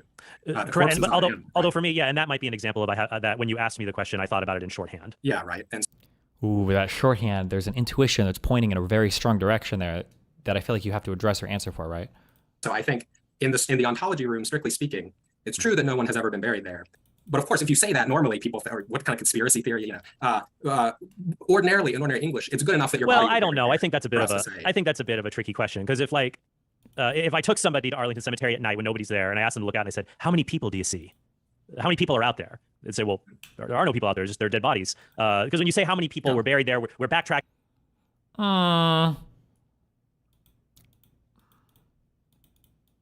One, that's just an odd turn of phrase, I think. But 2, I think somebody knows that you're speaking a little bit metaphorically at that point. If you're sitting at a cemetery and you're like, how many people do you see out there? It's like, oh, I see thousands of faces of soldiers. Like, well, you know that you're like speaking metaphorically. When you say like, oh, how many people are buried into people? Well, there's no people. There's no persons. There's, yeah. Looking back to when they were alive, then they're dead, then they were buried. Well, what? No, what I mean is, I could just change the example a little bit. Do it. Because I do believe, because that, and now of course this is another, it's not controversial. I don't think so. But yeah, no, my view is also that as a Christian who believes in the afterlife, I currently hold to the view, yes, that a person is an organism, and so like when you die, your soul goes to heaven, your body is in the ground, and you don't exist until they rejoin back together again. Yeah. So the view is not. So yeah. Oh, yeah. No, I agree. When you say how many people are out there, the person's probably thinking. How does the soul inhabit the body? At what point? Is that ever a challenge for these guys? So these are edge cases, but if we're talking God can't fuck up. The 2 edge cases I would say is you have, I don't remember the term. Is it monozygotic twin? If there is some twins are formed because 2 spermies tie, okay, they both finish first place, and they fertilize 2 separate eggs somehow. Or is it 2 of them making it the same egg? That can't be it. They must fertilize 2 eggs. I don't know why 2 eggs are really different. Somehow they do it. So there's either that, or you just have a zygote that splits too hard. He goes too hardcore, and then 2 different things develop. If God puts the soul right into the zygote, and the zygote splits and you get 2 developing things, does God have to come down real quick and put in a second soul? Or did God put in like just so much soul in the first one that it couldn't be contained in one person and it split into 2? Or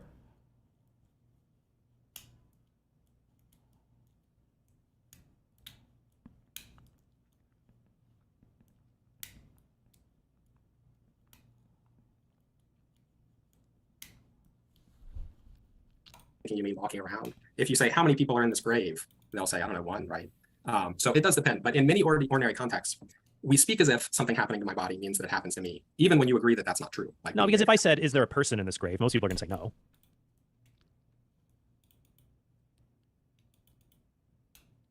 Is there a person in this grave? But if you said, is there a person in this grave? Person definitely feels more. Is there a person in there? I think you'd say no, right? The intuition is you'd say no. Is someone buried in there? I feel like for someone buried in there, you'd say yes. Is someone buried in there? Is someone in there? I don't know. Yeah, we're getting into weird grammar verb things. I'm not sure. Well, you agree that that's not true. Like, no, because if I said, is there a person in this grave? Most people are going to say no. I don't know if that, I feel like that cuts against him though, no, right? Well, they might think you're asking if it's like a fresh grave or something. Sure. Well, okay, right, so there's what I'm something saying, buried alive. Anyway, my point is, it's true in the ontology room that I've never been touched, say, on the view that I've defended, because my body's been touched, but not the thing in here. Or like or nobody has ever been raped, for example. Well, Jesus. No, depends on what it is. Well, they're raping my genitals. If you say nobody's ever been touched, it seems like touch is an essential feature of the crime of rape. I appreciate that this guy is drawing these distinctions between ontology or he's separating these into different ontological boxes. When I say I haven't been this, like nobody has truly actually done this to me as in my thinking mind, but rather I'm talking about my body collectively. We are in different buckets here a little bit, yeah. Yeah, but you can do it by touching somebody's body. So I say that in ordinary English, I've been touched because my body has been touched, and I've been touched, in a sense, by somebody touching my body. And I think that we have to say things like that because, again, we speak in that way, even in cases where I think you'll agree that. Yeah, it's like saying nobody's ever gotten into a car accident. Like, what? Yeah, People really, have the gotten car into, was what happened. Yeah. Accident, I guess, right? See, the thing. Anyway, we've sort of covered the first three arguments. The third one is having to do with personal identity, and it says that I'm an organism. We know which premise, or we know that that's the one that Dustin's going to reject. We just reached the 30-minute mark. I'm hoping within the last 5 to 10 minutes of camping out on Trent's opening, we can go to these last two arguments and see which premises Dustin would reject. So the fourth argument was the future like ours argument. Trent gave a deprivation account of the wrongness of killing. So it's basically the reason it's wrong to kill someone. Is because, or the reason it's wrong to kill something is because that thing has a future like ours, et cetera, et cetera, et cetera. So which sort of argument which premise would you reject in that, Dustin? So I'm going to deny that early on there's someone who is deprived of a valuable future. Yeah, so I'm going to say, well, I was the person who had the individuals like us are the ones who have the futures like ours, and we don't exist yet very early in pregnancy. So it doesn't deprive someone of a future like ours, except in the sense that contraception or abstinence, there's not an existing person who's deprived. It's just that there's a person who doesn't come into existence. Okay, so I guess here's my question then. So would you say that the future like ours argument works for like an infant? Yeah, I think so. So I guess then I'm wondering, what is the thing that you're saying that it has a future like ours, but a fetus doesn't? Because it seems to me like a newborn infant, there is nothing really morally relevant that persists into the point when it takes immediate possession of that future like ours. Because I think you would say, like, let's say I don't think you would say an anencephalic child has a future like ours. It wouldn't be like, I mean, there's a question about whether they are conscious or not. It's true that they don't have a future like ours. It might be that their existence has some sort of value. I don't know. Right, but an anencephalic infant will die a few days after birth. It will not. Yeah, I guess that's true. Yeah, that's true. Yeah, so it does not have a future like ours. Yeah. Even though let's say an anencephalic infant, it could even have be alert. It could have some kind of a neural tube that is developed. It could have all of the parts that you associate with being like us. Like, let's say it is or it could be another disease we could pick, but I think this one case works, where if you ground it, is in an infant, that anencephalic infant actually does not have, that anencephalic infant could be like the healthy infant, you imagine, that has a neural cluster, has a mind that is thinking, aware of sentient things, heat, light, dark, cold, pain, pleasure. But it doesn't have but even though it has those same things as the healthy infant, it doesn't have a future like ours because its entire development as an organism is blocked because of this disease that it has. So it seems to me like when I look at the healthy infant, what persists into the future when it becomes an immediate possession, it's not just that structure in the brain, because you got to add like trillions of more synaptic connections to get rational thought like us. And it's definitely not like psychological preferences, desires, or memories, at least not explicitly, it seems like. So I just feel like if you don't see a future like ours for the fetus, I don't see how you could really say one for the infant as well, but only in the abstract case that this is the kind of organism that will later have a future like ours. I I guess I'm a little confused. I mean, the reason the anencephalic infant doesn't, I mean, having a future like ours is a property about what's going to happen in the future. It's not a property about your current intrinsic. I mean, all babies will lose a future like ours if like a comet was going to hit tomorrow, right? And so if we think, oh, so it would still be wrong to kill them though, then it has to be that there's some other thing that makes killing wrong besides just having a future like ours. True. Right. No, and I agree. That's not. These are mutually supporting arguments. I think there's other reasons that are wrong to kill the anencephalic. I mean, the reason that the infant, on my view, has a future like ours is because unless we kill them, they will grow up and have a life like ours, and the anencephalic infant won't. Because that is the same with the embryo. If we don't kill it, it will grow up and develop like us. Oh, I don't think that it's one and the same individual though, because I don't think an individual like us exists early in pregnancy. So if you do it early enough, I say what happens is that it prevents a being that would have had a future like ours from coming into existence. There you go. Which, True. Based. You know, unless you think that abstinence or contraception are equivalent to murder, you'll say that's different from depriving a being that really does exist. Based. So that's true. When people want to do this thing of potentiality, when you make a potentiality argument, then you are conceding that the thing itself has no value. But I think it's difficult to do a potentiality argument because you're arguing about a future thing that's going to come into existence, but then why start at the zygote itself? I don't think that anything necessarily makes the zygote more special than a sperm and an egg. And so if you if you use contraception, then you are effectively destroying a potential being the same way that if you destroy a zygote. So I don't think you can use this argument of like, well, the child will grow into something. Okay, well, if they will, when they get to a certain point, then we can talk about it. But until then, it's just it's not a person, right? True. And Marquis himself says this in his original paper. There's actually this very brief point where he says, if there's a time early in pregnancy where the embryo is not yet a definite individual, then my argument won't apply. And what he means is there's not someone who's numerically identical with the later person. Right, but he would trace that numerical identity to being the same organism. Yeah, he would. Yeah, and you would trace that numerical identity to having the same mind. What do you mean by the term mind? I mean, what I said earlier, for purposes of this, what I'm saying is Jeff McMahon's view. You may be familiar with it. I'm saying a mind is an object that is composed of the parts of my brain that are responsible for my mental life, begins to exist when it gains the functional unity needed to sustain that, ceases to exist when it loses that. So that's what the mind is. So the infant does have a basic mental life. Its brain has that, and that mind will develop and grow in certain ways, but it will be one and the same object. Yes. Well, is it really one and the same object though? It's like the ship of Theseus, or like my car. If I keep swapping out parts and adding new parts to it, and and I keep changing it. Especially not even, let's say it's my car, and I add to it and more to it, and it's like a Mad Max giant Thunderdome car. That seems to be more like what's happening with the infant's mind until it reaches the more advanced stage. I think it goes from like 56 trillion synaptic connections at birth to 1,000 trillion at 9 months. And doesn't matter. It's still the same parts and pieces are there. It might be growing more into the future of like a more advanced brain, but it still has all the basic parts and the emergent experiences there, even if that experience becomes more sophisticated or complicated later on. Do you think that my brain is a different brain than I had when I was born?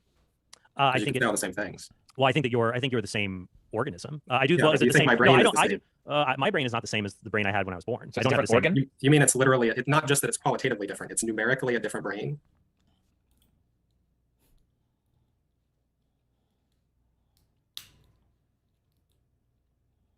You'd have to say no to that, right?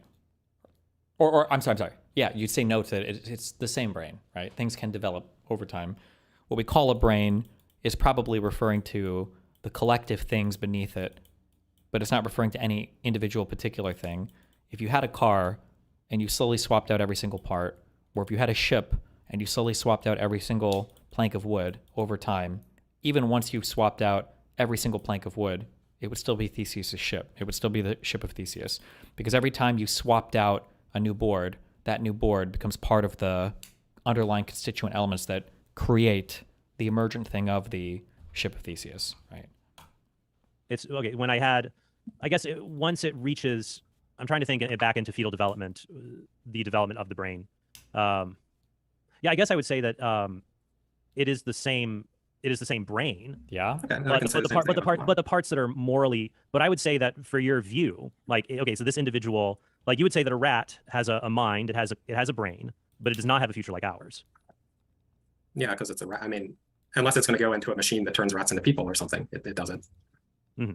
So even though it has a brain that allows it to have sentience, problem solving, and things like that, your objection to it having a future like ours is solely based in what will not happen to it in the future. That's what a future like ours is. It's about what's going to happen in the future, provided we don't kill it. I mean, the rat is not going to have a future like, if it's a real rat under real circumstances, it's not going to have a future like ours no matter what I do. Yeah, and I guess your rejoinder is, well, that the infant is the same individual who would have those valuable future experiences. But what you mean by individual is a particular physical object in the brain. Or a mind, yeah. A mind, yeah. Well, yes, but mind, that's a very nebulous thing, because you don't think we're immaterial. You think that a mind exists in a physical. Well, I do think that we're immaterial. I'm pretending I don't think it. Yeah, I was going to say, well, I just want to make one point. Like, one thing that Dustin could have gone when you brought up these kind of paradoxes of material I constitution. actually think what that shows is that composite physical objects don't exist because there's no non-arbitrary way to specify their persistence conditions. And so I think that shows we have to be immaterial souls because there aren't any composite objects for us to be. But I'm not trying to get into that. Yeah, exactly. But okay, one other thing that I wanted to say. So I'm sorry, at some point we have to cut it off and go on to the next one. So we're going to go on to the impairment argument for like 3 minutes, and then we're going on to Dustin's opening. Yeah, sure. But I just wanted to say, one thing that was going through my mind was that those same problems about Dustin and the physical organ would equally apply to organisms, right? So like, let's suppose that just for me as an organism, every other 10 seconds, you like replace like 3 of my cells with like qualitatively similar, or I guess isomorphic biotic parts, or like machine-like parts. Is there going to be some precise point at which I die? Like you replace one cell and then I somehow die. Like again, you're going to get all those same paradoxes with organisms as such. You can remove one cell day by day, or things like that. So it seems to me that. But I think problems. that organisms are a unique kind of thing because of their intrinsic capacity to develop and maintain. King, what he said about there is no such thing as like a composite objects or whatever don't exist. A thing that's composed of other things is not actually a thing in and of itself. This is why when you get really technical on like the what is a woman or what is like even biological sex is not like none of these things, especially categories. But forget categories. Even objects are composites of so many underlying things, right? Like what is a tree? Well, a tree is not really a real thing per se, right? It's composed of a ton of different underlying parts that are also composed of a ton of different underlying parts, organs and cells and organelles and atoms. And so if you swap out the underlying things, that doesn't necessarily mean you've changed the entirety of the thing itself, because the composite object was never real to begin with. The composite object was some emergent thing or some mind-dependent structure that we've identified regardless. So just because you change out some of the underlying things doesn't necessarily mean the composite object itself changes, right? Identity over time, that they have a better case of being an individual or a member of something, whereas composite objects like the ship of Theseus or my favorite car as a kid or whatever don't have that same kind of intrinsic unity, would be my reply to that. Well, isn't an organism? Yeah, an organism would be a composite object.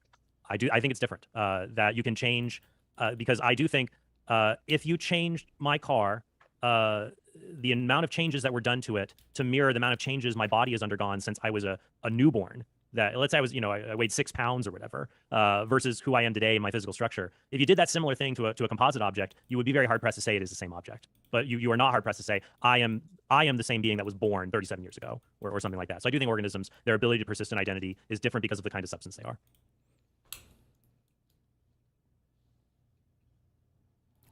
While that's true, I don't know if that's like an intrinsic thing about an organism or it just happens to be that organisms grow. I feel like you could actually do. Could you? I wonder if you could do like a software development version of this where like this is a video game that starts very early in development and it might grow from 1,000 to 100,000 lines of code, but it's still the same video game from start to finish. It just happens to grow a lot the same way that an organism does. Most other things won't grow like that because most of the material just doesn't have the ability to grow, right? But a composite object is just an object that has parts that are not identical to it.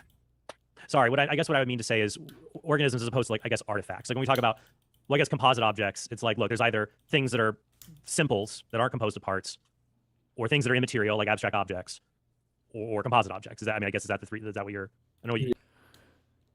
Somebody said it's too complicated to explain why, but most domain-specific philosophers don't think that complex objects don't exist. Most think complex objects do exist, just as an FYI. All 3 people in this debate would accept this and do, for example, what? So, okay, maybe they do, but I feel like the definition of those complex objects is going to be different than what a layman, I think, would assume, no? So, like because technically, I guess if you say composite objects don't exist, you're almost arguing against the existence of everything ever, right? Because an atom wouldn't exist, a quark wouldn't exist, whatever you would have to get down to the infinitely irreducible object if there even is one. But maybe it's better to call them mind dependent. I don't know what you would call it, but it's yeah, I don't know. Yeah, well, I guess that immaterial things are probably simples too. They're just a different kind of simple. Yeah, well, I mean, the question of whether they have parts or not, that's going to really take us far afield. Okay, so let's just go into the fifth argument. We got 3 minutes. I'm giving you guys 3 minutes for this one. It's the impairment argument. And then when I tried to just make this simple, I find this an interesting thought experiment. So I guess I'm interested to see Dustin's take on it, which was most people would find it wrong to engineer an embryo to cause it to desire slavery and not have normal human desires that are merely for the benefit of others and what we probably would say to the detriment of the embryo. But if the embryo is not an individual, it's not a person like us, it's very difficult to say that would be wrong to do. But if you do hold to this, it's wrong to frustrate development in some way, like this in this case. I think it would also apply in the abortion cases as well. So am I supposed to imagine that when these individuals grow up and become our laborers, like do they have minds? Are they conscious, or are they like philosophical? Okay, they are. They're conscious. Well then I would say the reason not to do it is because later on they're going to have a complaint against you.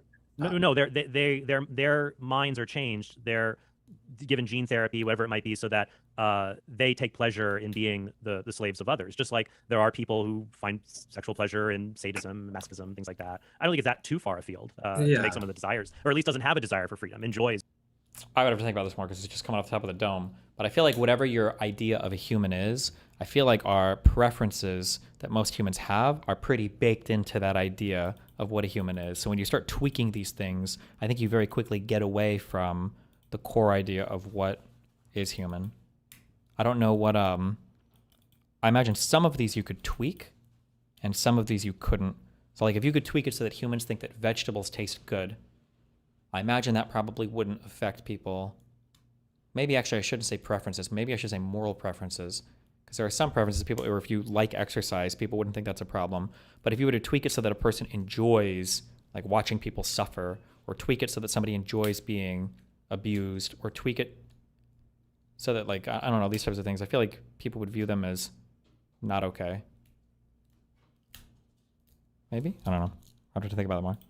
The state of slavery, for example. Yeah, so I am an objective list theorist about well-being. So I think that there are things that you should enjoy or you should desire, even though maybe desire, satisfaction, and pleasure matter to well-being. There are other things that matter apart from your attitudes towards them.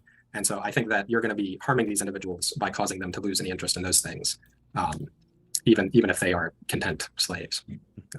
So, and the difference is, of course, is there's lots of like if we made a robot that desire these kinds of things, it seems like humans are like the kind of thing that should have the objectivists, there are certain desires you should have. It does seem like that's going to be dependent on the kind of being you are.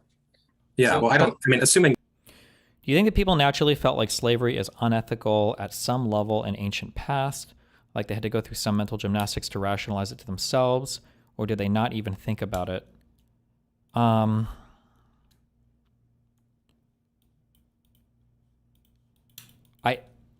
This is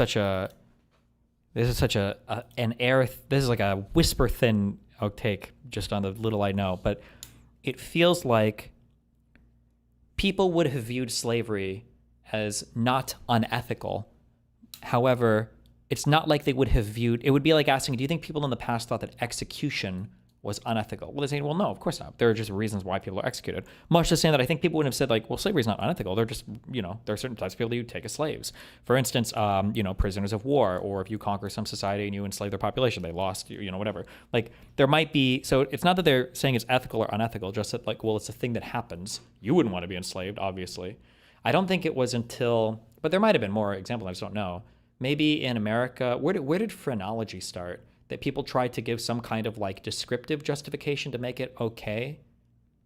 But I feel like generally slavery was a thing that if you fucked up in life or something happened or you got captured, slavery was like the result or the consequence of that.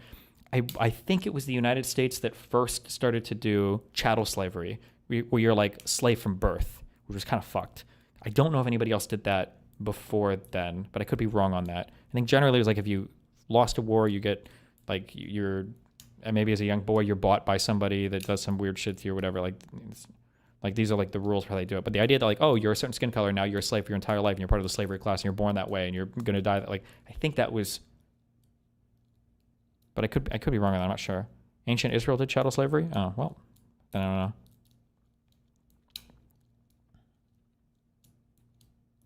don't know. People said Romans had slaves from birth.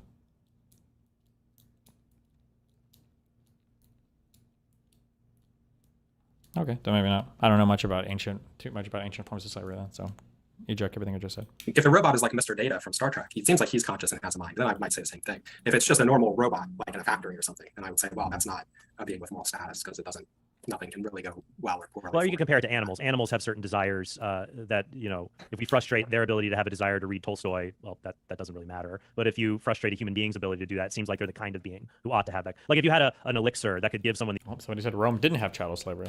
I don't know. If you frustrate... Nothing can really go well or poorly. Well, you can compare it to animals. Animals have certain desires that, if we frustrate their ability to have a desire to read Tolstoy, well, that doesn't really matter. But if you frustrate a human being's ability to do that, it seems like they're the kind of being who ought to have that. Like if you had an elixir that could give someone the ability to read, it seems like, and you have the choice between a 10-year-old child and a cat. It seems like the child is the kind of being they've been frustrated in a certain desire that ought to be remedied, whereas the cat isn't. And so they have more of a moral claim there. Wait. Canute time. Hold on. Hidden camera. Yes, we signed the last financing here, but it was... Did you guys go over the Carfax? They didn't show anything on the Carfax? No, nothing. What? But this one was bought from an auction by this dealership, most likely, and fixed and still said no. It was, or the one before, I'm not sure, but it was non-disclosed damage. I think this truck was a trade. We'll see. But it was at least found it online. You can see here. Yeah. If you want to see the pictures, this is the truck. And its insurance has written what it was, all of it as well. They pulled the insurance facts from it. It was... That is wild. You can see. That's wild, man. Front and back. And the VIN matches. Yes, it's the same VIN. Oh, wow. It is this car. Wow. Yeah. Come on in. You can take a seat here. I guess we should. That's crazy, chat. Wow. Let me go ahead and get a magic. You want anything to drink? No, thank you. Good.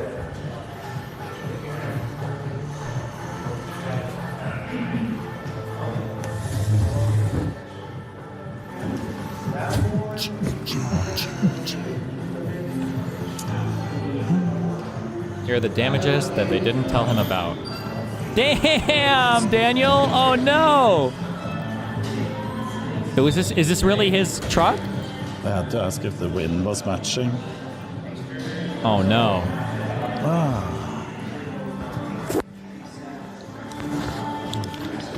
Can you hear me now? Is this good enough if I have it down there, the mic? Oh or no. If I just hold it in my hand. Not good.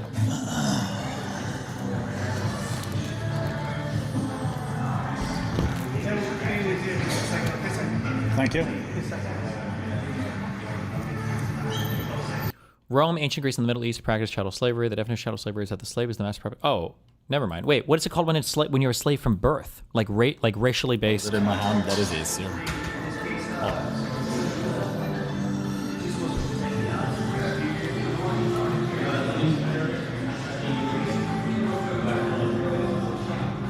Is there a different name for that? The mic is really small.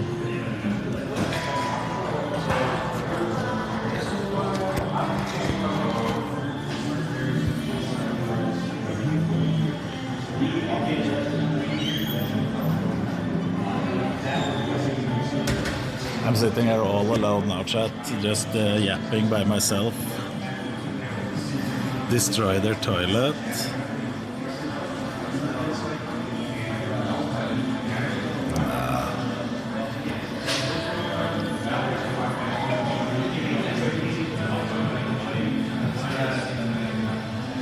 We're not destroying toilets right now.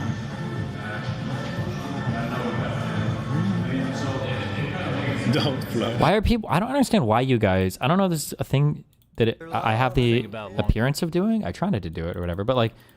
Destiny, to be fair, if it's just bumper and other small shit, it could have been totaled by cost of repair based off paint and stupid sensors as the bumper and the truck is still okay. If you got a really good price, I would drive that shit minus a truck. No, excuse me. You can't lie on a Carfax and obscure the history of a vehicle. That's a scam. I don't know why you would try to make excuses or try to say, well, you know, it's not really, you know, it's all... That's fucking retarded.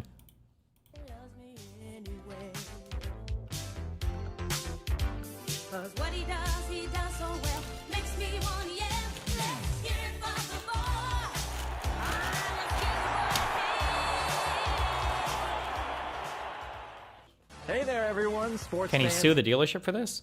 That'd be my guess. I don't know what the cause of action would be. I'm sure there's there's probably something for if you lie. I bet there's probably even special laws for cars. If you lie like on some form for buying or selling a thing, it's like misrepresentation. But yeah, I'm sure there's some kind of thing you could sue for sure.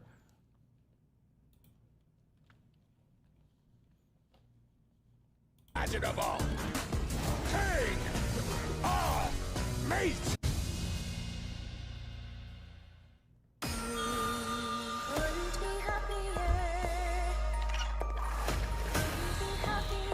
Does that do what I think it does? I'm obsessulated.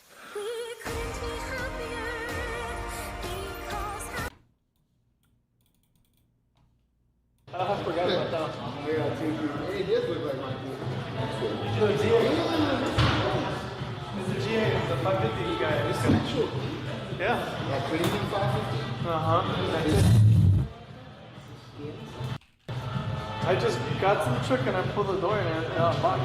So it's pretty cool. Sure, you can put it like in your wallet. Yeah. Yeah, I saw you got the Lazos like MDRs. The black one? Oh, yeah. Dude, I hate Wait.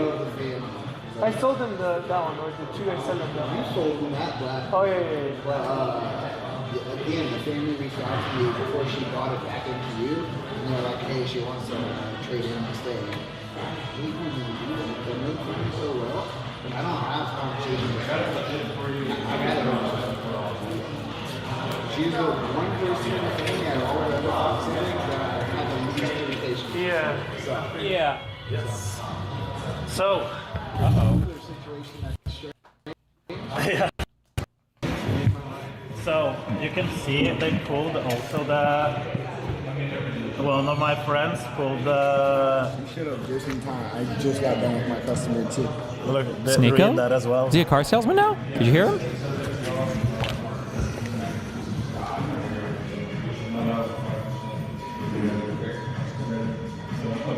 Insurance-related total loss. I don't understand how this isn't.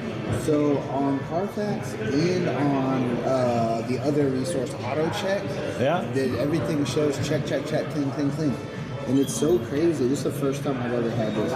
Bumper girl who possibly rated or frame involvement, secondary damage, tailgate bumper, minor structural damage, severity. Severe enough for insurance auction. Suggested repair costs exceeded a percentage of value, 7 to 8% in Texas. No airbags deployed or flood. Does this have VIN number details on it? It has on the, you see here, on this one, it has at least, here is search by VIN, so there you have the whole VIN number. There's pictures. This one I got, this one, you sent me the link, so I was looking actually at this The one. other one was pulled off the auction. Okay. Off the So auction. you will find it on the VIN number there as well. He just copied the text and sent it to me. Hold on a second. I briefly just chatted with my manager down with their dumbfounded too. They're like, we've never seen anything like this. And it's quite interesting because we don't really auction cars. We've never had this. I've sold many cars before. So the question is, dude, I'm going to take care of you no matter what. What do you want to do as far as the truck? I suggested a refund. Or a trade out of it? A trade is possible. Could also be that is also a possibility or something that isn't. Yeah. So obviously. But I can't have this truck when it's that much damages. That's fair. That is at least what I think. With what we do after, we can always discuss. Yeah, absolutely. It's just been the most interesting thing, but we're gonna take care of it. No, I believe you. I don't know the proper steps to actually do that. So there was a viewer that checked the VIN number from the your page and found this. Well, thank him. Yeah, I said thank you. That was me being dumb for not checking. I just never. This is something that just never really. Why did you time me out in YouTube chat? I didn't. I have no idea who you are, and I don't know why you got timed out. But you probably needed to be timed out, though. Good luck. Jesus. So we're gonna figure this out. So this was at 15,000 miles. It was there. Wait, did they change the mileage on And this it as well? said that accident was prior to May 2024, so it must have been really new. Yeah, that's it's so shocking. 2024 truck, good. And it drove so easy, smooth and easy. I'm just so confused. Oh, it was more. There's a lot of. There was a lot more text. This is pulled from the auction site. I can show you the whole text, and I can find the link for this as well. I can tell him to send me. I mean, we're gonna do everything we can anyway. So that's bananas. That's I don't like that language. We're gonna do everything we can. Ooh.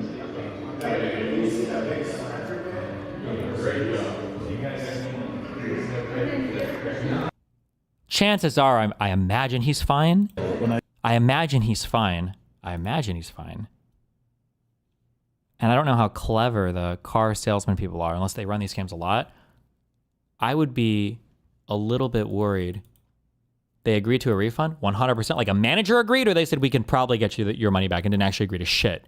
Because the thing I'd be scared about is if they're asking a lot of questions, is saying something, and then they get you on a thing like, oh, like how did you know something happened to the car or whatever, and then you say some shit like, oh, well, I took it into the shop and I had it. Oh, what happened? It's like, oh, I scraped the bumper. It's like, oh, and then like, well, we can't really verify whatever bullshit, or we don't know what additional damages caused, so we can do a trade-in, but we're gonna have to take off. Like I'd be worried about some shit like that. But I don't know how like sneaky these guys are at car dealerships like this.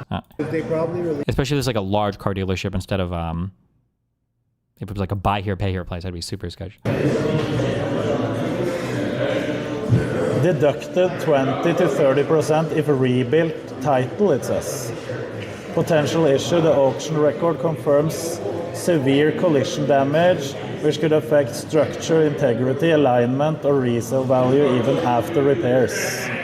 Yeah, it's crazy. All right, cool. Let's figure this out. I'm here to do it.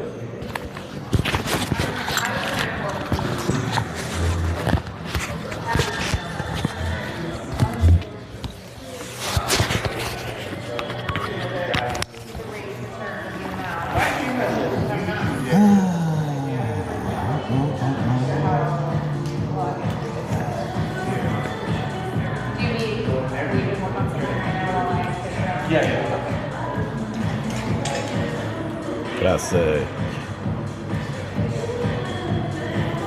Get deducted.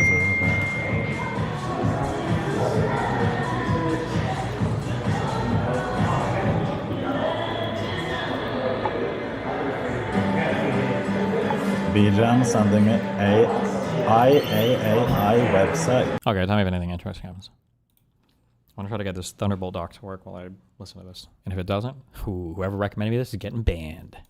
Okay, so Dustin. Sorry, I don't want to. No, it's fine. Dustin, I will give you the last word on that little point. Okay, so I'll give you the last word on that to respond to what he just said, and then we are moving on to Dustin's opening statement, and hopefully we'll be able to spend about 30 minutes on that, and then we'll just wrap up quickly after that. Okay, two things. I mean, first of all, there are a lot of instrumental reasons to give it to the human. I mean, if you were like the one cat who was a person, and you don't have a family, and you're in human society, you'd probably not be as well off. But it might also be, I mean, if my move of saying, well, maybe our minds are the rational kinds of minds, if that works, then I think that might be a way of accounting for why it's proper for us, even though we're just minds, to be rational in a way that's not necessarily for other types of minds. So just a quick clarification. That's similar to your symmetric move earlier. You're just saying instead of saying we're the kind of organisms, we're the kind of minds, the kind of rational minds. Okay, that was just clarification. We are moving now on to Dustin's opening, and what's so funny about that? Just turn it over to Trent to kind of, I guess, ask where he wants to go with this. So yeah. Well, I took notes, so maybe. 2 monitors through Thunderbolt to the dock, 2 through HDMI, aka make sure the display. I don't want to use the HDMI thing. Here's what my worry is. I see 3 Thunderbolt things down here. Why? Where am I supposed to plug in? I want to use my Thunderbolt cable from my PC to this dock. It better work. It better be possible. Or your ass is grass, ASOS. No amount of lifting is going to get you out of that permaban. I might be able to get through it somewhat sequentially from your opening statement, similar to what we did with mine. You were talking about something called the equivalence thesis, that it doesn't really, my view seems problematic because I do consider abortion to be morally equivalent to infanticide, but many people don't have that view, that it's equally wrong to kill an embryo, human fetus, human infant, human toddler, human teenager, human adult, human geriatric. I do think those are all equally wrong because it is wrong to directly kill human beings. But I don't think that the fact that we recognize some killing causes more harm than other killings takes away from the equal wrongness of the act. So let me give you an example. Suppose someone made a gas that took away the ability to learn more than 3 languages. I would say giving that to it's always wrong to give that to a human being. I would say, you should never give that to a human being. I can't think of a reason why you would ever do that. But it seems like it would harm most people. It probably wouldn't even harm them. Most people only know 1 language. But it might really harm a polyglot. Someone who makes a living impressing people, or a translator or something like that. So here I think we have an example of something that is a wrong that's equally wrong, even though we see the wrong in some cases causes a lot of harm, and in other cases we barely see the harm, even though the action was wrong. I don't think it is equally wrong. I think it's more wrong to give it to the polyglot because it hurts them a lot more. Well, let me tell you. It might be wrong in both cases, but it's more wrong. Okay, well then I have 2 replies to that. An act could be, suppose I allow for the gradation of wrongness in acts. It could be the case that some acts are more wrong than others, but all of them are gravely wrong and you ought not do them. So even I still think it's equally wrong to kill a father of 10 or to kill a hermit that's kind of disconnected from society. And you may not. I think that they're equally wrong, though I think more harm is caused when you kill a father of 10. But even, let's say, you might say, well, it's more wrong to kill a father of 10 because there's social obligations, even if it's less wrong to kill the hermit, it is still very, very wrong, and it's gravely wrong, and it's something one ought not do. So you see what I think when you're talking moral philosophy, sometimes I do this. I try to catch myself if I'm having a debate. You need to be very, very, very, very, very careful with your words. So it sounds like what he just wants to say is some things are wrong and some things are not wrong, right? We'll have a moral category for vice or bad or evil, whatever the fuck. And then we have another category for, I guess, good or neutral at least, right? And then that's it. I wouldn't call things like gravely wrong or more wrong. Just you have wrong and not wrong. That's it. Some things there are some wrong things that cause more harm than other wrong things, but it's either wrong or not wrong. Because every time he tries to make this argument, but then he throws in an adjective like, well, this might be gravely wrong, but this other thing is still wrong. Just fuck all the adjectives. They don't matter, right? You can talk about harm as a different thing, but it sounds like wrongness to you is just a binary, I think. more harm is caused. Key Canute alert. Avoiding putting the refund in writing. Uh-oh. I wonder if there's additional legal or criminal culpability, like in terms of fraud. Oh, see, this is another thing where if Canute had like a lawyer or somebody to help him, Canute might be able to get an even better deal, because technically Canute could, this would be considered extortion or blackmail, so I'm not suggesting you do this, but Canute could go, isn't this a crime? And they're like, you know, what if we do trade-in plus 10K? You know, because they might want to really help you because they don't want, but if they put it like a refund in writing over something like this, then they might be basically admitting on paper to criminal liability. But I am interested in newer cars, so that is, it's not like I'm writing that off, just so that is said.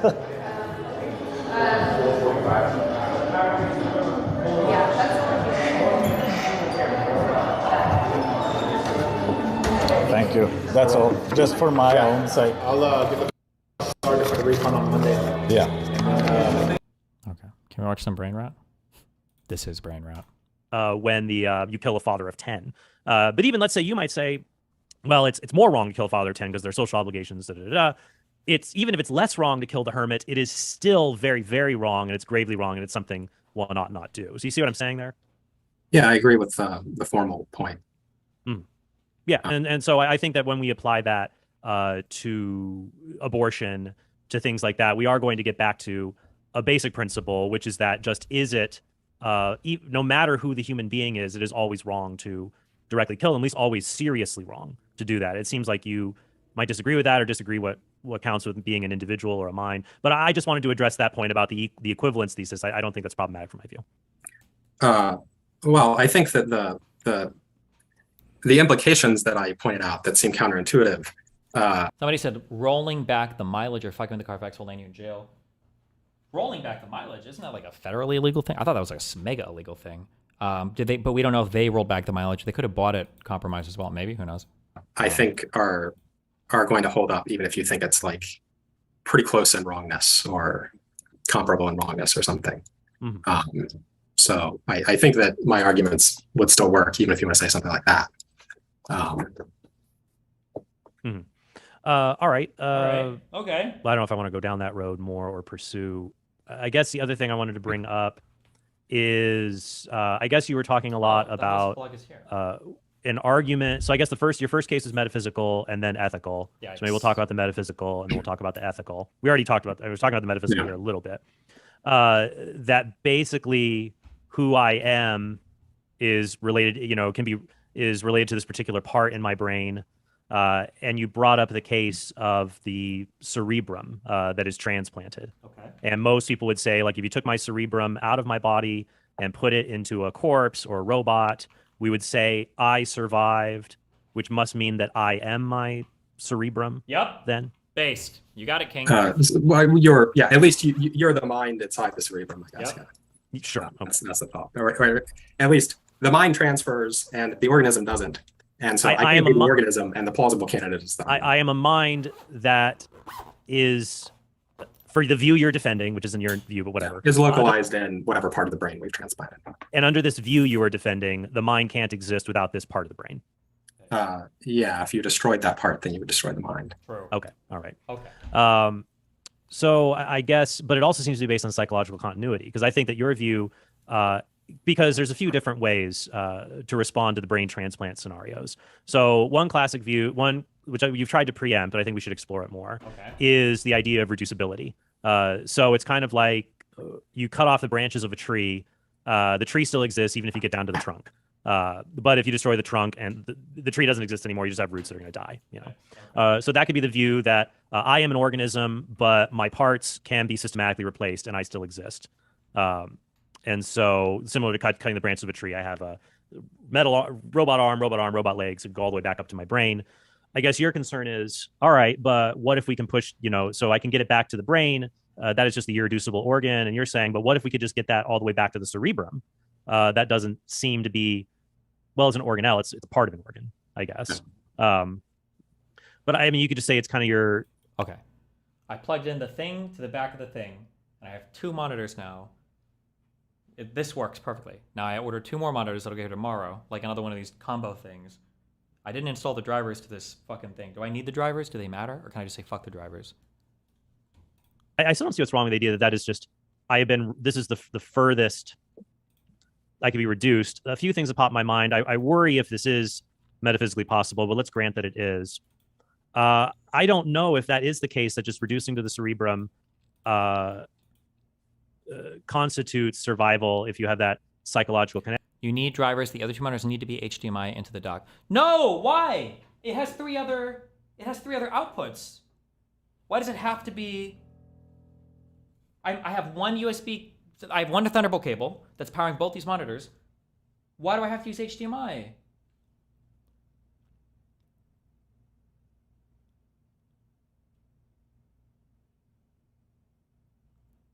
Why would I have to? Don't make me do another cable. Don't make me do that. Don't make me do that. Because then you have the parfit problem. What if you split the cerebrum in 2 or do the split brain into 2 separate bodies and then both claim to be me? That's a hard one. I can't be numerically identical to both of those individuals. So that, if I pose that as an answer, then maybe it is just not the case that maybe if my cerebrum is removed from my body, the I as an organism, I do die, and maybe a new organism comes into existence with my memories. Similar to the parfit case, what could solve the numerical identity problem is just that when you split my brain in 2, the original organism dies, 2 new organisms come into existence somehow, and they just have identical memories to me, but they're not both me. Wait, so in the case where it just gets transplanted and there's no split, what is your diagnosis of that case? If it's just the cerebrum? Yeah. I'm not sure. It's possible that I do not survive, because if I don't survive in the parfit case, I don't know, because I am an organism. I am a being. If somebody else, just because somebody else has memories and thinks that they're me, I mean, somebody who knew my life really well and canvassed it they could maybe hypnotize somebody to think that they have that same thing, but they would not be me. So I have a one diagnosis that it's not me, or that somehow that I can still be irreducible down to that. If you can cut me down to one irreducible organ, the brain, maybe I can be cut down to the cerebrum, and that is just I still exist as an organism, even though. Because you need to use display link, which is for HDMI, because your GPU doesn't support 4 monitors. Why can't it use? I'll see. The other 2 monitors are going to get here tomorrow, and it's just going to work. And you're going to be fucking wrong. How mad are you going to be when you're so fucking wrong? I'm detached or incomplete at some point. Yeah. So I guess I already gave my arguments against the idea that the organism might be reduced to just the cerebrum. In response to the just bullet biting thought that maybe you just say, no, I don't go with the cerebrum. I do agree that psychological continuity is not sufficient for numerical identity. Because, there could be a clone of me that was psychologically continuous, or, you have these fission cases, or, like I said, I think I could lose a high degree of psychological continuity if I suffered serious brain damage or became demented, but I think numerical identity would persist. So I agree it doesn't go along just with psychological continuity. But when you have psychological continuity and continuity of the parts of the brain that produce consciousness, then it really does seem to me like, yeah, okay, I'm gonna go with the cerebrum, and that's how it seems to. But in the I think almost everybody who considers this. Ooh. Yeah, but in the Parfit case, I'm sorry for those. I don't want to. Well, the people who watch your channel, Joe, probably are familiar with these things because they like philosophy and all that. The fission case. Yeah. There are parts of the brain. It seems like you're saying the mind is located in a particular physical structure in the brain, but it seems like your view could allow that you could split that structure. I don't see why it couldn't. Yeah. So I think this is a reason why we should be substance toolists. There you go. With this. But granting that we're not, if we're going to split it, I think I can say the same things you say about, say, a zygote twinning. What do we want to say about the zygote twinning? Is it one of them? Is it the other one? Is it? Oh my God, that's my thing. What's he say to that? Zygote cease to exist.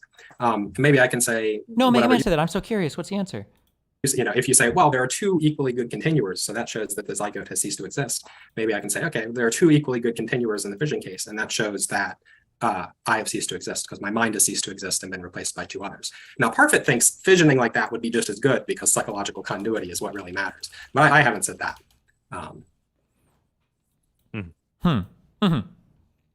Well, I think let me bring up. Sorry, I want to make sure that we covered all that well. I mean, I guess I had another thought when you're talking about. I guess. Why are you anti-HDMI cable? It's the same amount of cable, just about Thunderbolt with HDMI. Well, because it's an extra cable that's cringe, and HDMI comes up the back of the laptop instead of the side, which is cringe. It's mega cringe, bro. And HDMI is just cringe as opposed to USB, which is base and Chad. You said like, well, this cerebrum has left me. Is there 2 of me? Is that just me? Well, I don't know. Like if you took my head off my body and you had some machine that kept it alive, that would just be a case where my body is just more extended in space. Like I got part of my body. Oh, really? No. Here, there's a part of my body over there. But if you destroyed that body, you wouldn't even have awareness that it was destroyed. And so I guess that would. Don't plug the HDMI into the laptop. It goes into the dock. All the monitors go into the dock, and then 1 cord of the laptop. Oh, we'll see. Whatever. They'll come tomorrow. We'll see. That's because I guess it's not too far. I don't know. They talk about head transplant cases in the literature. I don't know if we're anywhere near that yet. But like if we did take off somebody's head and there was a machine that ran the blood through it and kept it alive, and there's the trunk over there, we don't say there's 2 persons. We wouldn't say we would say that their body is now more extended in space, basically. No. And so I think like a similar move happens with the cerebrum. My body is now, I exist as an organism. It's extended. But I guess I would also wonder what happens to my original body if it ends up dying. Then maybe that's when I cease to exist. Funnily enough, this is so not the way we think about it. There's like a joke written about this where a genie pops out and the genie sees 3 men, and the genie asks the men, I'll give you as much money in dollars as the furthest distance you think you have between 2 parts of your body or whatever. And the one guy says, from my fingertips apart. And the genie says, okay, you get, whatever 6 feet times whatever inches, you get that many dollars. And then the other guy says he has long hair and he pulls out his hands from the top of my strand of hair to my tips of my toe or whatever. And the genie gives him money. And then the other guy says, from my balls to my dick.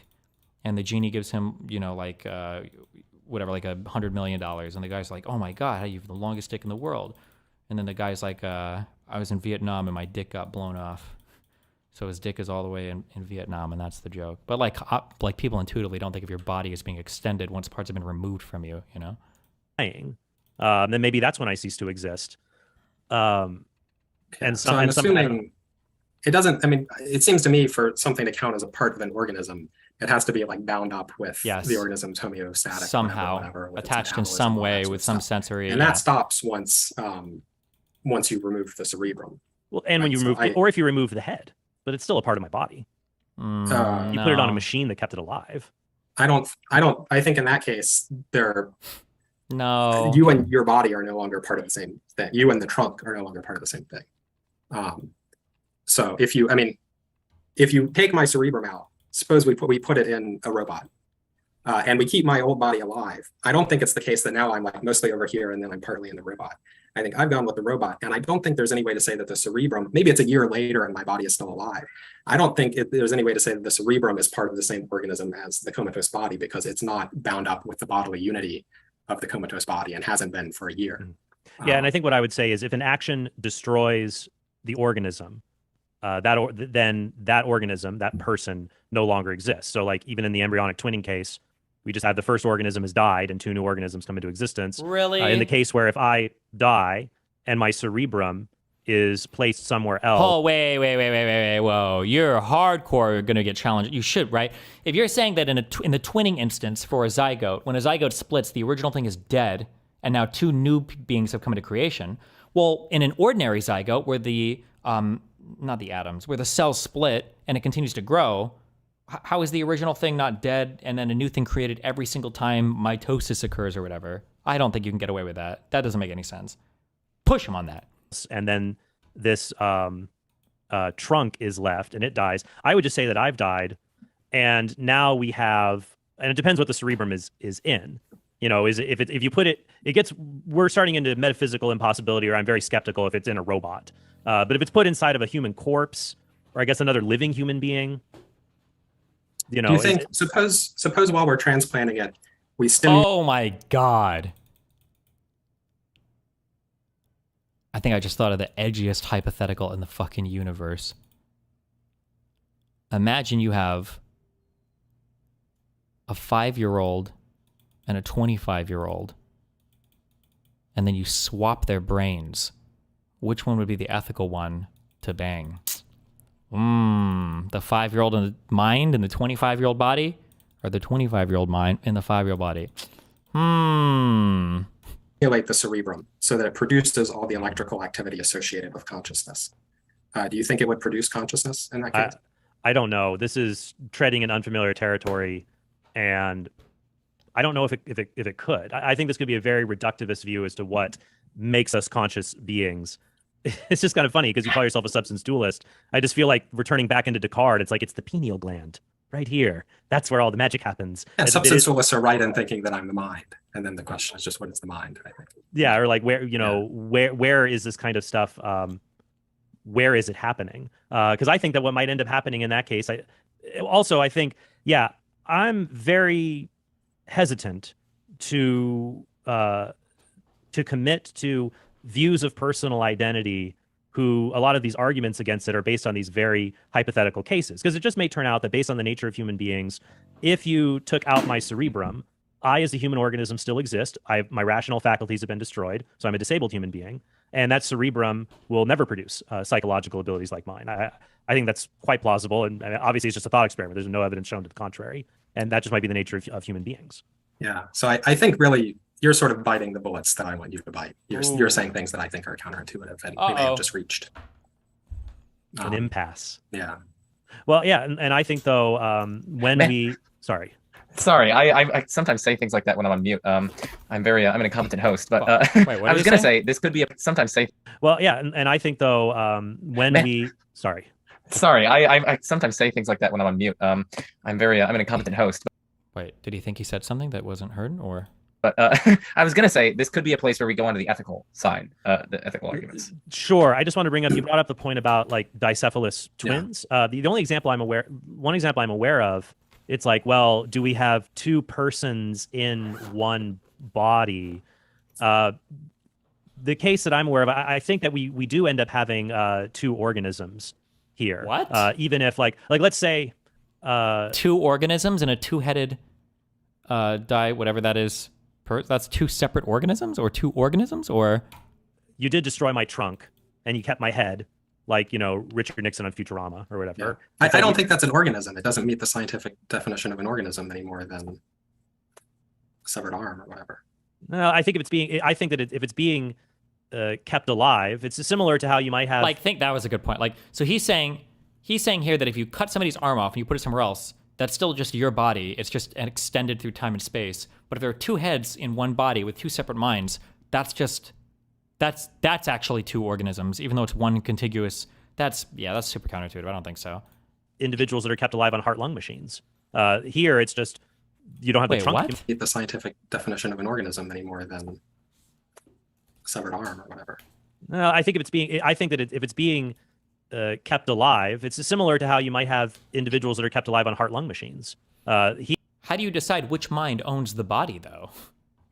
Here, it's just you don't have the trunk anymore, but it's still all the machine is doing is sending blood into the brain, and it's regulating that. But the case I'm familiar with, people to look up, would be Abigail and Brittany Hensel. So Abigail and Brittany Hensel. He could also push here on. Wait. So if somebody has two different heads, then you would say they're two different organisms. What if somebody had three different arms? Is that two different organisms? Or what if they had five hearts? Is that five organisms? Or is it only the presence of an additional head that makes you a different organism?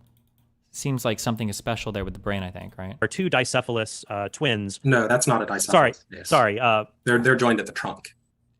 Right. Sorry. Well, I guess I guess both their heads are free. It seems like they share. They have two heads, and it appears like they share one body and are symmetrical, but they don't. But they are. Well, no, they have. It appears to be one trunk, but they have a bunch of other organs inside. I mean, here, and then some organs are duplicated and some aren't. Right, but they have to work together. So one of them controls the left side, the other controls the right side. So, like the example you gave, you had the two-headed. Sorry, yes, okay, sorry. That is a dicephalous case. It's not a craniopagus parasiticus. It's not craniopagus, yes, but it is dicephalous. Of course, absolutely. And so they do have to, like when they drive a car, one twin does the left stuff and the other twin does the right stuff. And so they do that. So they do have to cooperate and work together. But I would say here that we do have a case. We do have a case of two organisms that are fascinatingly interwoven with each other and highly dependent on the organs of one another. But they're still two people. But it's not the case of one organism and two minds or something like that. Yeah. So what do you think about? I mean, that's not a. Destiny finds his excuse. What are these guys even fighting over? You're smoking crack. Your word's not mine. This is about Israel. It'll also be the last time I dignify you with response. Have fun with your pedophile, pro-genocide coalition you're trying to build.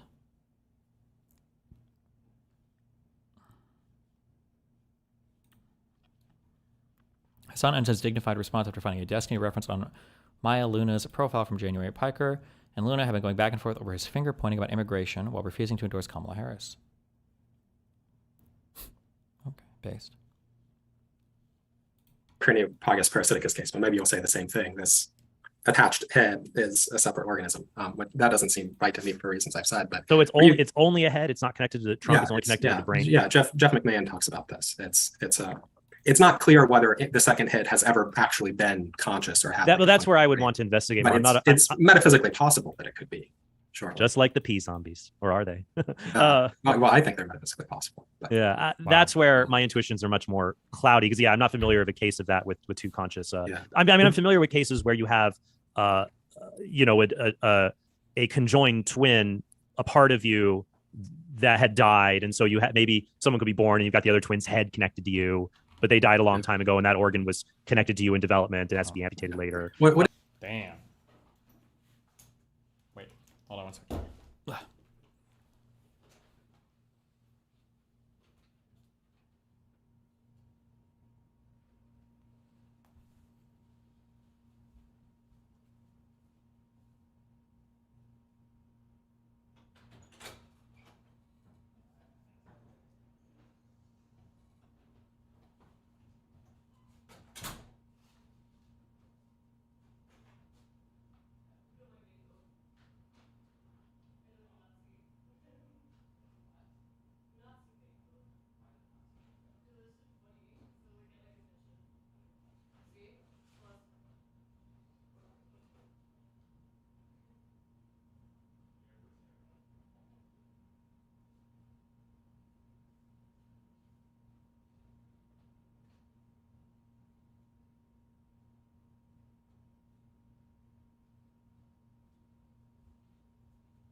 But I'm not familiar with them both being conscious. What did you think about the case I gave of the Star Wars Episode 1 pod race announcer, where there it really does seem to me like there's just one organism, but there are two minds, and then it seems like there are two people.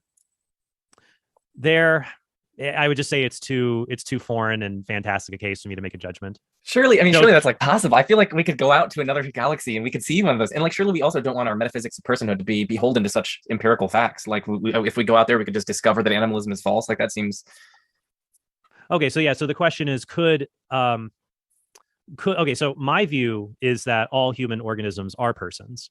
So then there's other questions that are raised here. Not all organisms are persons, obviously. So that's something we all agree on. I think all human organisms are persons, and there could be non-human organisms that are persons. I also hold the view that human organisms are each one person. They're not more than one person. So then moving forward, we'd have to ask the question: could it be the case? So could it be the case there are intelligent non-human organisms? Yes, that doesn't seem to be problematic there. Could there be intelligent non-human organisms that are zero persons? I don't think so if they're part of a rational kind. Could there be intelligent non-human organisms that are more than one person? That seems to be the question that you raised with the two-headed guy, the announcer from the Phantom Menace. Could an organism be more than Spoiler alert, if you are a millennial, unironically, okay? I know that you think people sometimes say this on the internet as a troll, but people who grew up as is Zoomers the one right underneath millennial? Actually, unironically, Mr. Moon in chat, okay? Unironically think that the prequels, the 3 prequel Star Wars movies, are good movies. That all 3 of those movies are good movies with a couple flaws, but are generally just, they're pretty good movies. Unironically, Zoomers think that. Unironically. One person. Yeah, I mean, I guess I don't think it necessarily goes against my view that we are organisms. I don't know if it creates any. It wouldn't show that we're not organisms, but it might show that kind of the most parsimonious thing is that we're minds. If we think those guys would have to be their minds, maybe, or they are organisms too. It's just a case that in some cases an organism can be more than one person. Well, presumably the persons are not identical to each other, so they can't both be the same organism by transitivity. Mm-hmm. Right. So, so then the case is, well, can an organism be?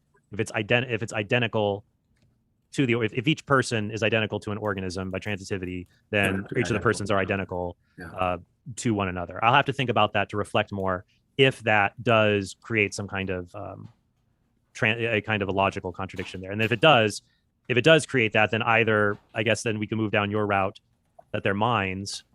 Well, I guess, okay, so in your view, can a mind is one person? Yeah. Mm-hmm. There couldn't be a case where a mind is 2 people. Right. Could an organism have more than one mind? I guess, yeah, the two-headed. An organism can have more than one mind, but I say what that shows is there are 2 different people there. Because the number of organisms differs from the number of people, the people in the organisms can't be the same thing. And because the number of people equals the number of minds, it seems like. But then if you say what a mind is, then a mind just is not a collection of thoughts. A mind is a particular structure that generates these thoughts. A thinking object, yeah. Right. So then it's like, think about split personality syndrome. Like, it's almost like, do we have the same problem here? Where it's like, let's say you have 2 minds, 2 personalities that share this same physiological structure in the brain. Does that mean those 2 minds are the same because they're both identical to this same little neural nub in the brain? Okay, Dustin, so you're going to give your response to this, but then we're moving on to the ethical side. Sorry. No, it's all good. It's neither of your guys' faults. Go on, and we'll spend 10 to 15 minutes, and then we'll close it out. You guys are wasting time. Yeah. I would say there's one mind in that case. I mean, assuming that I'm understanding the neurology correctly, I would say.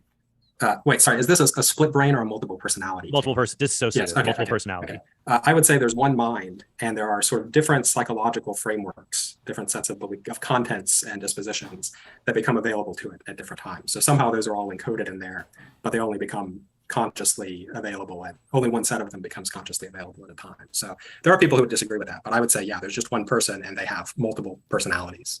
Right, ethical. This is the final thing. So yeah. All right. Wow, we made it through a lot here. Well, I think Ewok. I love the acronym, by the way. Oh, by the way, I meant to say this at the beginning of our conversation, but now it's coming so much later. I am very grateful that you read my work before this, by the way. You would be. I once went to a debate, actually, on the existence. I did a debate on the existence of God, and I talked to the guy afterwards that I debated, and I had his book and I asked him to sign it, and he said, why do you want that? I'm like, because it would be neat for you to sign your book. I have it. I read it before this debate. It would be prudent to do. Wow. I assume you did the same for me. He's like, well, why would I do that? And that debate didn't go very well for him. And I'm always amazed. I'll engage people and they're like not familiar with my work at all. So to see you quoting me, I was like fanboying. I'm like, wow, he read my stuff. That's so fun. But in any case, and I also looked at your. I keep seeing claims that the famous conjoined twins Abby plus Britt had to pay separate college tuitions. Assuming that were true, justified or no. If I had to guess, these girls probably paid literally nothing. They probably got everything covered because their life was so exceptional. I've seen your quote-unquote claims, but I feel like they only show up in like meme images on Reddit. But you can link the story otherwise. I think you can make an interesting argument one way or another. But your stuff as well before engaging in this. So Ewok, the equal wrongness thing. I think I already kind of addressed that a little bit with the example I gave about the hermit and Father of 10. You brought up. Let me go to the points that we haven't discussed. So one was legal punishment and the other was violence. I support. Now, I do think there are some moral things that don't necessarily have a legal balance behind them. Like the law doesn't necessarily have to compel people to make certain kinds of sacrifices. So most pro-lifers, like on the ethics of abortion, most people agree that you should treat the unborn like the born. Don't kill them just because they're unwanted among pro-lifers. But pro-lifers disagree about what do you do if somebody else threatens your life? Is it okay to kill them or not kill them? People have different views on that. So pro-lifers in general, and I belong to them, I would accept even if I don't think that it's moral per se, to do an abortion to quote unquote save someone's life. Now, some people think that sounds cruel, obviously, but just because there's a case where 2 people will die unless you kill one, it doesn't follow you should kill one. Like if I need a new heart and I'm going to be dead in 3 months and Frank is my donor and he has a disease and he's going to die in 6 months and doesn't want to give it to me. Well, it's not moral to kill Frank and give his heart to me to save one. It's just a case where 2 people are going to die. There's nothing we can do about it. You can't kill one person to save another. I don't think you should kill the child to save the mother, and I don't think you should kill the mother to save the child. So on the legal punishment thing, I support laws where there's just like all universally, this has been, at least in the United States, laws to allow abortion if a woman's life is in danger. So I'm fine with that. Wait, what? Did I misunderstand? Hold on. And doesn't want to give it to me. Well, it's not moral to kill Frank and give his heart to me to save one. It's just a case where 2 people are going to die. There's nothing we can do about it. You can't kill one person to save another. I don't think you should kill the child to save the mother, and I don't think you should kill the mother to save the child. So on the legal punishment thing, I support laws where there's just like all universally, this has been, at least in the United States, laws to allow abortion if a woman's life is in danger. So I'm fine with that. But other kinds of legal punishment, that I would say, I don't want to dwell too much on that because that's more of a legal question than a strictly philosophical question. And I think we agree that that's why in my book I compared like a feticide law to an infanticide law, because even like when women kill their infants, many times they're punished much less severely than if they had killed an adult stranger. But most people would say that it's still wrong. It's still wrong to kill infants, even if the punishment is much less severe because there's exigent circumstances. So I don't think my position is undermined in that way. And if it is, the value of Whoa. Did he just say it's less wrong to kill infants than adults? If I had to guess, I'm super guessing here. Somebody can link me a law or whatever. That's the case. It's probably generally less severe. Because my guess is that the types of people, especially mothers that kill their infants, probably have a ton of mitigating circumstances, like they are, like they're super depressed or postpartum or something crazy is going on. Not that like somebody just like maliciously murdered some infants, but because they're infants, you get less of a penalty for it. That would be my guess legally. Infants would be undermined similarly than the difference of punishments in those cases. I was just thinking, I mean, it's true laws can recognize extenuating circumstances and stuff. I was just thinking, you grant that your view implies legal punishment in some cases. You want feticide laws. And I'm saying, premise, that's a false implication. That's very counterintuitive. Well, I mean, but we support those kinds of penalties for people that kill wanted fetuses. Like if you commit an act of violence against a pregnant woman in order to kill her fetus, whether a man or a woman did that. Let's say they're very mad at this is true and kind of dumb to hurt legally, her I think, by just intentionally killing her unborn child. Many people are very sympathetic to giving punishment in that case, including a punishment that is rightly labeled homicide. Many people don't find that counterintuitive at all, and that would support my view. They might not find that counterintuitive, but they find this other thing counterintuitive. Well, then I got to ask them, what's the difference? If in one case you kill the pregnant woman's fetus against her will, you call that homicide.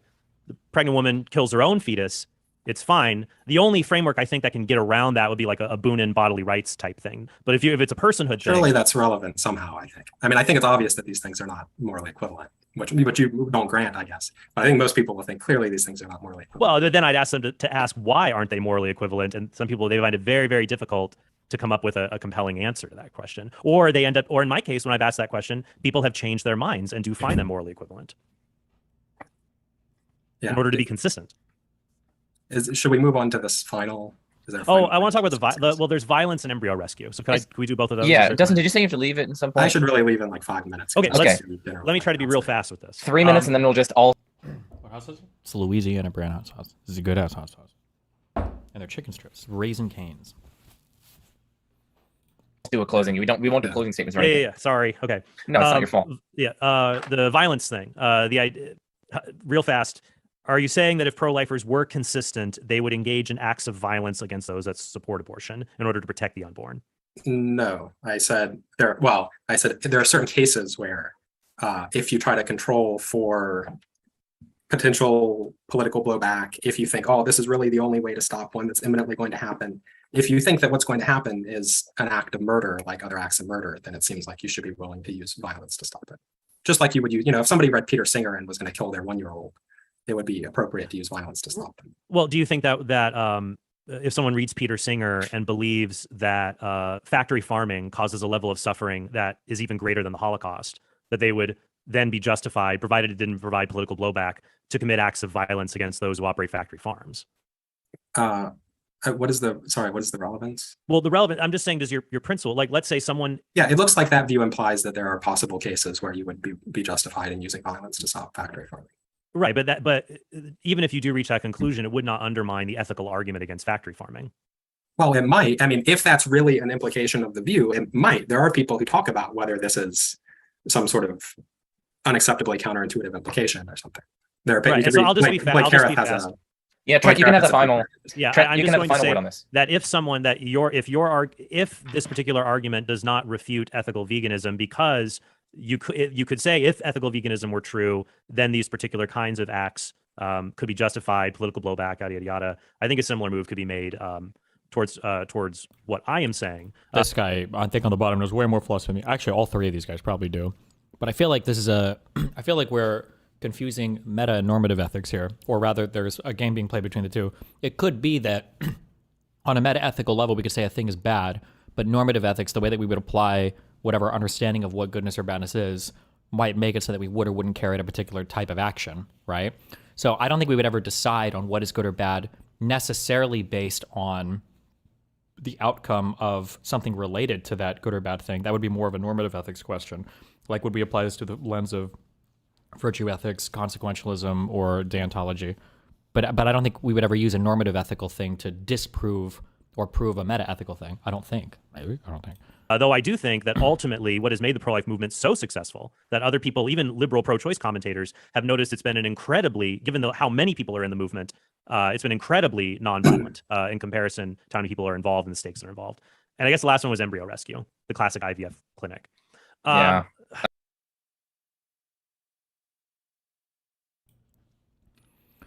As I said, these are both things which lie, I think you meant to say, squarely in the domain of normative ethics.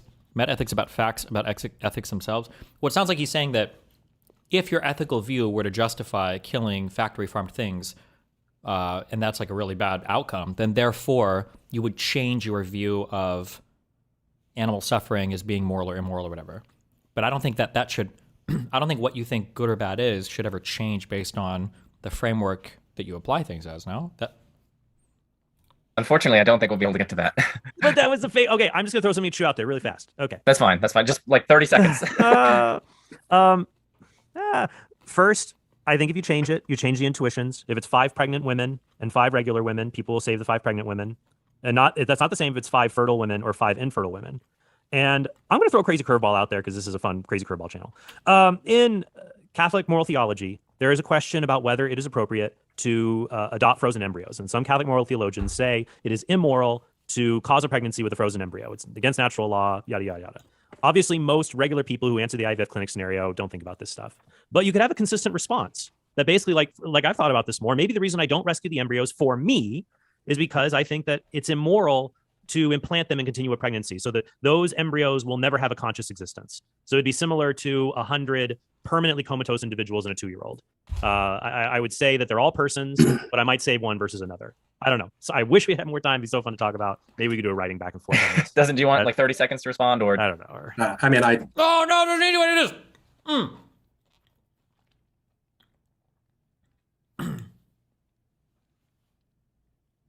You could make the hypothetical absurd, but we can stay within the realm of reality. Hasn't there been a woman who gave birth to 8 kids before? It's possible. It's incredibly rare, right? Octomom. But imagine, like, if there were 4 people that you could save a family of 4, or you could save a woman who just got pregnant. She's 1 month pregnant, and she has like 6 fetuses inside of her body. Should you always save? That's 7 people. The 6 fetus woman, or the family of 4. That would be a way to test that hypothetical for like the embryo thing. I don't think that the premise of that is plausible. So, and I don't think that's what drives our intuitions there. Okay, so thank you guys both for coming on. I really appreciate this. It was a civil conversation, which is rare these days, a civil conversation about abortion. So yeah, thank you guys for coming on. I really appreciated both your guys' stuff. Again, links in the description. And yeah, what better way to end is there than I'm Joe Schmidt. This is the Maddest Steve Reason, and peace out. Okay, so let me hit stop recording. Whoa!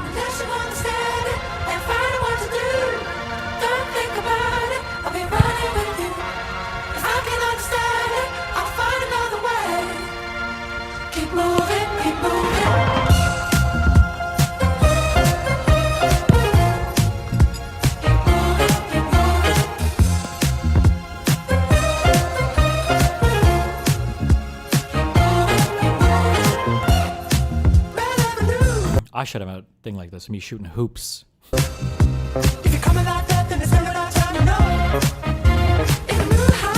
He's got like, this is like a 4-minute outro.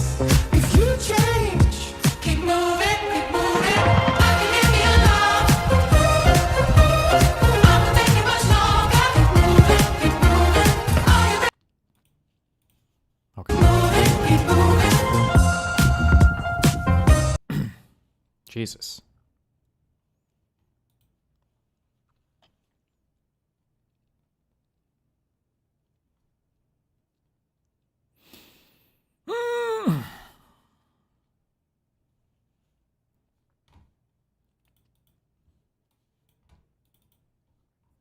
So I'm calling your church to test to see if they would help feed a starving baby. And right now, per request, I'm calling Living Faith Christian Center in Baton Rouge, Louisiana. Let's call them and see if they would help feed a starving baby.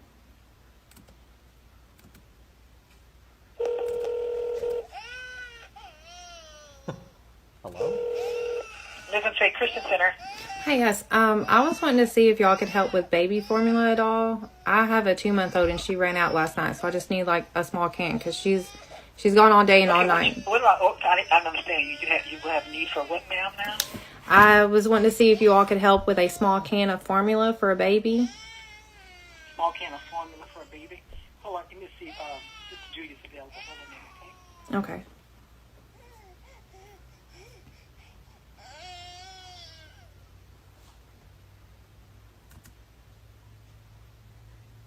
It died too late. This is Julia. How can I help you? Hi, I was wanting to see if y'all could help with a small can of baby formula.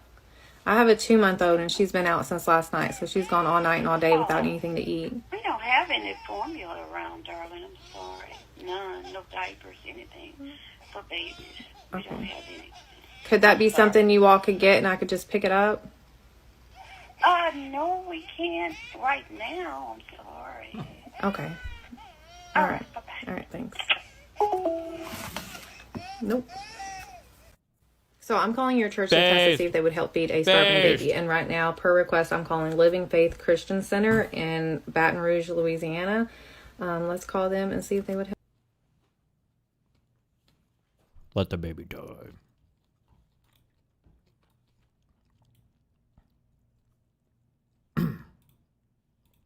How do you want to? Only reason I'm still alive is because of my mom. That's the only reason. I probably would have fucking done it by now, dude. My mom, I love her so much. I would never want to put her through that. Oh god, I hit the left button. Fuck. I didn't mean to hit the left button. Because they're not going to come over to this, like, you can't, after all that, how do you win? Only reason I'm Why would you hit any button? This is a meme.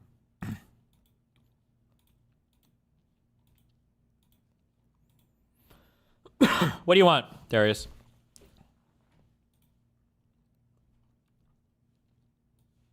I'm in Discord.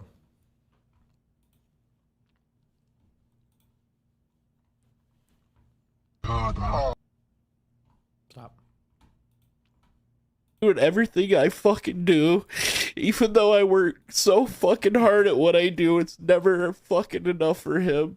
And all he does is just like act like my brother is so much better than me. It fucking hurts so bad, man. It fucking hurts so bad to have him like just piece of shit. Did you get to the part where the people at the mosque offered help? That's got to be rage bait, bro.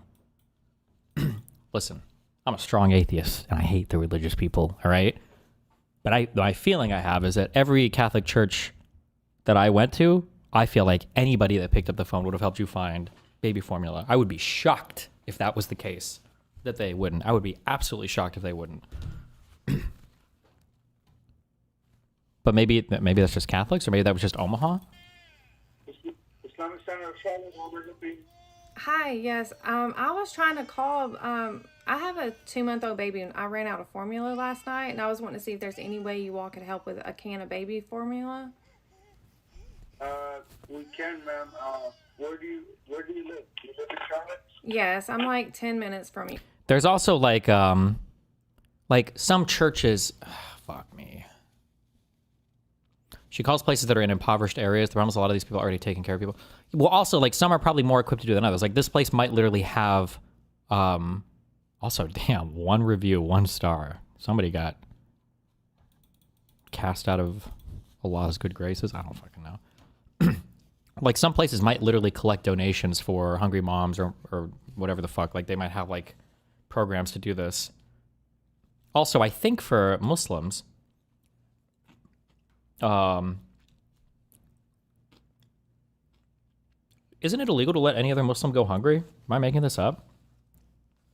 If you're in a Muslim country and you go to like a restaurant and you say, brother, I'm starving, don't they have to give you food? Like literally? I don't know how many people take advantage of this, but I think they are supposed to do that.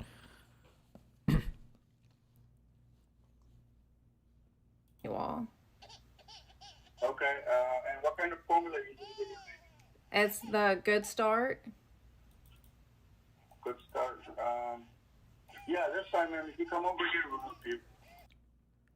This guy is letting her go brand shopping? What?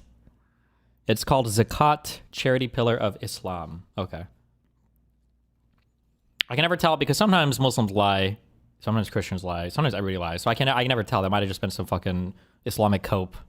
But they say that like in all of our countries, if you have Muslim brothers and sisters, you can always go to restaurants and stuff, you know, at the end of the day or whatever. They'll always give you extra food because they have to. It's literally legally mandated. I don't know how true that is. Okay, hold on just 1 second, okay? Okay. Okay, I'm actually doing a social experiment. You won $1,000. So I don't have a baby and I don't have a need, but I am doing a social experiment just to see which churches would actually help a starving baby. And unfortunately, there's so many that say no, and you immediately was like, yes, of course. And I just wanted to say thank you so much for your heart, and also to see if it was okay if I posted this on TikTok and maybe... There's got to be some fucking skit where it's some fucking guy on the other end who's like telling everybody to turn the lights off because they thought this one was going to show. And like, fuck, what are we going to say? And then he's like, wait a second. Put your information on there for your church where people can send donations. Maybe if they... Yeah, no problem, man. What is this?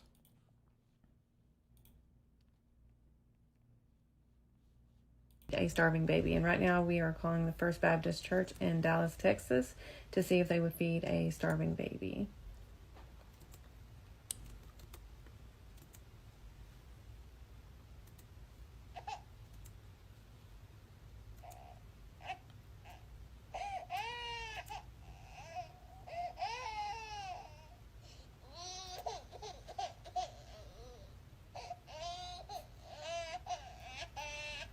Is this a mega church?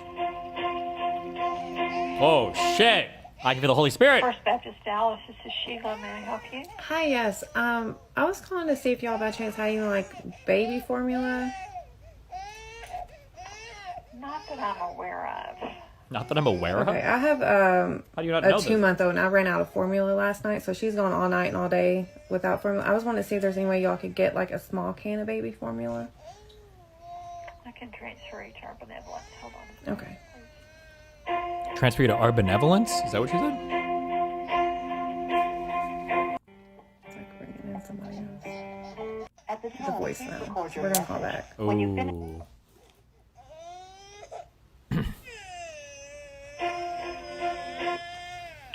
First Baptist Dallas, this is Sheila. May I help you? Hi, yes. Nobody answered when you switched me over. No one answered. Did Yeah. you leave a message for them? No, I'm just trying to. I mean, she's gone all night and all day without formula, so I'm just trying to make sure like somebody can answer. So I didn't know if you could just let me know. Honey, if it's you ain't got something some that y'all can tits.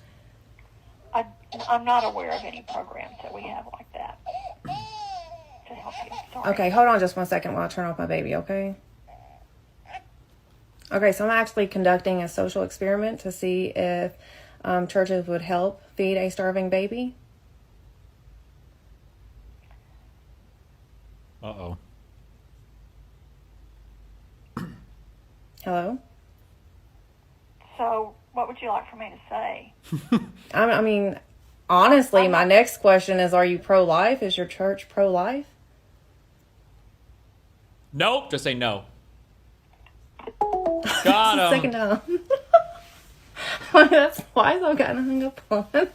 Like, they don't even know what to fucking say. So I'm calling your church to test if they would feed a starving baby. And right now we are calling the First Baptist Church in Dallas, Texas. I was more surprised none of them directed her to other services. They probably collected donations from their organization for like local food pantry. Yeah, that's why I'm so confused. Like, even if they couldn't help, they would connect you to something. Because I feel like these churches are usually like always connected to stuff like this. But I will also say, I didn't know this until I went there. I think I even heard Dave Chappelle make a joke about it first. Or maybe it came after I went there. I'd have to check the date of the special. If you've lived in the United States, even if you're black and you've lived in the United States, there is a special flavor of Southern racism is different, okay? It's different down there, okay? Than the type of, now I'm not saying you don't get racism, but I'm saying that Southern people are sometimes a special kind of fucked up. So just, but I don't know if maybe she just got the wrong churches or who the fuck knows for this, but. Ooh.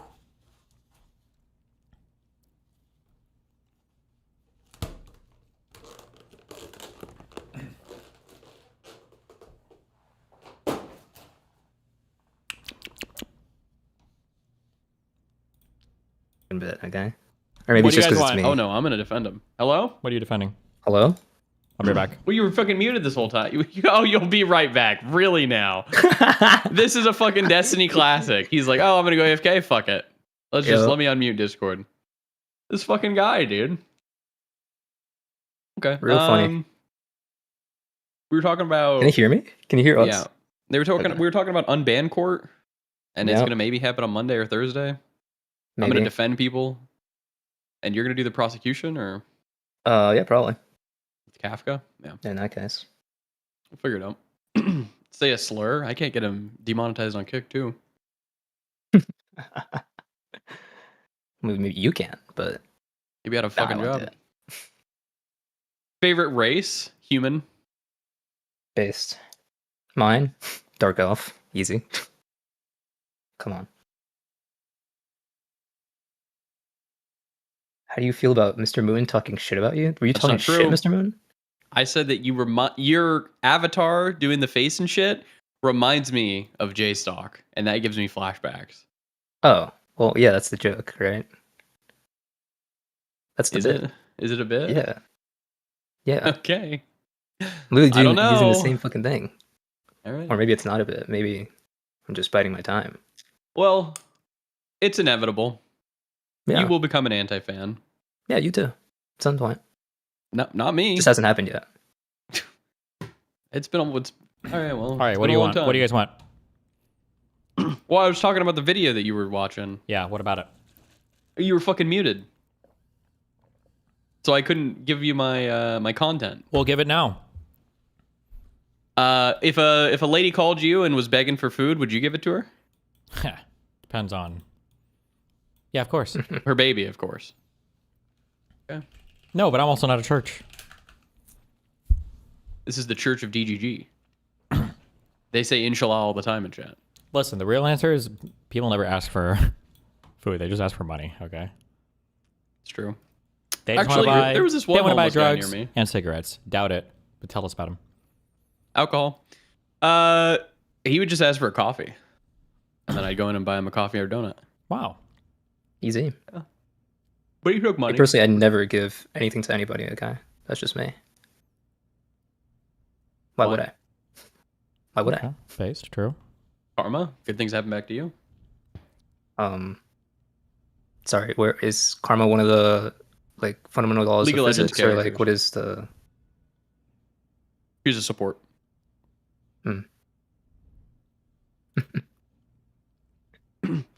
What's going on, Steve? How's the research going right now? Okay, I need to start writing stuff.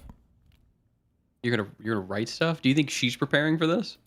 No, but I want this to be an annihilation. I want after I do this, I want the Supreme Court You to want her to cry. reconsider their decision. I want it to ripple throughout the earth. They're gonna bring back Roe v. Wade, huh? True. Yep. It's that easy. What's your strongest argument right now? Just that basically fetuses are gay as fuck. Therefore, you can kill them. Mm-hmm. What? Kill the gays. I mean, you heard it here first. That's what I'm hearing. We did it back in the day. We'll do it again. True. True. True. Do you think you're over preparing Destiny? Because you said before that you wanted to focus on like the legal thing, but now you're going to the philosophy. Are you expecting to cover all the ground? I didn't say I was going to focus on legal thing at all. I said there's like 4 different areas you can hit this argument from. First, I just want to hear her thing so that I could like very confidently refute if she brings up studies or whatever. I don't get caught on that. And then I just want to have like a thorough top to bottom good thing. And then abortion is the argument that keeps on giving because I feel like people always want to fucking talk about abortion. So yeah, why not? Fuck it. Okay, so then in that case, so you don't like want to focus in on one of them. It's just you want to have it all prepared, and then wherever it goes, basically. Kind of, yeah. I mean, I just listen to her do her things, so I know her talking points. that'll But, work. I mean, I have my own opening statement as well, so I can dictate to some extent where I want it to go. Cool. Can you work in aura farming in your debate? I'll do that. Okay. I'll come out on a fuck. What were those things called? That were so segways. Nimbus? Oh, a Segway? Okay. Do those exist anymore? What happened to those? I think they kind of still do, but I don't know if they make them anymore. They still exist, but nobody uses them. Why not? What the fuck? These were supposed to be the future. Yeah, what the fuck? They were. I'll come out on wheelies. Yeah, these still exist. They sell e-bikes and Just a shit now. stupid trend. That's it. Because Go cards? Holy shit. Just walk. You get a power bank from them? People use the like one wheel like skateboard things that you can use with the remote. They use those now instead. Wow. Wait, Segway went bankrupt? I mean, their website's still up. Like the company? Oh no. Damn. Unlucky.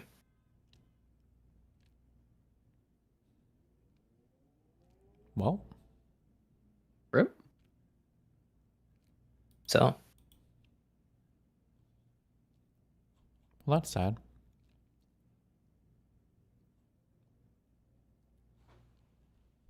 To get the abortion debate, are you going to do any other, are you going to do a vegan one soon? Fuck no. Those are the most interesting. Oh, yeah, are they? That in Israel-Palestine, right? No, that and Christianity. Based, okay. The existence of God, hell yeah.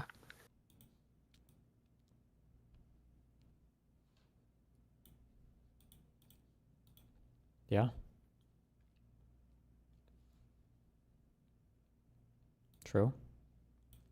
Just do your shit. I'm fucking. I mean, if you don't want to be in here, don't be in here. You know Well, me. you were screaming at me in the fucking thing that I had to come When in was here. I else screaming? When you were on I Darius's screamed at account. you? Yeah. Oh, okay. I hacked fucking Darius. Okay. It might have been a cop. We're trying to get inside info. Is that what? Yeah. True. Want to confront him live on stream.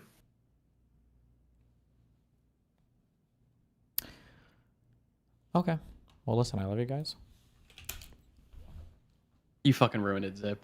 You fucking ruined it. What did he ruin? You came. He ruined it. No, I'm just being really wrong right now because I'm in debate mode, okay? Or I'm in research mode, okay? You're the one who didn't stream today. I don't stream Saturdays usually. And then also, if I stream on Saturdays, the movie streamers will literally go and fucking kill themselves. Steven, can you verbally verbally right now, can you go on your stream and say, I condone Darius IRL fighting for brand risk on behalf of Destiny.gg? Yeah, I condone you fighting, I guess, as long as it's like legal and on the up and up and all that bullshit. Facts. All right, so I am the DGG representative for the next Aiden Ross boxing match. That's fantastic. Holy shit. Wait, where is that? I don't know. I have to send this clip over to someone else now. Oh, okay. We'll see what happens from there. And then they'll give me some black eye to fight. And of course, I'm from the hood. And I'm also able to, you know, I've tussled in my life, so I'll destroy him, and the DG will look epic. That's it. I feel like I saw a billboard for one of these, and it was in Miami. So you could have Destiny show up and give support. So you live in Miami? Why are you not in jail right now? I have no idea. Why the fuck would I be in jail, dude? Also, Cocaine. by the way, I know what I found out recently. You advocated for some jail activity for me. What do you mean? What? Ooh. I can't say it online, unfortunately, but I've heard. Wait, some serving Abby? stories. Why would you even? Because there's nothing illegal about that. I need to serve her a subpoena. Pixie's only the stupid fucking spoiled cunt. Her only fucking witness won't testify my case. You could serve her. I give you the paperwork. You're allowed to serve her. Anybody can serve her. Dude, Will you pay him to serve her? Dude, why are you saying this out loud? Here's how you can get some money. Muted? Why does it matter if I say it out loud? What do you mean? You just said you're not going to do it. So who the fuck cares? No, that's not what I was saying, you dipshit. I was talking about something completely different. Wait. You're fucking retarded, dude. I'm not even joking. What are you even talking? What are you even talking about? Message me. What are you talking about? Shut up. No, I'm just kidding. I was just joking. I didn't fuck anything. I was joking. I've never even talked to you about that. I was joking. I was joking. You're so retarded right now for acting like that was real. I can't believe you're being retarded times 2. What are you even talking about? No, Message me. DM me your permaband right now. Oh my god. No, I'm actually triggered, dude. How does he throw this hard? How does he do it? What were you talking about? Yeah, I'm messing you. What were you talking about? Dude, it's not that serious. I'll tell you later. You said it was jailable. Well, it wasn't jail activity. It was more just like you advocated for someone to do something, and they then after it happened said that you gave them their blessing. Why are you vague posting? Just fucking say it. Wait, everybody knows what you're talking about. Why? Yeah, I know everyone knows, but that's all I can do. I can't talk too much about it because I don't want to be. I'm not trying to get in trouble. Can we not? Like, Wait, message me. Wait, Zip, message me. What is he talking about? We could do this later. We don't have to do. We don't have to do it right now. So here's. Do I need to dislike this guy in New York who just got elected? Is he like cool or is he weird? No, he's fine. Okay, I have a lot of ladies I've been talking to that really fuck with him. Wait, what did I say about that? Just go in. What? What do you say about what? Just lean into it. Say, yeah, I love Zoran Mamdani. Yeah, he's cool. He's fine. I voted for him 3 times. Just go with that. Yeah, Easy. do that. And Yeah, triggers I don't know if conservatives. he's like. Yeah, I don't know if he's weird or not. That's why I'm like, okay. Not yet. All right, cool. I'll just say he's cool and move on. Say you're Muslim too. Yeah, Muslim as well. Okay. There's something else I had to ask you. Oh, okay. So yeah, I saw you review the cop thing. So listen, dude. I'm like, I get pretty. So I was nervous as fuck, just because I had the warrant for my arrest, so I didn't know what was gonna happen. And I honestly, everything was fine. I didn't record this part, but I was fine and everything was normal until I went to the car with him and he pulled up my warrant. And as soon as he pulled up my warrant, he acted sus as shit. And he had people like putting my hands behind my back and shit. And I got fucking like PTSD, like terrified of the whole. There's no wondering why with PTSD is because I had situations happen in the past that were like fucked. And I was like, dude, I'm literally about to get fucking like gutted here. And I have my dogs in the car. I'm supposed to be in like San Diego in like 12 14, 15 hours. Like, I was tweaking the fuck out. Like, I now understand I shouldn't say anything because I've had, like, have you seen any of the cop videos? I overshare.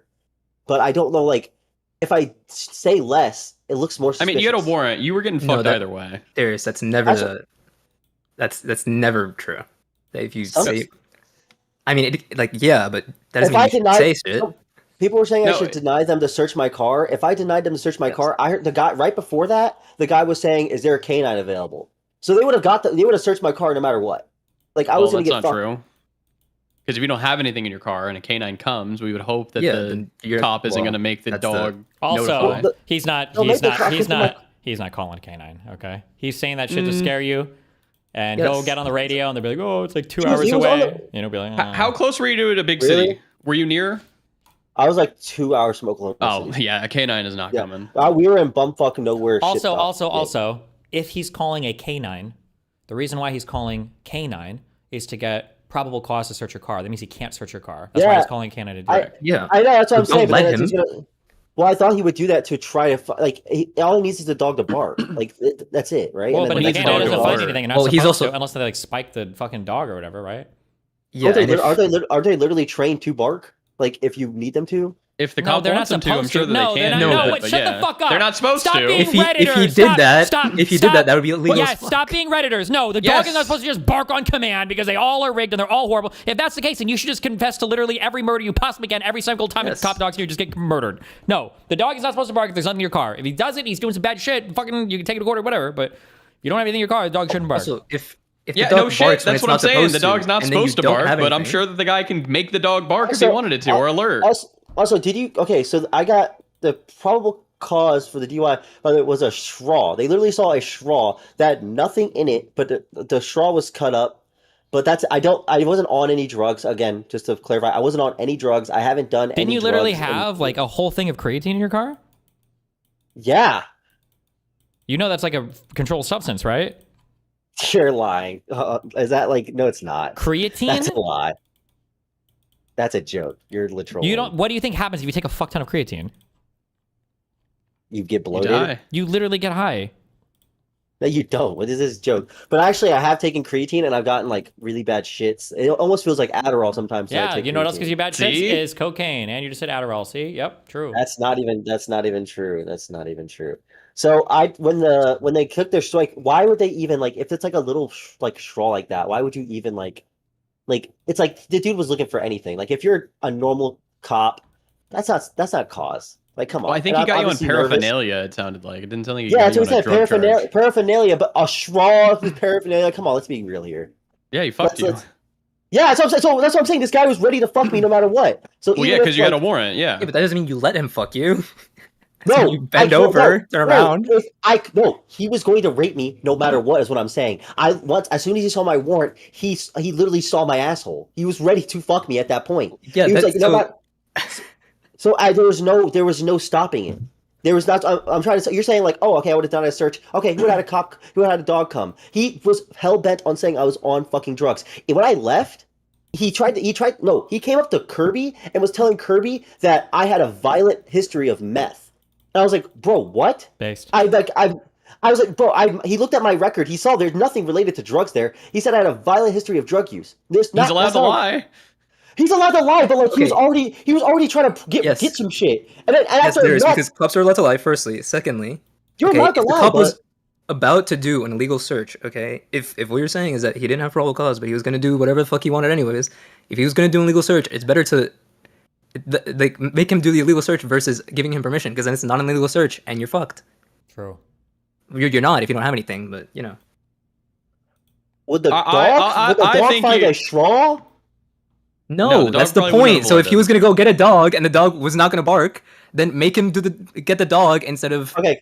Can I say this? Can I say this on live? This might this isn't even like this. Can I say this on live? I don't know what you're gonna say. Can I say this on live? What? Oh, so there was one big reason I didn't want the dog, but I didn't know how that worked. Because you think the dog is racist? You're not that black. Okay, it wasn't anything.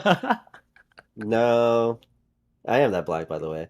Because what, you smoked weed in the past? And you think the smell of weed is still in the car or something? He might notice the dog from dog warts. No, I was. It might have been a King Charles Cavalier. I don't even. You're that's bad with actually not a dogs. dog. I'm bad. Is I he- actually is he had a dog? You're allergic to had both dogs. No.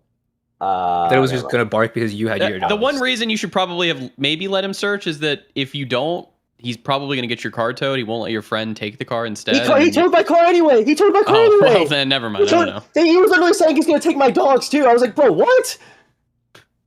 Like, Yeah, I was that like, guy- dude. That cop does not fuck with people. Yeah, I with don't a know. warrant. I don't know why he was not fucking with me at all. And then after we were like sitting there chatting, he was asking about my work and shit, and he's just like, yeah, he's like, just being a dick about it. And then he fucking starts saying like, yeah, man, you could have killed me. And I was like, yeah, but I understand that, and I apologize, but that doesn't mean I'm on drugs. I would say that. Oh my god, bro. Yeah, and I apologize. Yeah, I understand that. I apologize. I just got my license 4 months ago. I didn't know you have to fucking go to the left lane when you're on the shoulder, dude. I didn't know that. My bad. And then he's like, it's on the test, and I'm like, no. Yeah. Well, I don't know what to fucking tell you, dude. I'm sorry. I apologize, but it doesn't mean I'm on drugs. He's like, well, yeah, I guess. So I don't know. You learned that in school? Okay, well, I didn't have a fucking driver's ed in school because I went to a low-income school that didn't have driver's ed. And then when I did my driver's test recently, I paid someone to just do it. So I did the actual physical test, but I paid someone to just do all Why do you No, just you admit the didn't. most No, you retarded didn't. shit? Firstly, no, you didn't, and no, you didn't say that. So I don't know why would you. What? They can't take my license. Yes, they could. Wait, why would he say that? What did he say? He Who's said gonna take he my paid license? someone to Listen, do you the didn't say test anything. for him. Oh my god. Careful. Who's gonna take my license? I'm literally driving just fine. I've done nothing wrong except for that one thing. And and also what you just said, bro. This. It's a joke. Oh shit, true. Oh, you gotta be, bro. Obviously, dude. Holy shit. Okay. Oh, you're being Okay. serious. Oh. I'm trying to remember what I had originally talked about. Do they not extradite for warrants? Fuck is an extra? Depends what you did. Depends on the state. Your nice they- cousin. That's where they take Yeah. you and send you back to the place you got a warrant. They do, but they have to like do something for it. Or... I think they have to pay for it, so I don't think they usually want to do it, is what Dan told Yeah, me. exactly. They probably it's just for They're- certain they're, like, on crimes. the- I doubt they extradite you for like a class Z misdemeanor, but if you're like a fucking murderer or if you've done some felonious activity, Then they they won't. probably would. Yeah, there's a chance that my situations could become a felony too. So I was like, I thought it was gonna get cooked, but I don't think they are. They won't Are you done probably. with all the legal shit, or do you still have more to go? So all my stuff with Merc and that Zeus guy is now done because I got a lawyer and spent a bunch of money. So It got like fully dismissed. yeah, it's fully dismissed. It's Shit, done. nice, dude. Okay, So what that else does- do you have left? My stuff with my ex, and then the stuff in Oklahoma now. But yeah, we'll see. how that Remember, goes. I she don't know. can't sue you if you guys are married. What So if you get back together with her and you propose,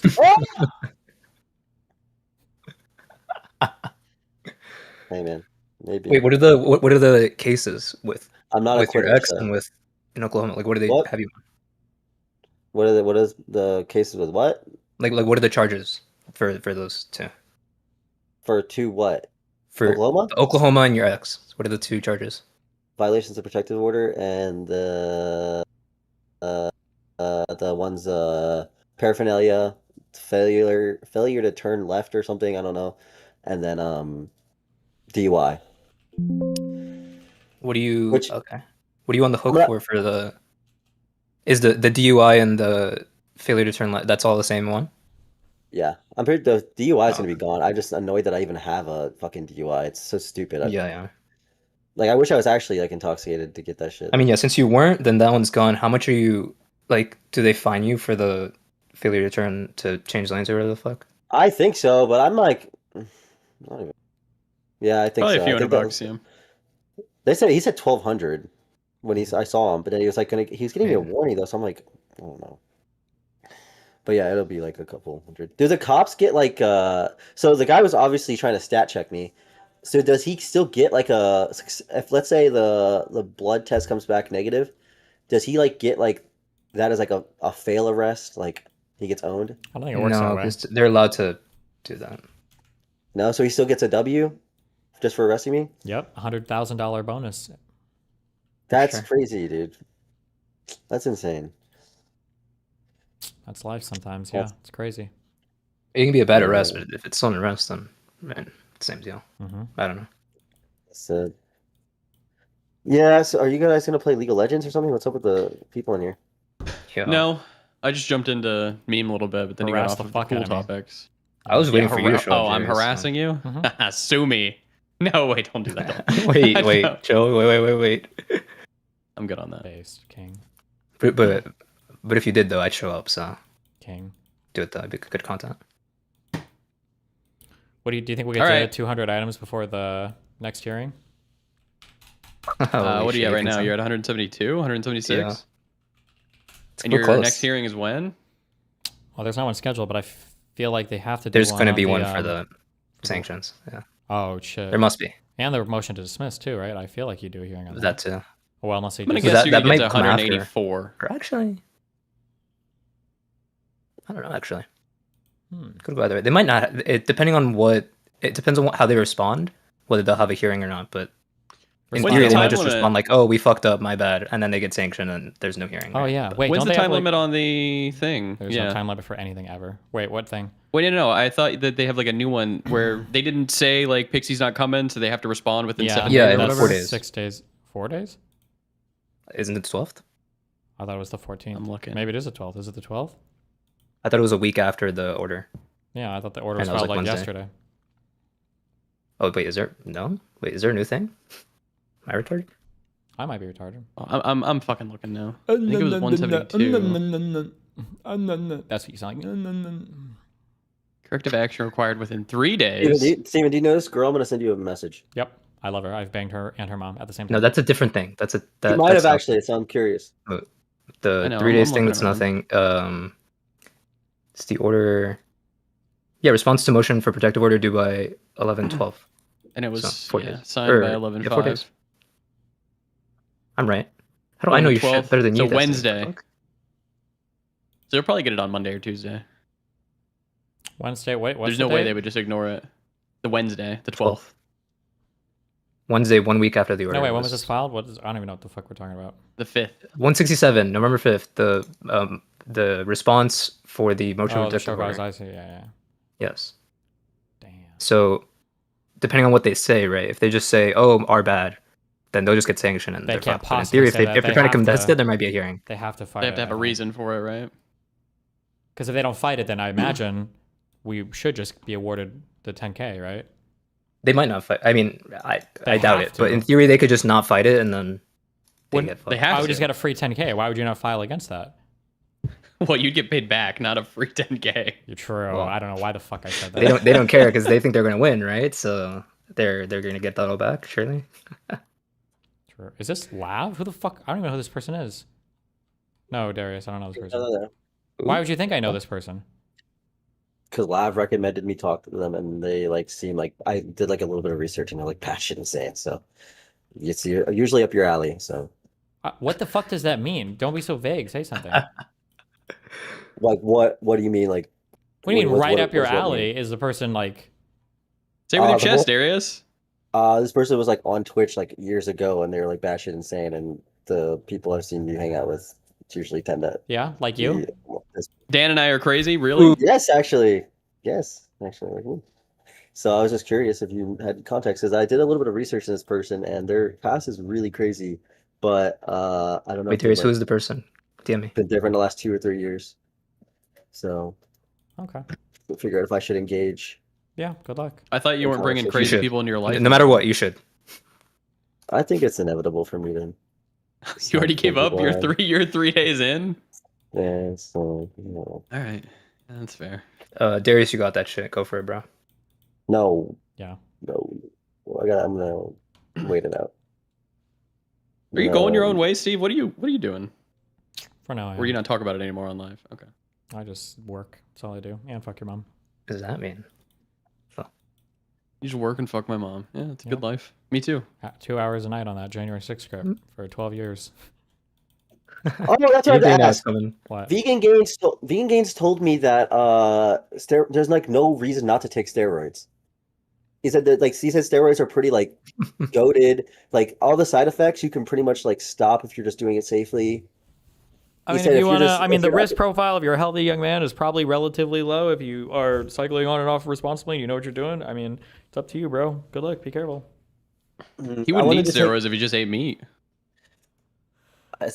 Careful. You're going to summon him. Dude, if he goes to this call right now, for sure. Dude, I met him, by the way. He's like 6'2", jacked to the bones. He is intimidating as fuck. I did not think he was gonna be that fucking intimidating. I was expecting him to be like my height and like just like big, but like he is like fucking like he's like low He also tier got way, god. he got way like, more crazy now, right? Yeah, because So- he's taking steroids now, so he's like even Yeah. bigger. Dang. He's like he's fucking like, dude, it's actually terrifying. So I was like, okay, yeah, maybe I want to be like that. Okay. So, Yeah, you'll grow taller and everything, I think. Yeah. Well, I don't need a tallerness, but I think I want to just like get on. Like, if I could do like trend or something. Yeah, for Like, sure. I don't know. I think I'd just be like more like he was telling me that his sex drive goes up and shit. Yeah. And I feel like as I'm getting older, my sex drive is going down. Wow. And There's- I wanna- think that's what you're missing is roids and then like a greater sex drive. I think that's really what you're missing in life. So Yes, you I'm should not definitely joking. do that. I started eating dried pineapples to help that out. What do you think that's does gonna do? work? Increase my sex drive and give me more muscles. So I don't know I don't know the negative. Like I don't know the really like. I need to talk to him again about it because I Roid kind of rage? forgot. Roid rage is like, dude. I don't have a problem with anger. Like I don't like the things that have been online have just been like memes. People like in my business. That's just online shit, you know? Yeah, but That's online shit. You don't have a It's like- problem with it now because you're not on roids. Well, I could, but I know how to calm down, dude. I can easily. Like, Oh, then do it. I mean, I can. Yeah, I will when I do the fucking you- drugs. I'm just trying to figure out if there's like if vegan gains is retarded, but I don't remember. The thing is, I need him here right now to explain it. Do you have I a actually cipher would- on those? Are you afraid of like the fucking- balding at all? Would it be okay if we summon him? Because I actually would love to hear him talk about it. No, I ain't got time for this bullshit. But it, dude, fuck. He's studying. What else do you have going on? Me? I don't have I don't have time for this, bro. Me, You're I'm gonna win supposed that to. I debate. need Who to prep cares? for this fucking vegan debate or this this abortion debate. He misspoke. You do have to prep for this vegan debate. Get this guy in here. God. You're prepping for the wrong thing, man. I needed to bang your mom. Got him. Paste. What's her name? Your mom's name? Mm-hmm. Cheryl. You don't remember? No, I don't remember. Oh, What, you're Becky? cooked. I don't know. What? It was a meme for 4 years. Oh, I mean, at Teresa, minimum. fuck, you're Yeah. right, my Like, how do you bad. not remember? Fuck. Fuck? Tell your mom I'm so sorry, dude. There's no excuse for I'll that. let her know. Yeah. There's no excuse for that. What is that? A little snowman in your background? Not the DGGL, the one to the next left of it. It's a little gnome guy. Well, no, I like that. Is that a little toy car? Yep, it's my Focus RS. Oh shit. Yep. Dan said whatever dealership you give that to is you're gonna fuck them over because you've driven that car into the ground. Okay. True. Pretty sure Would you most of the trade miles your- on it are highway miles, but okay. Would you trade it in if you were getting a new car, or would you keep it? I don't know. It depends on if I got a 4-seater or 2-seater. Wait, are you still married? Me? Yeah, Fuck like no. legally. No, why? Oh, it was like annulled, or did you have to like pay to get that done? It's called a divorce? You file, yeah, divorce paperwork. Why do you need a divorce? Well, did you like have to give your money or anything away?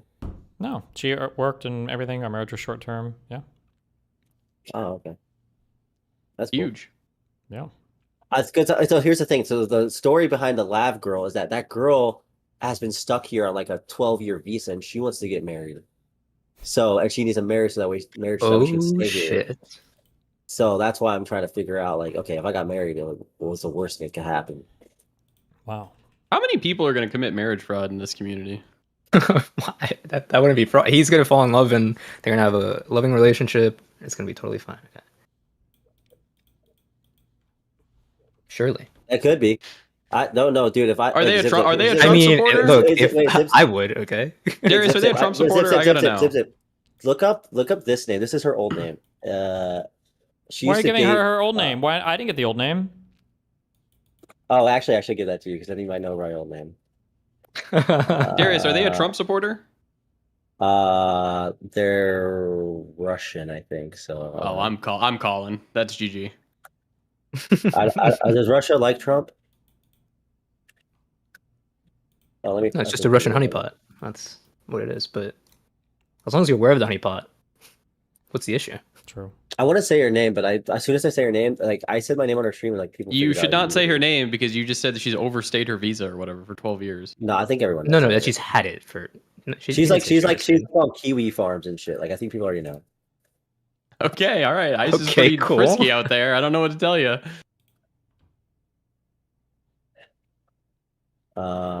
This is her.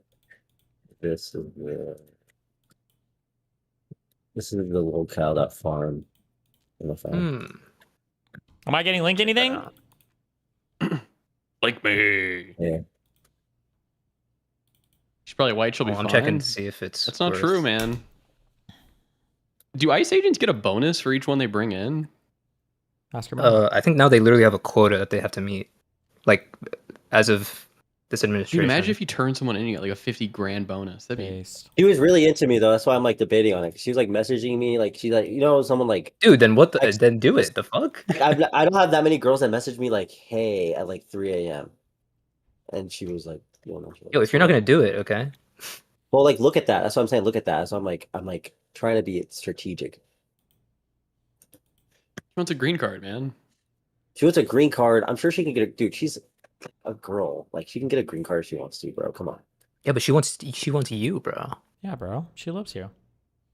Do you think? Yeah. Yep.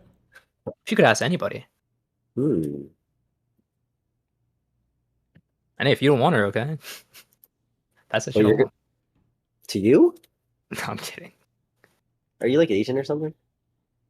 No. Really? That's racist, Darius. You can't just ask people that. You sound like you're Filipino or something. Ooh. No. What does that mean? Like you're like Asian, but you're not like fully Asian. Like you're like Vietnamese or something. No, I'm Latino. Really? You could be Filipino. Close. Okay. Interesting. Someone said I do sound Asian, but Chinese, not Filipino. How the fuck do I sound Chinese? Chinese maybe. Chinese, yeah. Chinese, yeah. Whoa. I can see that. Oh, not cool. Let's all do our best Chinese accents. No, let's not. Okay, let's not. Never mind. Let's not do that. I changed my mind.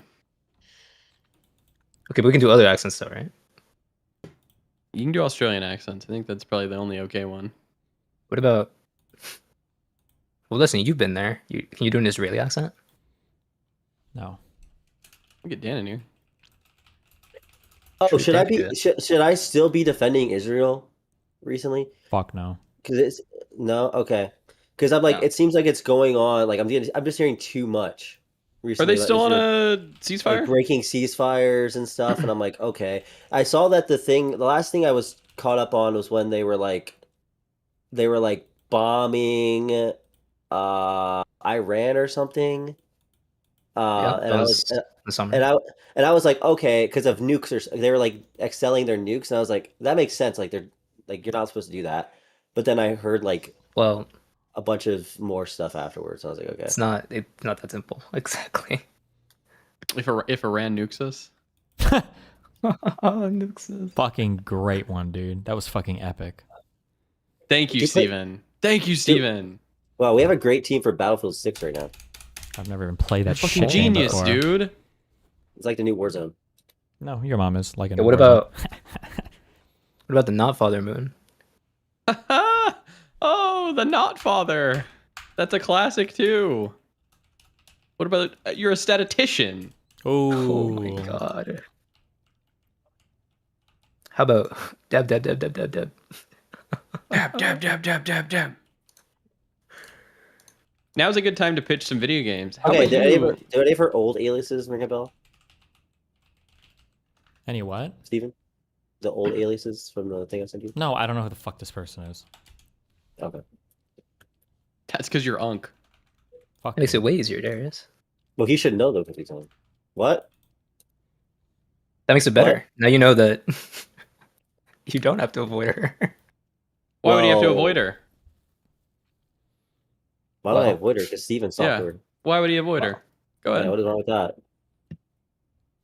I didn't say anything. You implied something. You're implying Destiny's unclean? No, of course not. Just he wouldn't want to do that to a friend, right? He wouldn't do that. I would do that. Hmm.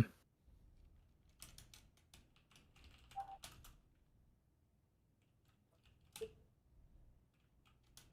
guy should play Baldur's Gate 3? Absolutely not. He shouldn't. Hell yes. What the fuck? Baldur's Gate 3? He would find it so fucking boring. I feel like I need to play that, but it's like You it's so should. long and boring, and like I couldn't even sit through Expedition 33 because I got so bored. I need to like take Adderall or something, and then start playing games again. But that feels like such a waste of Adderall. Just get fucking meth, baby. Meth it the fuck up. Some guy that looks Max, he said he was microdosing just raw meth, and it's the same effects as Adderall. Sure, why not? I don't think that's how that works exactly, but You should just start cooking meth, Darius. You can't just like lick it, or That would be like, fucking. Can we not make jokes anymore? just like in Breaking Bad. What? No, that'd be Holy awesome. shit. What happened? You should cook meth. That sounds okay. based. I was so I had a Molly packet, packet of Molly recently, and I was licking the inside of the packet Gross. to because I didn't want to take. Yeah, it's gross. It tasted awful. But I licked it because I wanted to just get like a little bit of MDMA. I didn't want to take too much, and it still had the same side effects. So I imagine meth, if you were to take like microdose meth, you wouldn't have to like cook it. You could just like put like a little bit like a pill or lick it or swallow it. It would do the same thing. But I don't really know. I haven't tried meth. There's only one way to so- find out, and that's to. I'm actually very curious, but I've heard. I mean, you can just ask, right? Smoke it through the So straw. somebody who has experience with that? I don't think I would know anybody that's microdose meth. But, You know streamers, right? Yeah.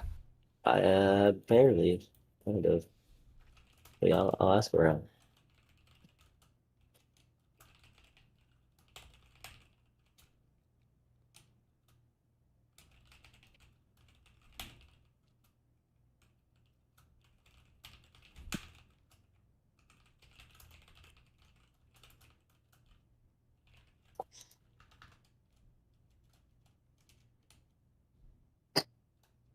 Okay, anything else? I can't have people in here. It feels like you're looking on my back. Are we good? Yeah, I think we're good. Raising Cane sucks. There's a lot of better fast food places. Name Don't one know where right you heard now. from Name them. one. Name one. Taco Bell. Dude. That's just facts. He's right. I think. And if you want chicken, How you go is to that? Popeyes. True. Dude, why are you just naming places that are open after 11? Like, I don't like. You don't need to eat at What do Taco you- Bell and Popeyes, bro. It's like What do you want me to name? like a restaurant that's like as good as Cane's, not like just fast food. Slop. We're talking fast food, you fucking moron. We're going fast food to fast food. Ooh. Is Cane's even fast food? It takes a while for them to give you that. What do you mean? Is Cane's fast food? Like you sit there for a while. That's why the lines are always so long. They What take do you like mean you 30 sit minutes. there? Who sits Like, at have you Cane's? been to every dude? If you go to any Cane's, the lines are like 20 cars deep. Always. Yeah, it's cars. Yeah, because the You're food's not not sitting fast. inside. Well, You never been to like you never been to like McDonald's and there's a fucking line at the drive-thru? No, That's like actually, not fast food. not in like 6 years have I sat on a McDonald's line. Okay, so it's happened then. I mean, yeah, but Then like, McDonald's Does didn't that used make to it be not fast fast food. food? okay, you get what I'm saying, dude. Like, it's like obviously not the same thing. They take more time, and it's much better. Would you consider Chipotle fast food? Ooh. Oh, I might call I it don't fast know. casual. It's not fast food, but it's close. Yeah, like that. And that's good shit. who the fuck says fast casual? That's what I say when I'm hooking up with your mom. That's a term. Oh, okay. All right, I'm out of here. Have fun writing. Yeah, about love you. Bye, veganism. loser. Just kidding. Bye-bye. Don't love you. Love Bye, you. loser. Wait, you don't What? love me? No, I'm just kidding. I do love you. Be careful. Okay, good. All right, bye. Okay. Bye. Is there a way to test if you have ED? Yes. How would you know in a sexual situation if you're having erectile dysfunction? If it's just like Just look at the hottest woman alive and see if you can pop a big ass boner. No, so like during sex, I've experienced that it takes a little bit longer for me to actually come. And Yeah, that's definitely ED. like, You're fucked. is it ED though? How old are you? 29. ED, yeah, 100%. Jeez. Oh yeah, I'm not having problems getting hard. It's I would nothing just, with getting if I hard. was you, I would kill myself. No, you wouldn't. I Okay, would. I need to look into this. Be careful. Love you. All right, bye.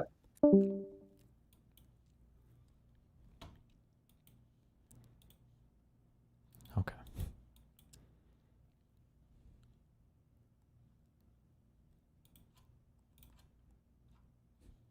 Why do I have this picture on my... I should have this picture open for a long time and I'm not doing anything with it. This stupid picture is sending me. Fucking kill me. Jesus.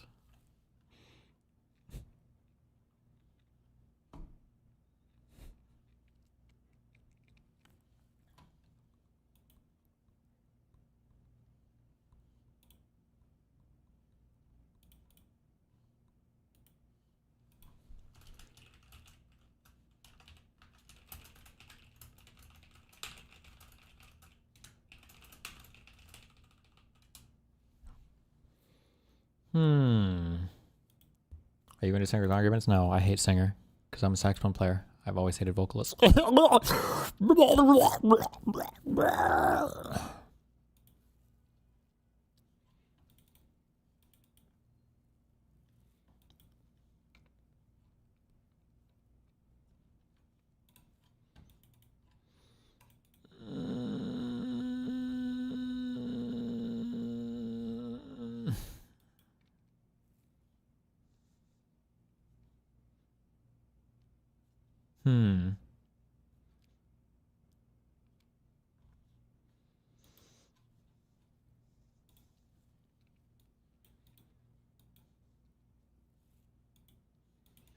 Fuck, I can never write these things on stream.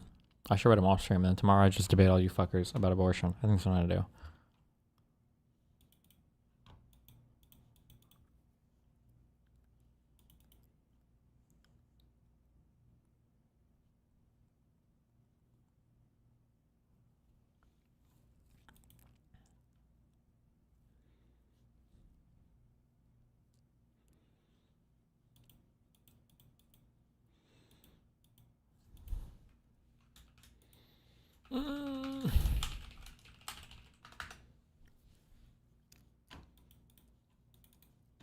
Vibes so far before the debate? I mean, I think it'll be an easy debate. I feel pretty confident in these. Once I write this prep out, I'll never have to prepare for another abortion debate. Hopefully not. I don't even know how many of these I'll do. The preparing for the Dinesh D'Souza one will be a lot more fun because it'll be way more topical.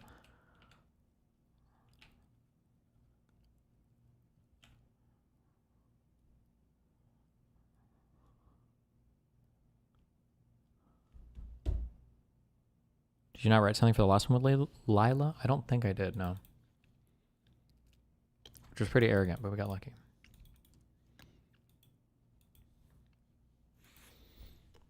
Is the abortion debate going to be live streamed? I don't know if the school live streams it or not. Might be pre-recorded. Let me throw up a quick 950.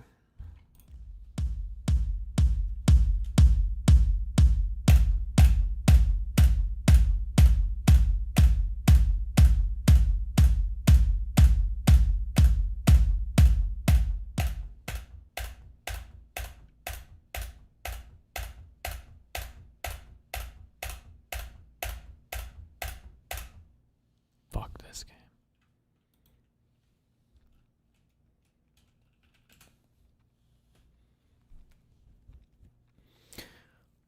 How different do you think the Lila debate will go compared to your whatever podcast over there? It'll go well. 'Cause I'm preparing for this hardcore, okay? I don't prepare for that many. The ones I prepare for, I feel like I do pretty well. Sign, spy, stop, robot, seal, body, deliver, present, beam, plug, programming, ching, give, spoken, close, pronounce. You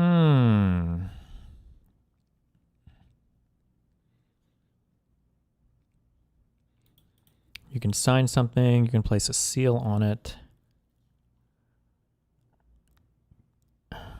Nope. Plug. Parts of an essay, the body. Oh, signs. Types of signs? Stop sign? No, because sign is here. That's a meme.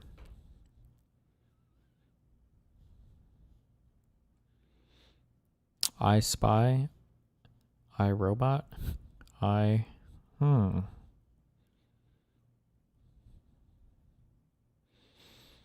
To deliver, to present, to give, to plug.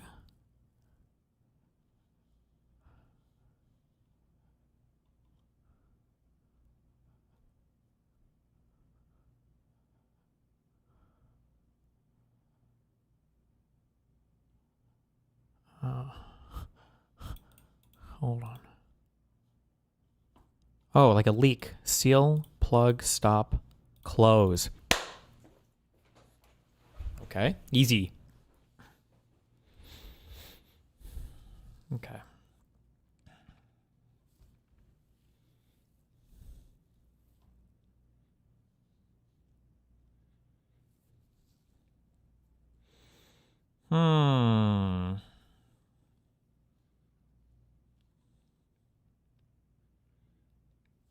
There's something here. To deliver, to present, to give. It's not pronounced. To pronounce? Fuck. Okay. Put forward as an announcement. Okay, I guess. Oh,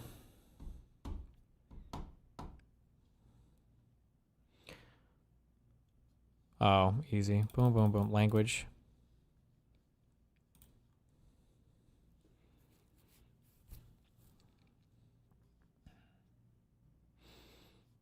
Beam. Steel beam. Something spy. Robot. And Ching.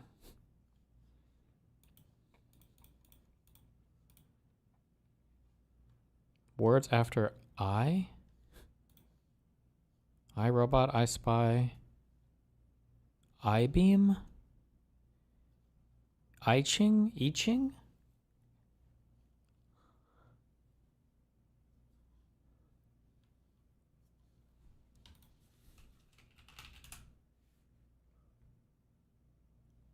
An ancient Chinese divination text. Did they mean like itching?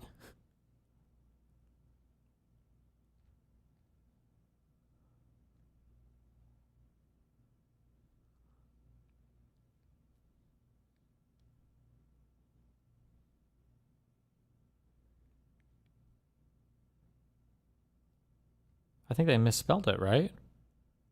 What is an I-beam? It's like the construction beams, right?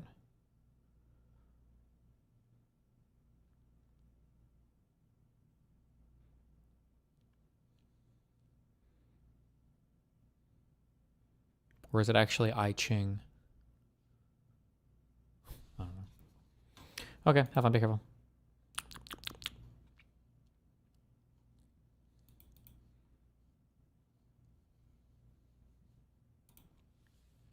Is it Darius IRL on Kick? Be careful.